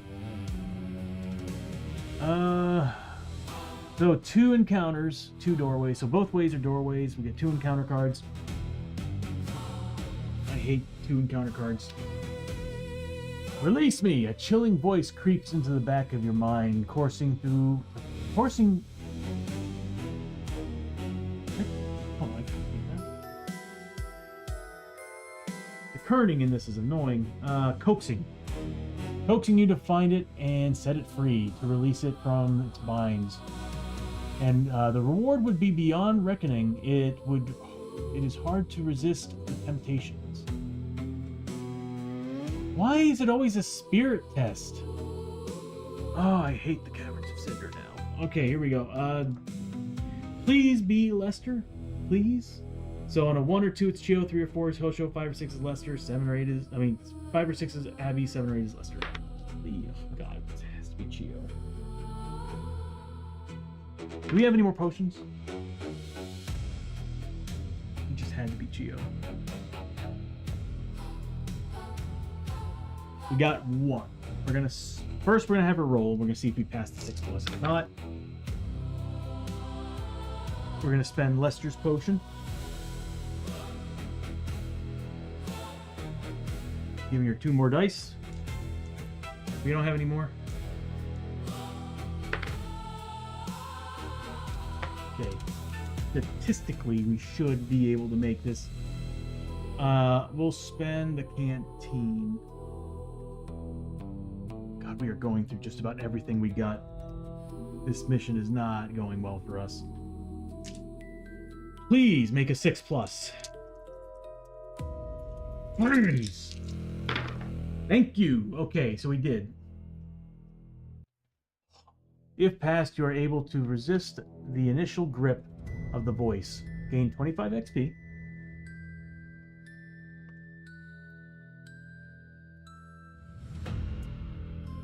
If failed, take this card as a curse. Oh, great. While in the Caverns of Cynder, anytime a clue icon is found, you are on the map. Wait, and you are on the map tile with the exploration token, gain 50 XP and recover up to your max grit. Also, keyword Cynder enemies are now +2 damage on combat hits against you. It's actually, it's a double-edged sword on that one. Kinda glad she passed. Yeah, I'm kind of glad she passed. That XP bonus would be really nice.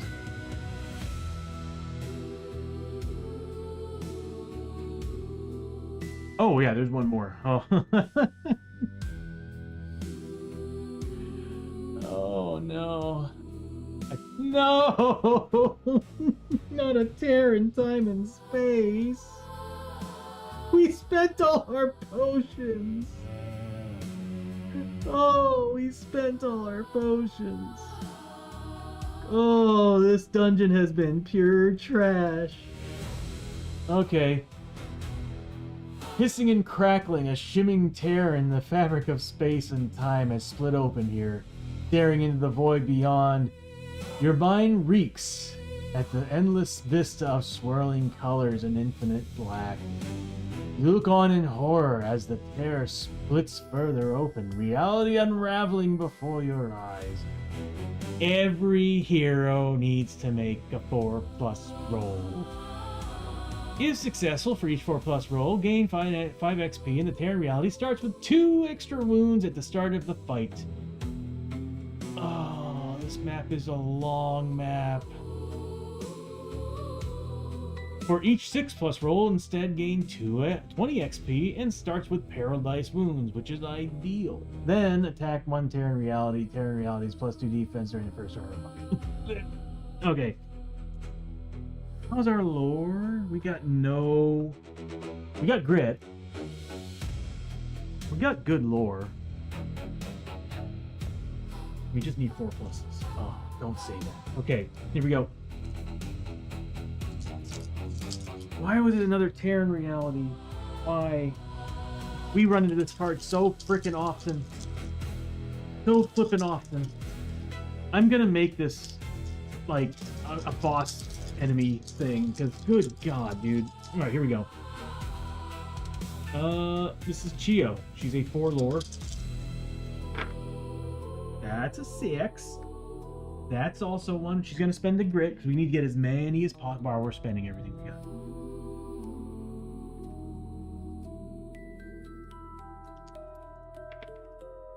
Damn it. Alright, so she gets these 2. Oh, Hosho. You friggin' kid. Well, that was cocked, but I'm gonna spend the grit. You rolled double ones. Are you freaking kidding me? This is not going well, people. Well, we got 1. Okay, next up is Abbie with 4. We did get a grit. Misses. We're gonna spend a grit. We're gonna remember we're +1 max grit.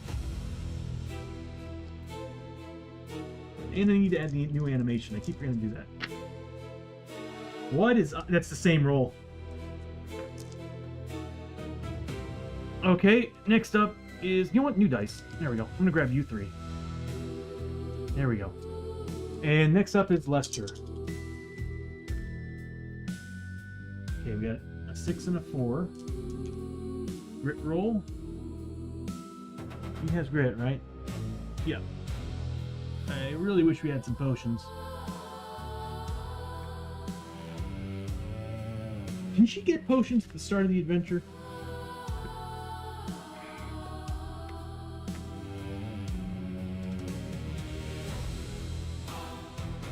Abbie. She can choose between bandage, sake, potion, and flash, and the flash bomb. Okay, flash bombs are really, really good though, so it's kind of hard to pass that up. 2 more hits. It comes with a ton of health. A ton of health. Alright, so XP, what are we looking at here? Chiyo is getting 25 XP for the damage that she did to it. 5 XP for Hosho.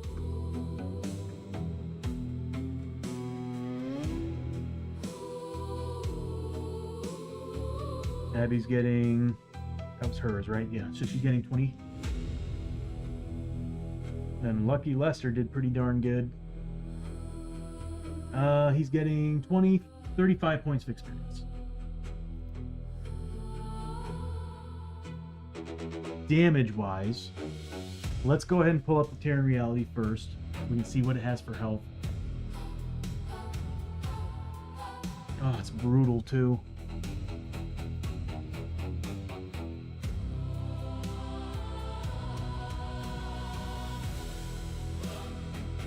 +8 per hero.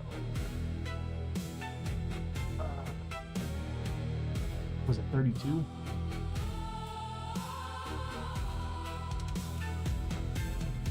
Yes, 32.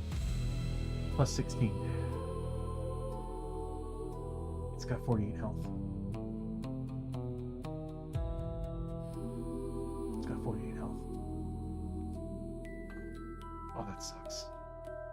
That sucks a lot. Okay. And it's got 2 elite abilities. Oh, that's even worse. Okay. Let me get rid of this. Drop everybody's sheets. So I need to see things. This is all the damage that it's getting. Oh god. Alright,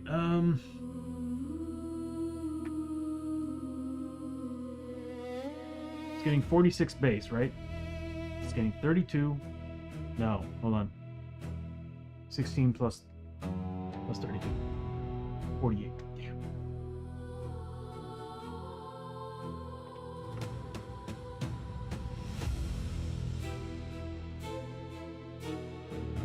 Sucks. Yeah, this will be pretty much the end of the night when we finish this. If we finish it. And 2 elite abilities. So we love those. 5 and 3. Heroes within 2 spaces of the Terror reality are -1 on their defense rolls. Ooh. And then all Stranglers are now +1 combat and may make their melee attack from up to 2 spaces away. All Night Terrors are now +2 combat. Okay. Oh my god. Oh, that's terrible. We need to destroy this. We might be using all our abilities on this fight to stop it from spawning. Yeah. Yeah. We need to destroy this thing. I was hoping to hold on to it for Belial. Nah, we're going to try to hold on to it for Belial. Yeah, we got like 1 turn to beat it down before it actually spawns anything, so I think we're going to be good.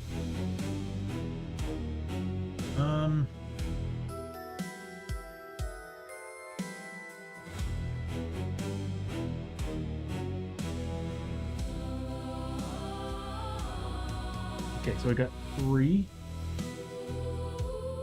So, Stranglers.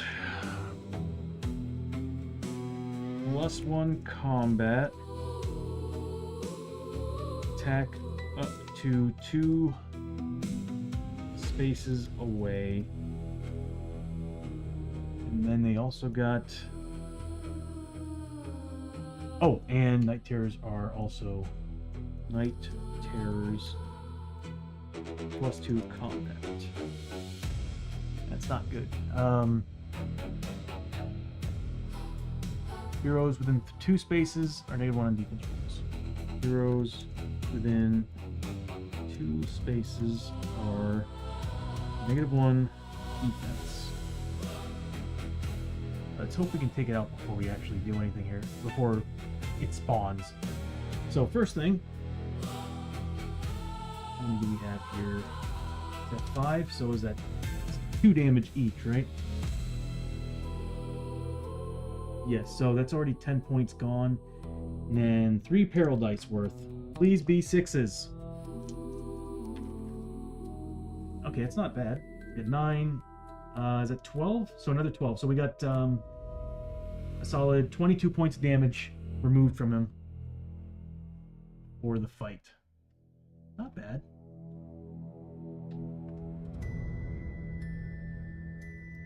So we'll remove 22.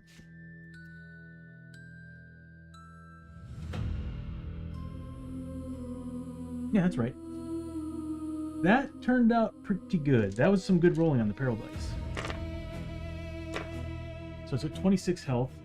What's funny is I just need to like leave the Terror in reality model here because it seems like every time we go on a dungeon raid, we get one. So I don't know. I need to just keep it out. So let me turn on its abilities here. And if we get any Stranglers, I need to add that to their sheet. I'll be right back. I'm going to grab the Terran Reality. I want to say we should be able to take down 26 points of health first turn. Even without using all our feats. Oh god, I might have jinxed us.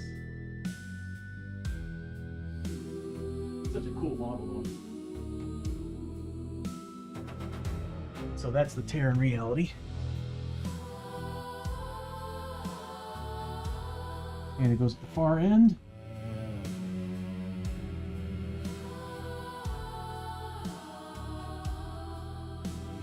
Since there's no models out here yet, we're just going to stay in third person. And if we start seeing more models, I like going to overhead.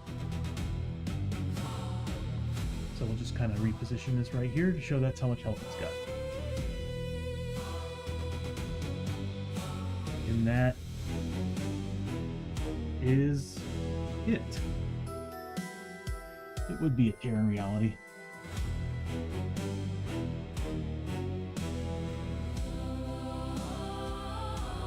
What are its abilities? cannot move, spawn at the end of every turn, roll a d8 on a roll of 1, 2, 3, or 4, or 5. So only on a roll... No, it's always spawning, so we need to take it down. So it adds Stranglers on a 1 through 5, on a 6 through 8, the Night Terror. To fight adjacent... to the spawner. Okay, if any reason one or more of those models cannot be placed, the darkness moves forward. We're good on that. Darkstone Radiation is ridiculous. It's a 4 now. So we are taking 4 corruption hits standing adjacent to it. So that's when you end your movement. Ooh, okay, so no matter what. That's pretty rough. Ripping the Fabric of Space. This enemy has armor 4+ against all attacks that, except that if they have keyword magic or Darkstone icon, which I think everybody but Lester has Darkstone icons. Void and Patrol. Did Chiyo get rid of the ailment?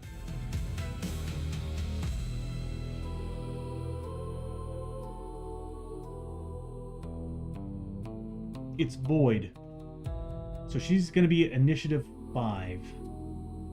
But she's going to be taking a sanity hit without willpower at the start of every turn. So she is right now initiative 5. Good. That puts her before a lot of enemies that come out.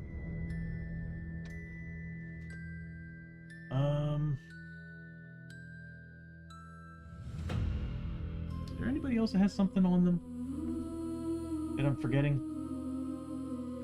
This is why I'm kind of thinking of redoing some things. Nope, we're good. If we fail the darkness roll, Lester does take some sanity damage.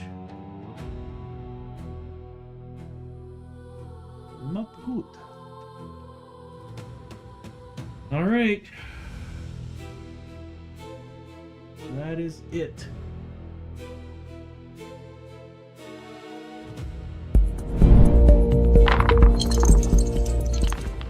We are actually on the very last room before we go to 8+. Oh, this sucks.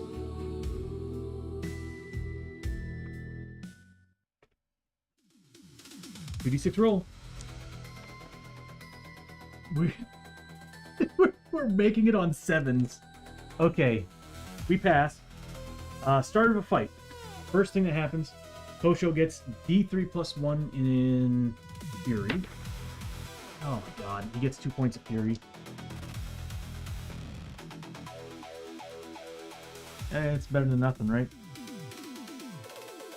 He gets 2 points of Fury. We pass the test, so Chiyo doesn't get anything. First things is... Oh, no! First person is Abbie. Abbie is technically on the first turn of a fight at 10 initiative. So, she gets to go first. She's going to be making 4 saves, wearing 4 articles of clothing. She needs to make 4 pluses. Passes 3. Armor save of 6+. Does not get it. So she does take 1 point of damage.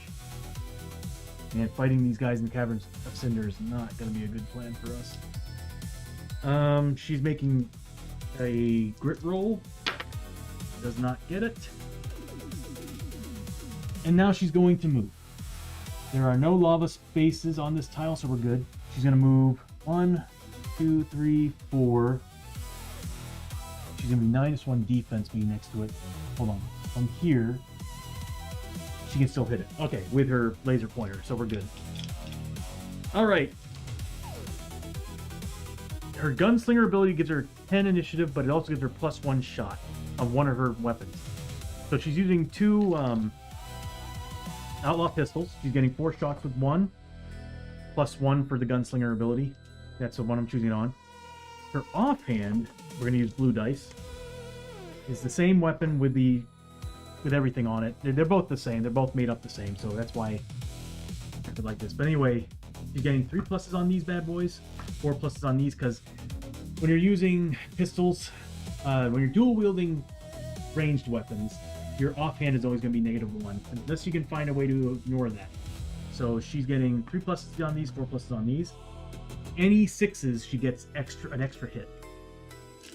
She can only have a maximum of 8 hits because, well, that's what heroes get. So here we go. she does get some hits. Wow, some bad rolls though. These are all misses.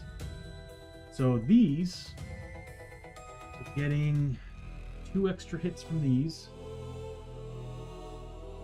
So we're looking at 6 hits. I might as well. Should I grit roll? Yeah, we need to grit roll.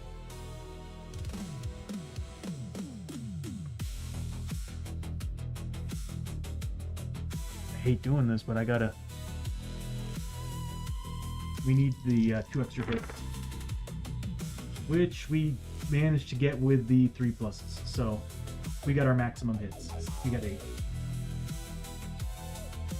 Now I'm going to bust out everything we got on this thing. It's a defense 2. Alright, so what she's getting for... Oh, you know what? We're popping Darkstone bullets. She's got... Let's see. She's going to spend one of her Darkstone bullets. She's got 5 right now. For the rest of the adventure, she's now +1 damage. She's going to use the Flag of Conquest, giving her +1 damage. Ooh, I just felt lightheaded for a second there. That was weird. Alright.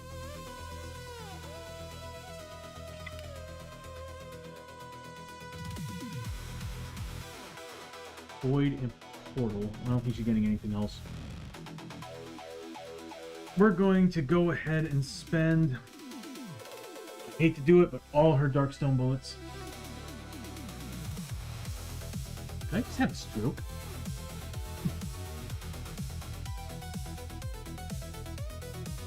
Alright. So she's spending all 6. So the first... Well, you know what? I should do this one at a time. But... So the first 6 shots are Darkstone, and then the last 2 are Narc. Our Darkstone bullets, the last 2... Well, Deadeye shots, the last 2 aren't. So we're looking at... Damage-wise, she's got Yeehaw, which is +1 because it's only defense 2. The laser pointer's adding +1. Darkstone rounds, +1. Deadeye shots. Oh, and then a Flag of Conquest, +1. So we're really looking at +4.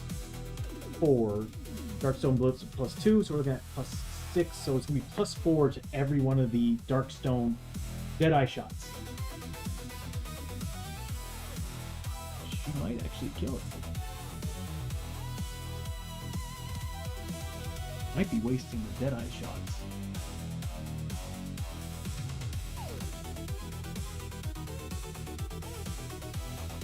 I don't think I'm going to waste the Deadeye shots.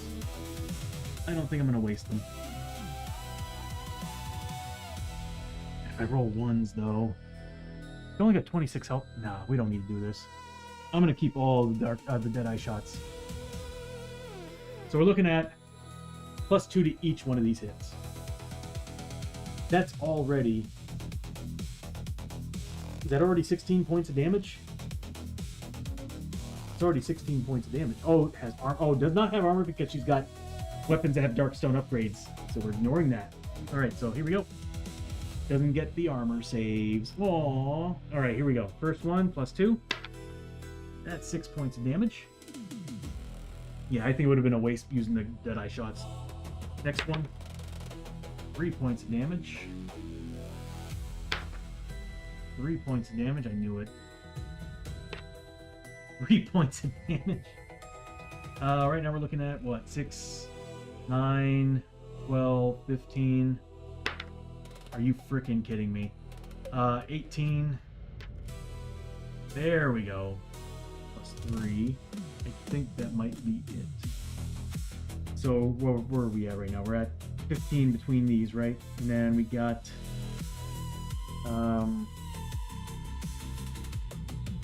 24.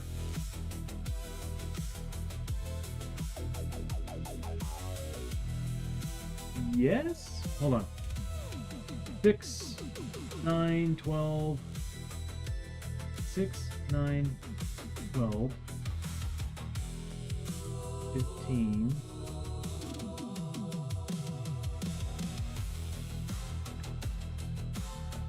18. He's dead on this hit. He's dead on this hit. So that did, it was 18. He had how many points left? 8 points. So he did she did 8 points of damage on that last hit instead of 9. I'm glad I didn't use the Deadeye shots. 4+ against all attacks except those that are keyword magic or include the Darkstone icon. Thankfully, because we have the Darkstone grip added to it, it has a Darkstone icon, so we ignore that. Is there anything else? Am I missing?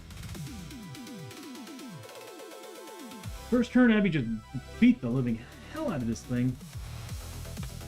She's gonna get a ton of XP too. Well, that was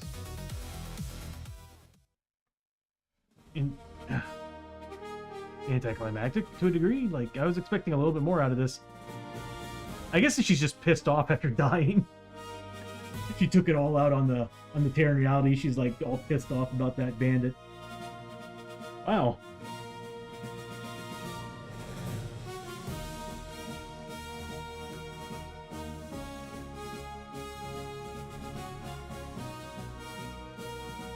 Well, I don't think this team's really scared of Terran realities anymore. Alright, so what we're looking for experience here is, I'm going to tally up the base XP first. So because it's a double elite, it's adding +5 for each elite ability to the base. So we're looking at 20 +5 for each wound it did. So we got 6 hits that did that. So it's what, 120 base right there.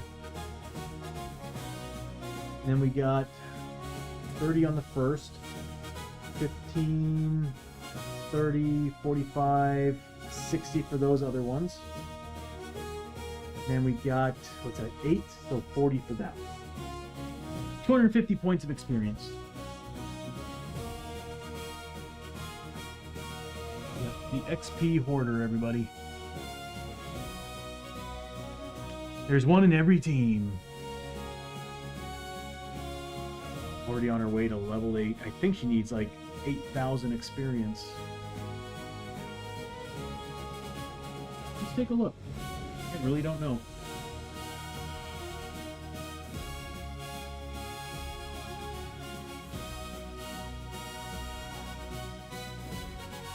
I've never had a level 8 character before, so this is going to be interesting.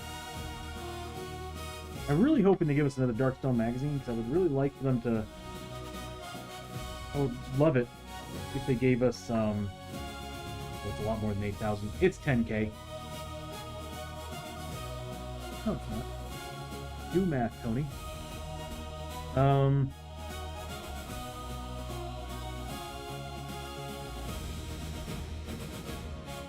Almost. It's 9,000 and 9,600. 9,600 XP. Yeah, she's quite a ways away. Is she, though? Alright.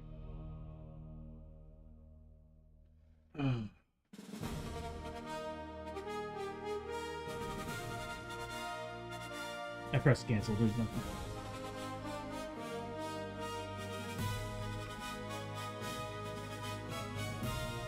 Cancel should have voided that out. Alright, I'm gonna have to fix that.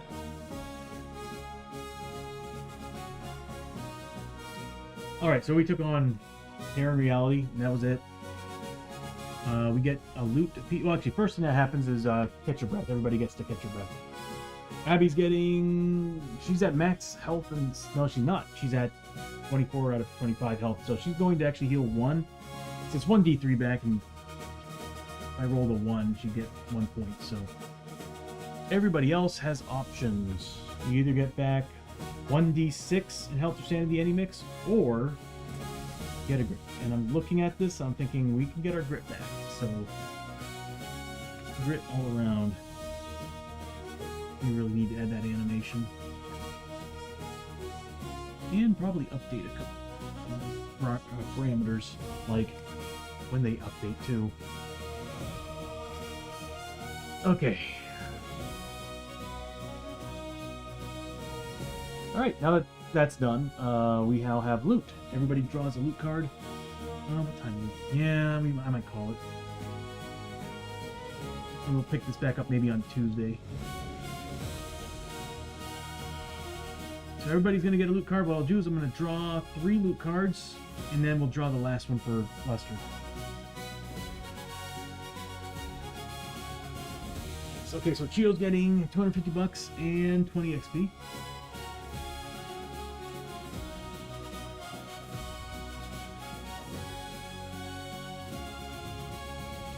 I went a little too fast there. This is why I tried to tell myself to make it a 2-second animation, not a 3.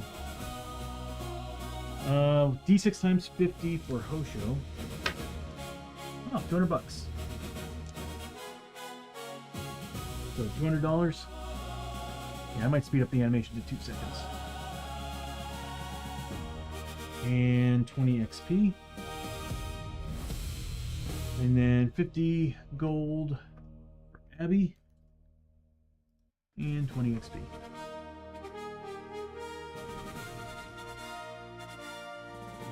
And then we got final loot cards for Lester. Ah, Darkstone and 20 XP. You can do some Darkstone.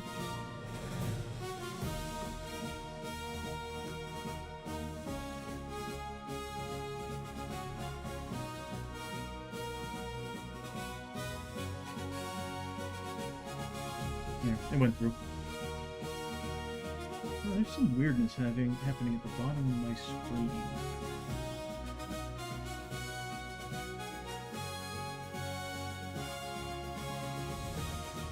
Interesting.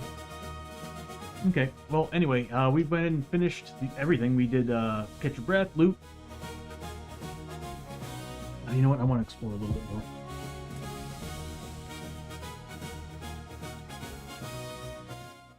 We're not in the mines. We're in Caverns of Cynder.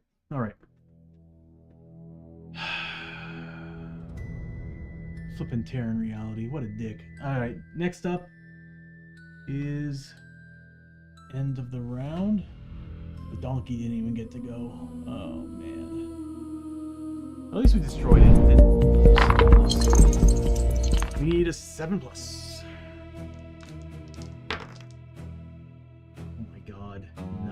That's a bad thing. I mean, we didn't pass, we didn't fail. But I think we take damage or horror. I think it's horror. Let's just see what it is. I might actually try to avoid this. Seriously, this world is making us use everything we've got. Let's see what it is. Cinder. They usually make them a little bit different. The burden of judgment. Shrieks of agony and torment echo through your mind as a dark eye of judgment falls on you. Ah, Iris Sauron. Alright. Scrutinizing your worthiness. Each hero in Cynder immediately takes, that's including the donkey, 2 sanity damage, ignoring willpower, for each corruption point he has. Oh, well, the donkey does not have any corruption. He's good. Matter of fact, I think we're free of that. So 2 each corruption point. Oh, Lester. Okay, Chiyo and Lester. Chiyo needs to make 2 willpower save. Sandy's ignoring willpower, so she's got a 6+ will 6+ spirit armor. She can't get her. No, she doesn't get it.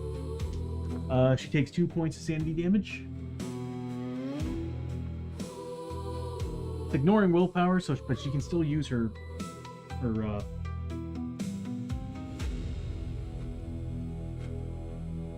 spirit armor. Lester's got a 4+ because he's got that spirit that's protecting him and sucking his soul out. Oh, he's also taking hits from that. So she's saving his brain, she's saving his sanity, but sucking his life out. So Lester needs to make, he's got 3, so 6 saves. He's a 4+ though because of her, so 6 saves at 4+. Spirit armor. Takes 3. And then he's taking 1d6 ignoring defense, so 3. He's got a 6+ armor. He does save 1, fails 2, so he does take 2 points of damage. That's the price he pays for that spirit armor. Dang. All right. Well, at least we didn't pass or fail, I guess. All right, next up is Hoshoryo. He is going to take 2 saves for his what he's wearing. It's a 3+. He gets them both. He's going to roll for grit. Nothing. He's going to move. I'm going to go to the left. 1, 2, 3, 4, 5. He could go that way too, but it's faster for us to go to the left.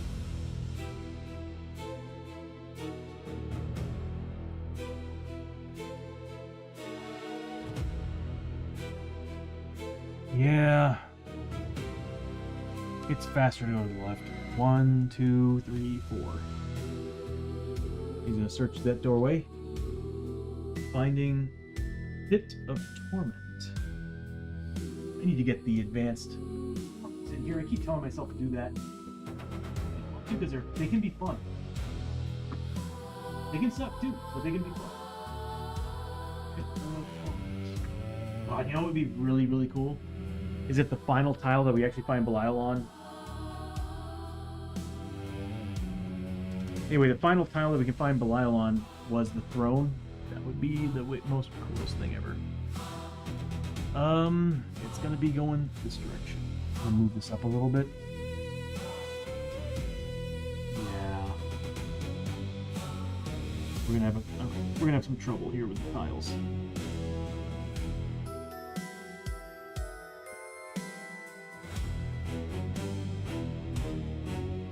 I'm gonna vote that the left way is blocked off, just to make things easier. He gets 5 XP.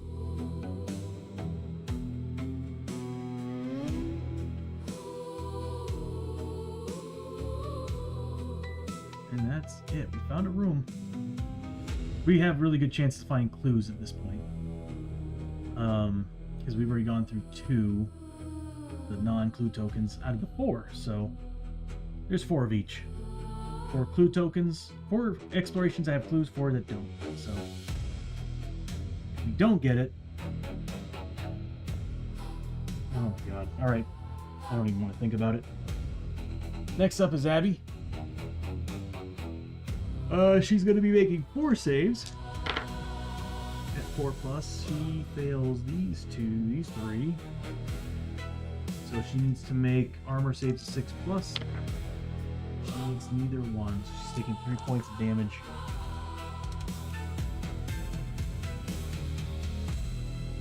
Ow. Alright. Grit roll. Hey, she got it. Alright. Good. That's right, I need to add that animation. She's gonna move this way. And be right here. And ad break in 2 minutes, everybody. After her turn, it's gonna be Lester. Oh, it's Chiyo is no longer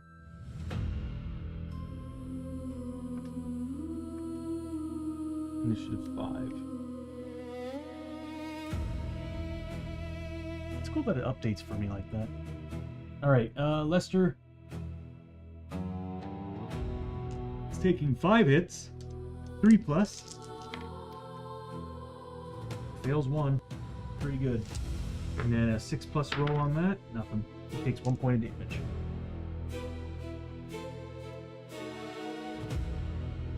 Then he makes a grit roll, nothing.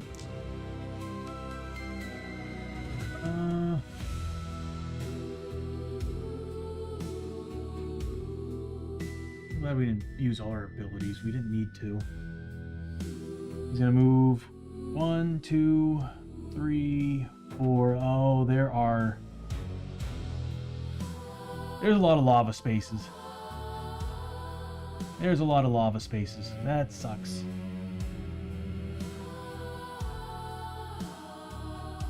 Well, we can move diagonally. Okay. Alright. Next up is Chiyo. She's got 6 at a 4+. She actually makes 4. Nice.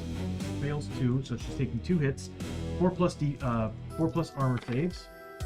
She does pass 1, fails the other. She takes 1 point of damage.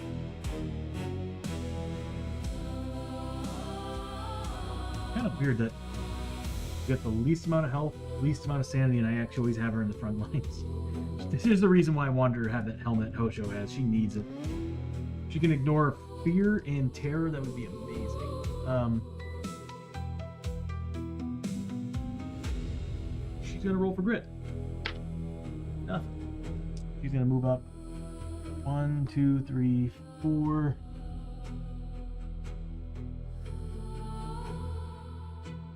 And that's gonna be it. Maybe. Who's got health problems? Lester. She's gonna heal Lester. I'm pretty sure Lester has some stuff. He has 2 bandages. He's gonna spend a bandage.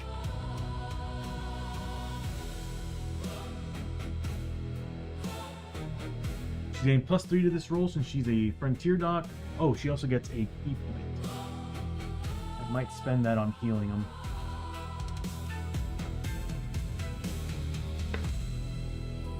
Probably not. So we're looking at 8 points of health. Fully healing them. Yeah, frontier docs are stupid good. Giving her 40 points of experience for healing wounds on another character.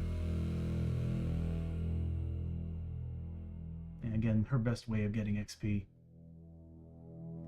She needs what, 5,600? She's getting close. I cannot wait to level her up. I'm dying to see what I can get her. Just quite a ways to go. She and Lester have a hard time getting XP because they're last. And the other 2 characters do a lot of damage. After her, it's Donkey. We still haven't gotten them a name yet. Waiting for people to vote on that. 1, 2, 3. Oh yeah, he's gonna take Voice in the Dark, by the way. He's taking 1. He's at 4+. Fails it, so he's at 4 sanity.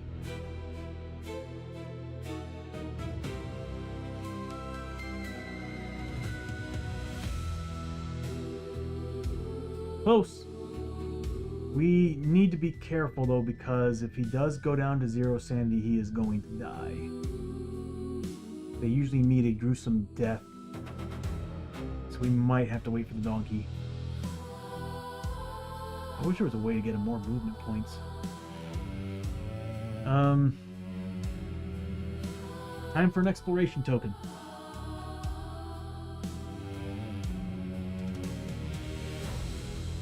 We might lose the donkey. We did get a... Oh, God. We already did that one. There we go. Oh, 2 encounters? Really? So we did get a clue token. We're 1 away from finding Belial. So we got 2 encounters. We shouldn't have brought the donkey.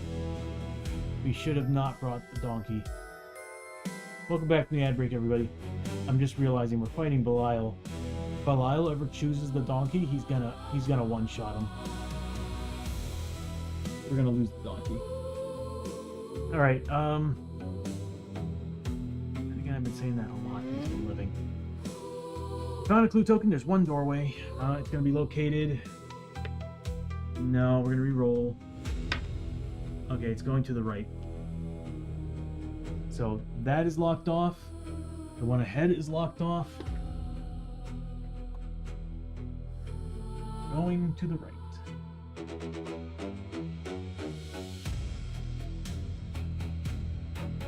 And we'll do the 2 encounters. I think this will be it. We'll call it a stream after this. Alright, encounter 1. Treasures of Greed. Spirit tests. I'm so tired of it. The chamber is filled with golden trinkets and treasures from across space and time. As you reach out to pick up one, you can feel the darkness infecting your hand, coursing through your veins. Each hero may attempt to pick up treasures up to 3 times using the following test. If successful, draw a loot card. For every one rolled during this test, take 1 corruption point, ignoring willpower. Yeah. For any artifacts found as part of this loot draw a world card first, including the Caverns of Cynder, to determine which artifact deck to draw from. I nominate Lester. Lester's a 6 spirit, I think. Everybody else is a 2.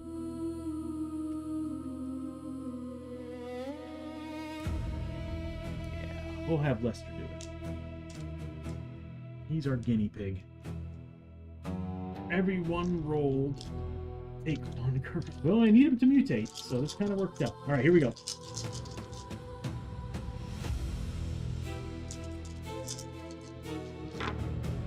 Wow, he nails it. But he does get 1 corruption hit. It's a corruption hit.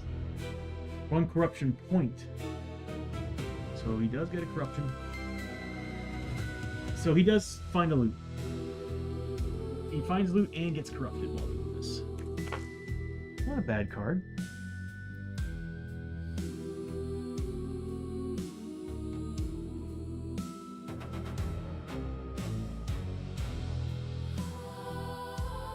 He's now at 4.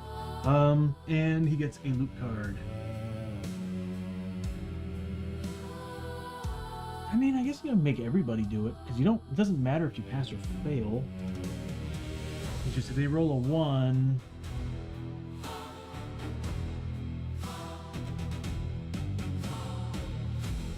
$50 and 20 XP.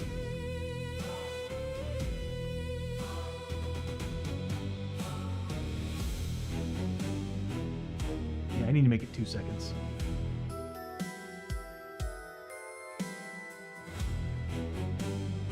Yeah, I really need to make it 2 seconds. I can do that. It's very easy. I can actually speed up the animation too in OBS. I just think it would probably cause some rendering problems though, so I might do that. We'll see. What do I want to do? Why not? Let's have everybody do it. They're all 2 spirit.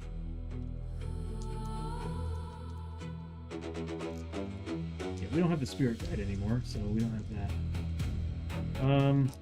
Should I? Nah, we'll call it on that one. Next encounter. Laughter of a Dark God. Booming laughter echoes through the cavernous chamber, giving you the distinct feeling that you are but a plaything for the amusement of a dark god. Your heart sinks as you begin to imagine what twisted evils lay ahead. Oh god, why the spirit tests? Everybody needs to make a spirit 5+ test. If pass, gain 10 XP, recover a grit for each hero that failed the test. Add a growing dread to the stack. Nope, we don't have any potions. We don't have any potions.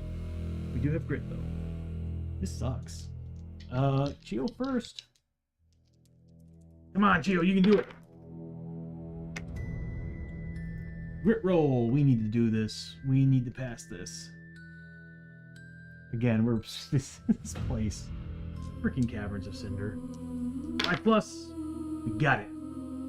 So she's gonna get a grit back. So it's worth spending the grit.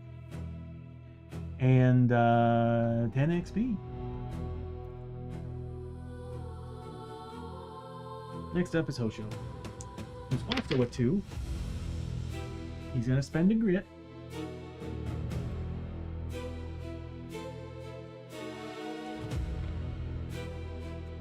No.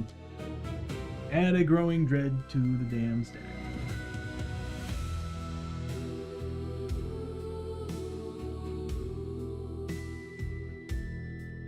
Well, piss. Next up is Abbie. She gets it. She gets a grip back 2 and 10 XP. I went a little too fast on that. Well, the animation's not so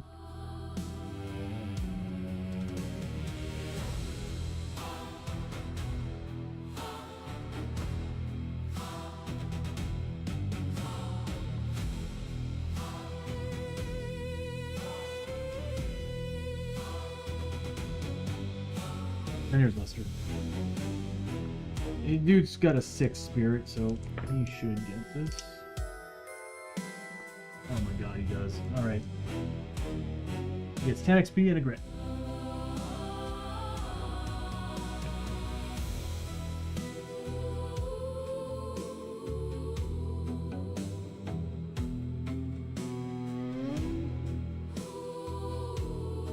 And that's it for the encounters.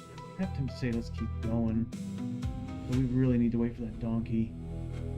You know what we might do? We might not bother going further into that room. We might turn around and go the other way so the donkey can catch up. I think that's a good idea. I think that's a great idea. He's only at a 4. Is it... Hold on. Is it at half his... Hold on.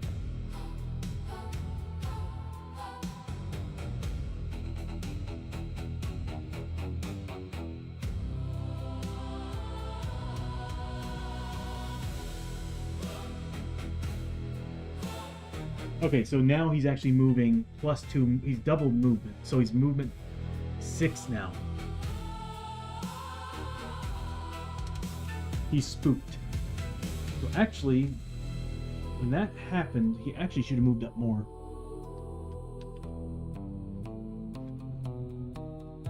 Yeah, so long as he's at 4 sanity and below, he's gonna be doubling his movement from here on out. Yeah, we'll keep going. We're gonna turn around and go the other way. What are we gonna do? That was both encounters.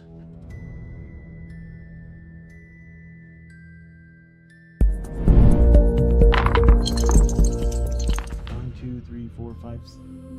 It's actually an 8+ now is what we're at. This is when things turn to trash. Yeah, because we're making 7+, but we're not making 8+. So darkness comes out a step. We fill the darkness roll.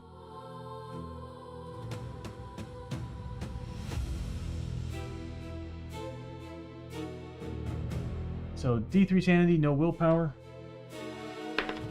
So 1 point, but he does have spirit armor 4+. Nope, so he does take a point of sanity damage. And Chiyo gets 1d3 back for failing the darkness. 2 points. Chiyo gets 2 key.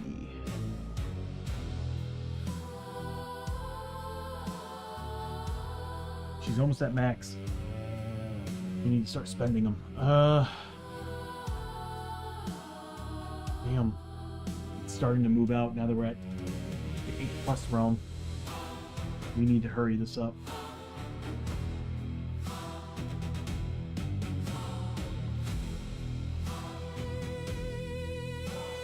Okay.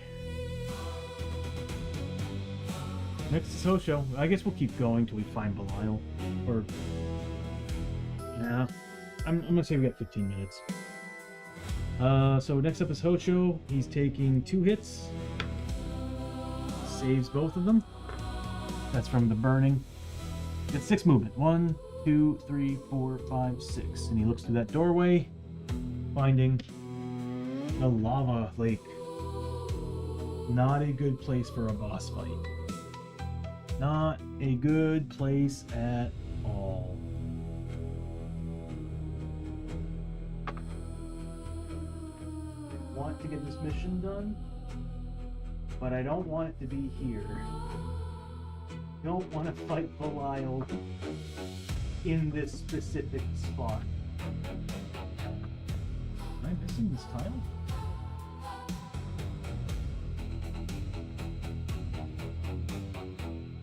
small tile. Looks bigger.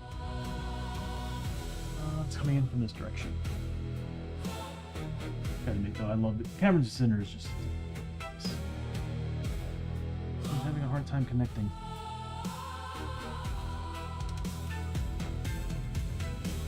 You know what? Because of that,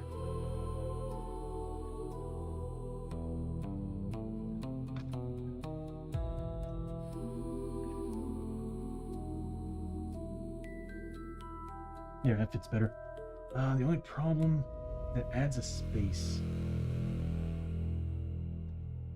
I need to find a new connector for this. Because that does, it's not fitting in. I mean, it kind of does. Alright, so we'll just do that. Pretty cool looking tile. Problem is, we're going to be hitting some lava spaces. We need to make a 3+ on. That's not too bad. He gets 5 XP. If this is the battle room, we're turning around and going into the other room to make him come in there and fight. This is a better room to fight. This is a really bad room to fight. Really bad room. We'll be getting burning markers non-stop. Alright, so that's the end of Hosho's turn. We're now moving on to Abbie. Abbie is going to take 4 hits from her clothing. She fails 2. She's got 6+ armor. Stable. Nothing. She fails 2, so she does take 2 points of damage.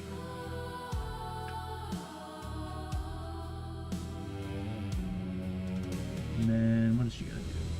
She needs healing. She's gonna grit roll. She does get it. Everybody's at +1 max grit right now. Let me remember that. Need to find a way to do that, because every time we're in the Caverns of Cynder,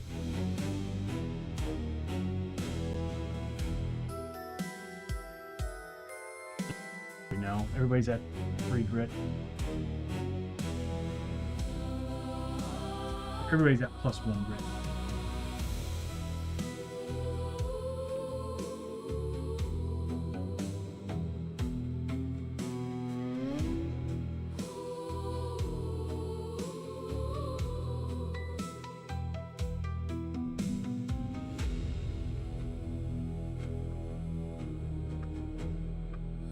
That's the wrong button.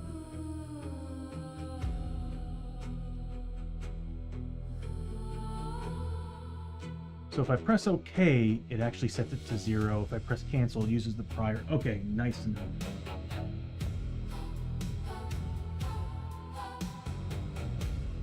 This way I can remember that we have extra grit on the team for now. So we do have canteens that are still in use, that can still be used. I probably should be using them. She got a grip back, didn't she? I don't remember.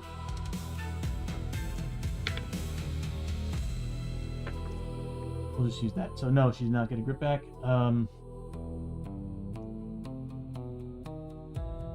She already did her saves, so she's gonna go 1, 2, 3, 4. We'll just have her here. And that'll be her turn. Next up is Lester. He's taking 5 hits from clothing. He saves 3, fails 2. He's got a 6+ armor, doesn't make either one. He does take 2 points of damage. We got heroes that need healing.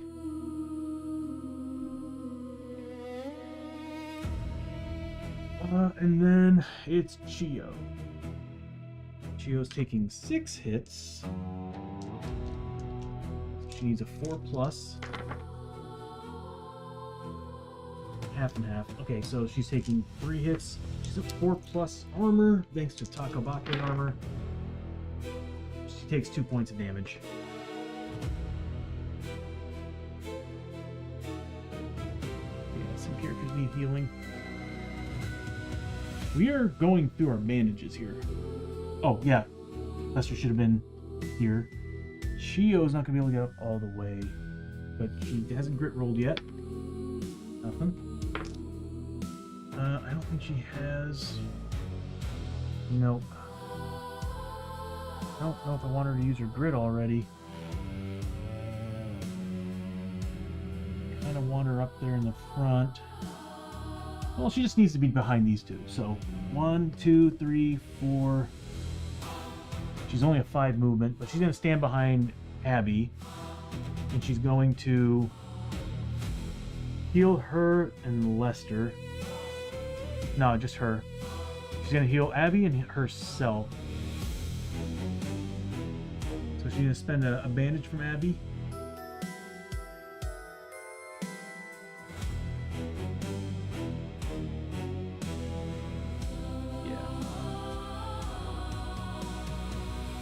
And she's going to spend one from herself. This should be enough to heal both characters. The reason why she can hold so many side bags is because she's got the doctor's bag. It holds up to 5. Alright, so first rolls for her, for Abbie. They're both missing 5 health. If I rolled a 1, if I rolled a 2, they'd be at max. So Abbie's getting all her health back. So 5 health.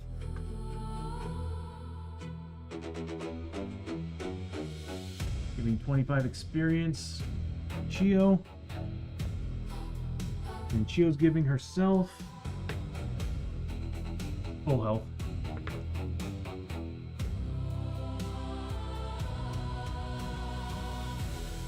I think we're doing good. The donkey probably might need some healing. And liquor him up. He's gonna move up 1, 2, 3, 4. I think 4 is good.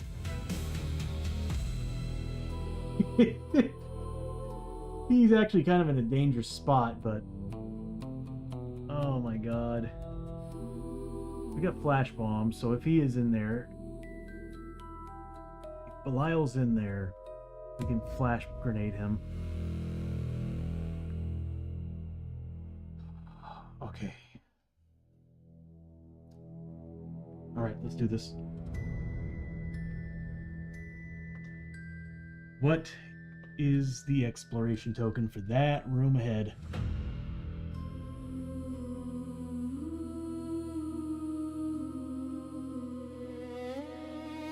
We found him. We found Belial. Okay. I knew it. It was going to be that room, the worst one. We're not going to fight him in there. We're going to fight him in here. Let's bring him out. Okay, we actually painted this guy at the very end of last year as the finale for 2025. So at the end of every year, my goal is to paint one XXL model. So we got Belial down. We got several more to go. I want to do it twice a year, but we didn't get to do it this time. But I need to get back into painting before we jump back into another XXL model. Anyway, let's pull up Belial. He's brutal. Where's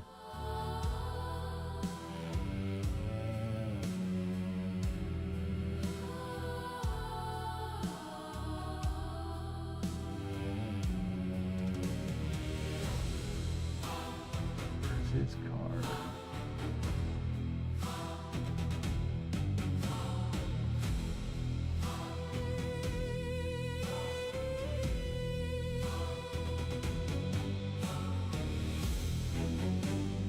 Monster cards. I'm looking for XXL. There we go. Burrower.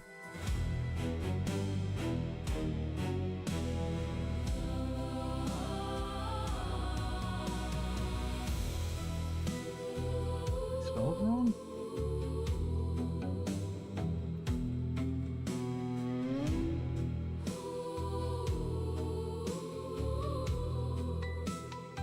Tell me we're getting glitched cards again.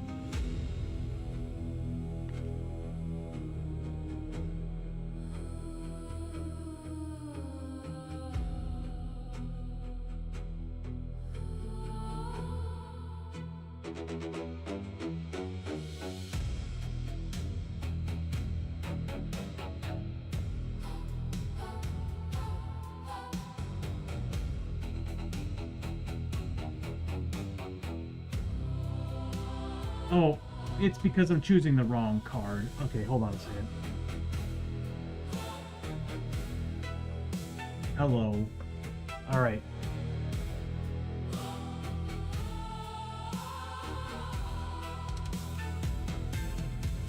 That's more like it. Oh my god, he's initiative 6.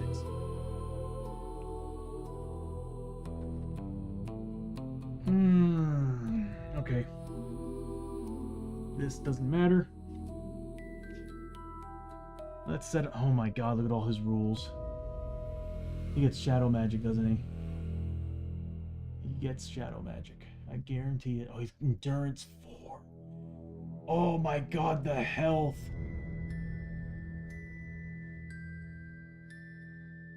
Oh, this is gonna be rough. Endurance 4. Unspeakable terror. Yep, so therefore the mask that we just gave Hosho means nothing. And he's a terror 3.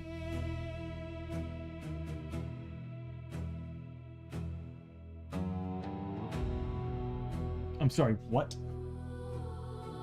Ultimate Scourge of Worlds. At the start of each turn, roll a d6. Adds an ambushing threat to the fight. That is 1 threat lower than normal. Draws a darkness or draws a glowing jet. Oh my god.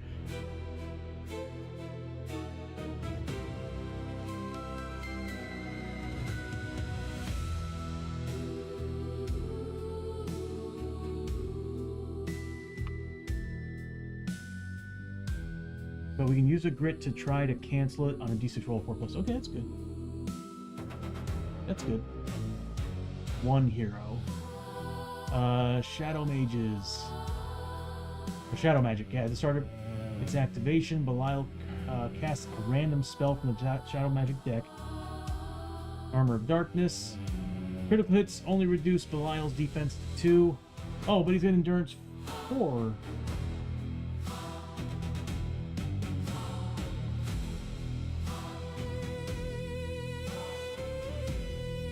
So, criticals cause corruption hits on top of only dropping his defense to 2.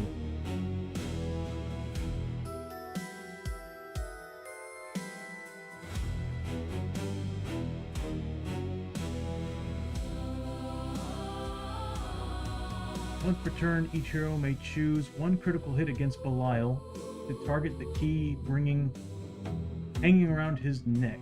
Instead of striking his armor, roll another to hit roll for the hit to successfully hit the key. If failed, the hit bounces away harmlessly. If successful, Belial takes 2d6 damage, regardless of any bonus or the weapon being used. This roll may not be re-rolled with grit, ignoring defense and endurance. However, if doubles are rolled, no damage is caused, and instead the hero takes corruption hits equal to the double number is rolled. Good god. Oh, he gets bonuses for being in the caverns. With Magma Touch, hit rolls a 6, also immediately add D3 burning markers. Oh my god, we need to take him down quick.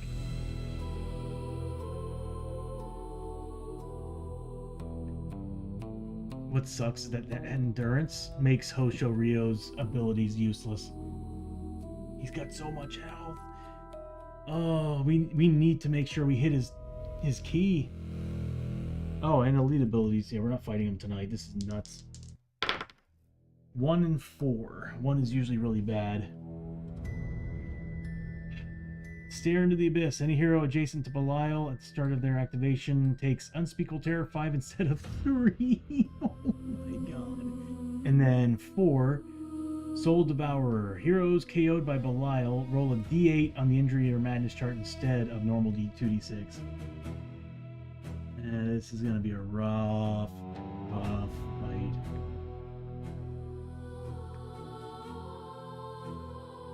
So we got a 1. Adjacent heroes take Unspeakable Terror 5 instead of 3.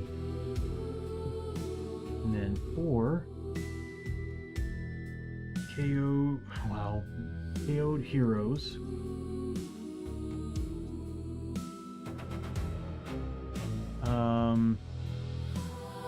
Oh, KO'd by Belial.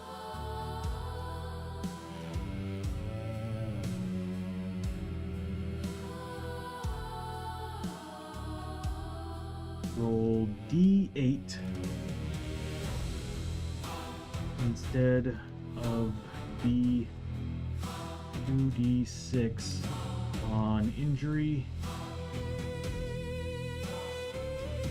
and or madness.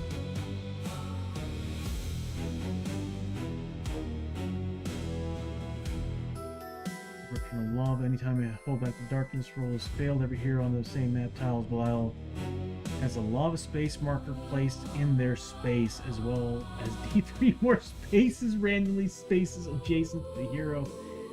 Oh my god. Treasure vaults. A hero may draw a loot card. I wonder if we can draw him out. We have a long ways to go to draw him out of here. Oh, that poor donkey wishes he didn't come in here. A hero may draw a loot card anytime he does 5 or more wounds to Belial. So if we hit the key, we don't have any way to ignore defense, do we? We don't. Yeah, we are in trouble here. So he's 100 health, by the way. He has 100 flippin' health. So we have to go through with a Endurance 4. I mean, Abbie can still do it. Luckily, she doesn't get crits. So, but she's gonna cut through a lot of that defense anyway. So, I guess let me get a token out and get it ready. We're not playing him tonight. We'll be fighting him next time. But I'm a little worried about this fight. He can bring enemies in. He's got 100 health. I mean, we had more on another boss, but not with Endurance 4. Luckily, he doesn't have armor, like actual armor. Oh, he does come with a lot of rules, though.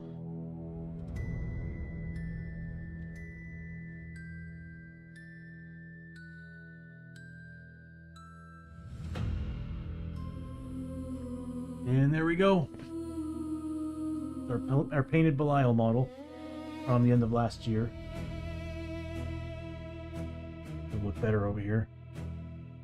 So yeah, that's how big he is, by the way, compared to the other heroes.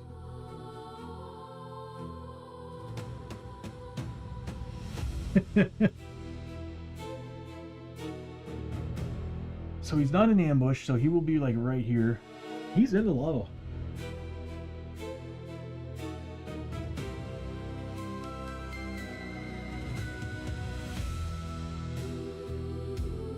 That's wild. But we're not going to go... Oh, we do need to go in there. I don't want him having a turn... Oh, it's combat 8 at 6 damage.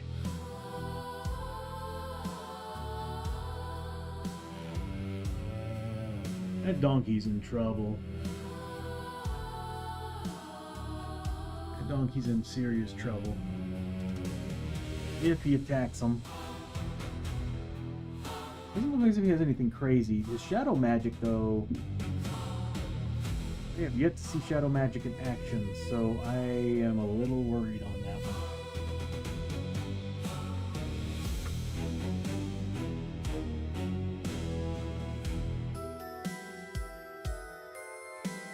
I need to fix that. So let's see.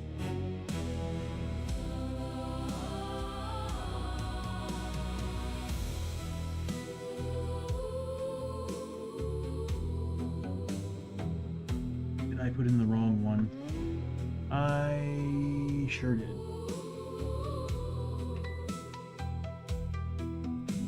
I don't like what I saw on the elite charts for the XXL monster we fought last time. There we go. Yep, so adjacent heroes now take Unspeakable Terror 5 instead of 3. Heroes KO'd by Belial roll D8 instead of 2d6 on injury and madness. He's got a lot of help. Alright, well everybody, that's what we're looking forward to on the next stream. The final battle with Belial.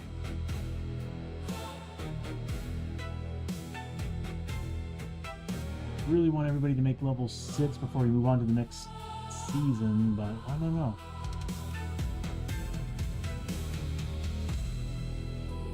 This technically is not... This is the avatar of Belial, so he's not really Belial. Let's see what we can do here. But anyway, I am a little burnt out. About a 6-hour stream. Not bad. Started a little late today, so I apologize for that. But yeah, thank you everybody who stuck around. Thank you so much. Thank you. Big shout out to Shock Blazer and Ranch Lance for the raids. Thank you guys. Bishop, Cosmic, always good to see you both. Thank you so much for being here. Yeah, so I think we're gonna go ahead and we'll see if we have anybody to raid to. Not sure if we do. Yeah, we'll just pick up Tuesday. I don't want to have a paint day. We might just do this on another day, like Friday or something. Who can we raid into?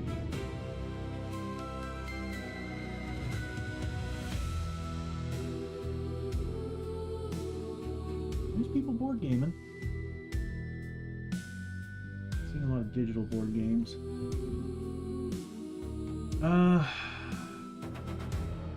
Soy Sakurita is playing. It looks like Zombicide.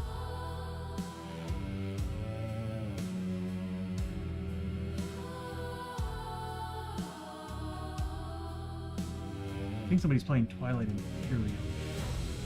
Let me take a look. Yeah, we got Galactic Council Network that's playing Galactic and yeah, Twilight Imperium. It's a fun game.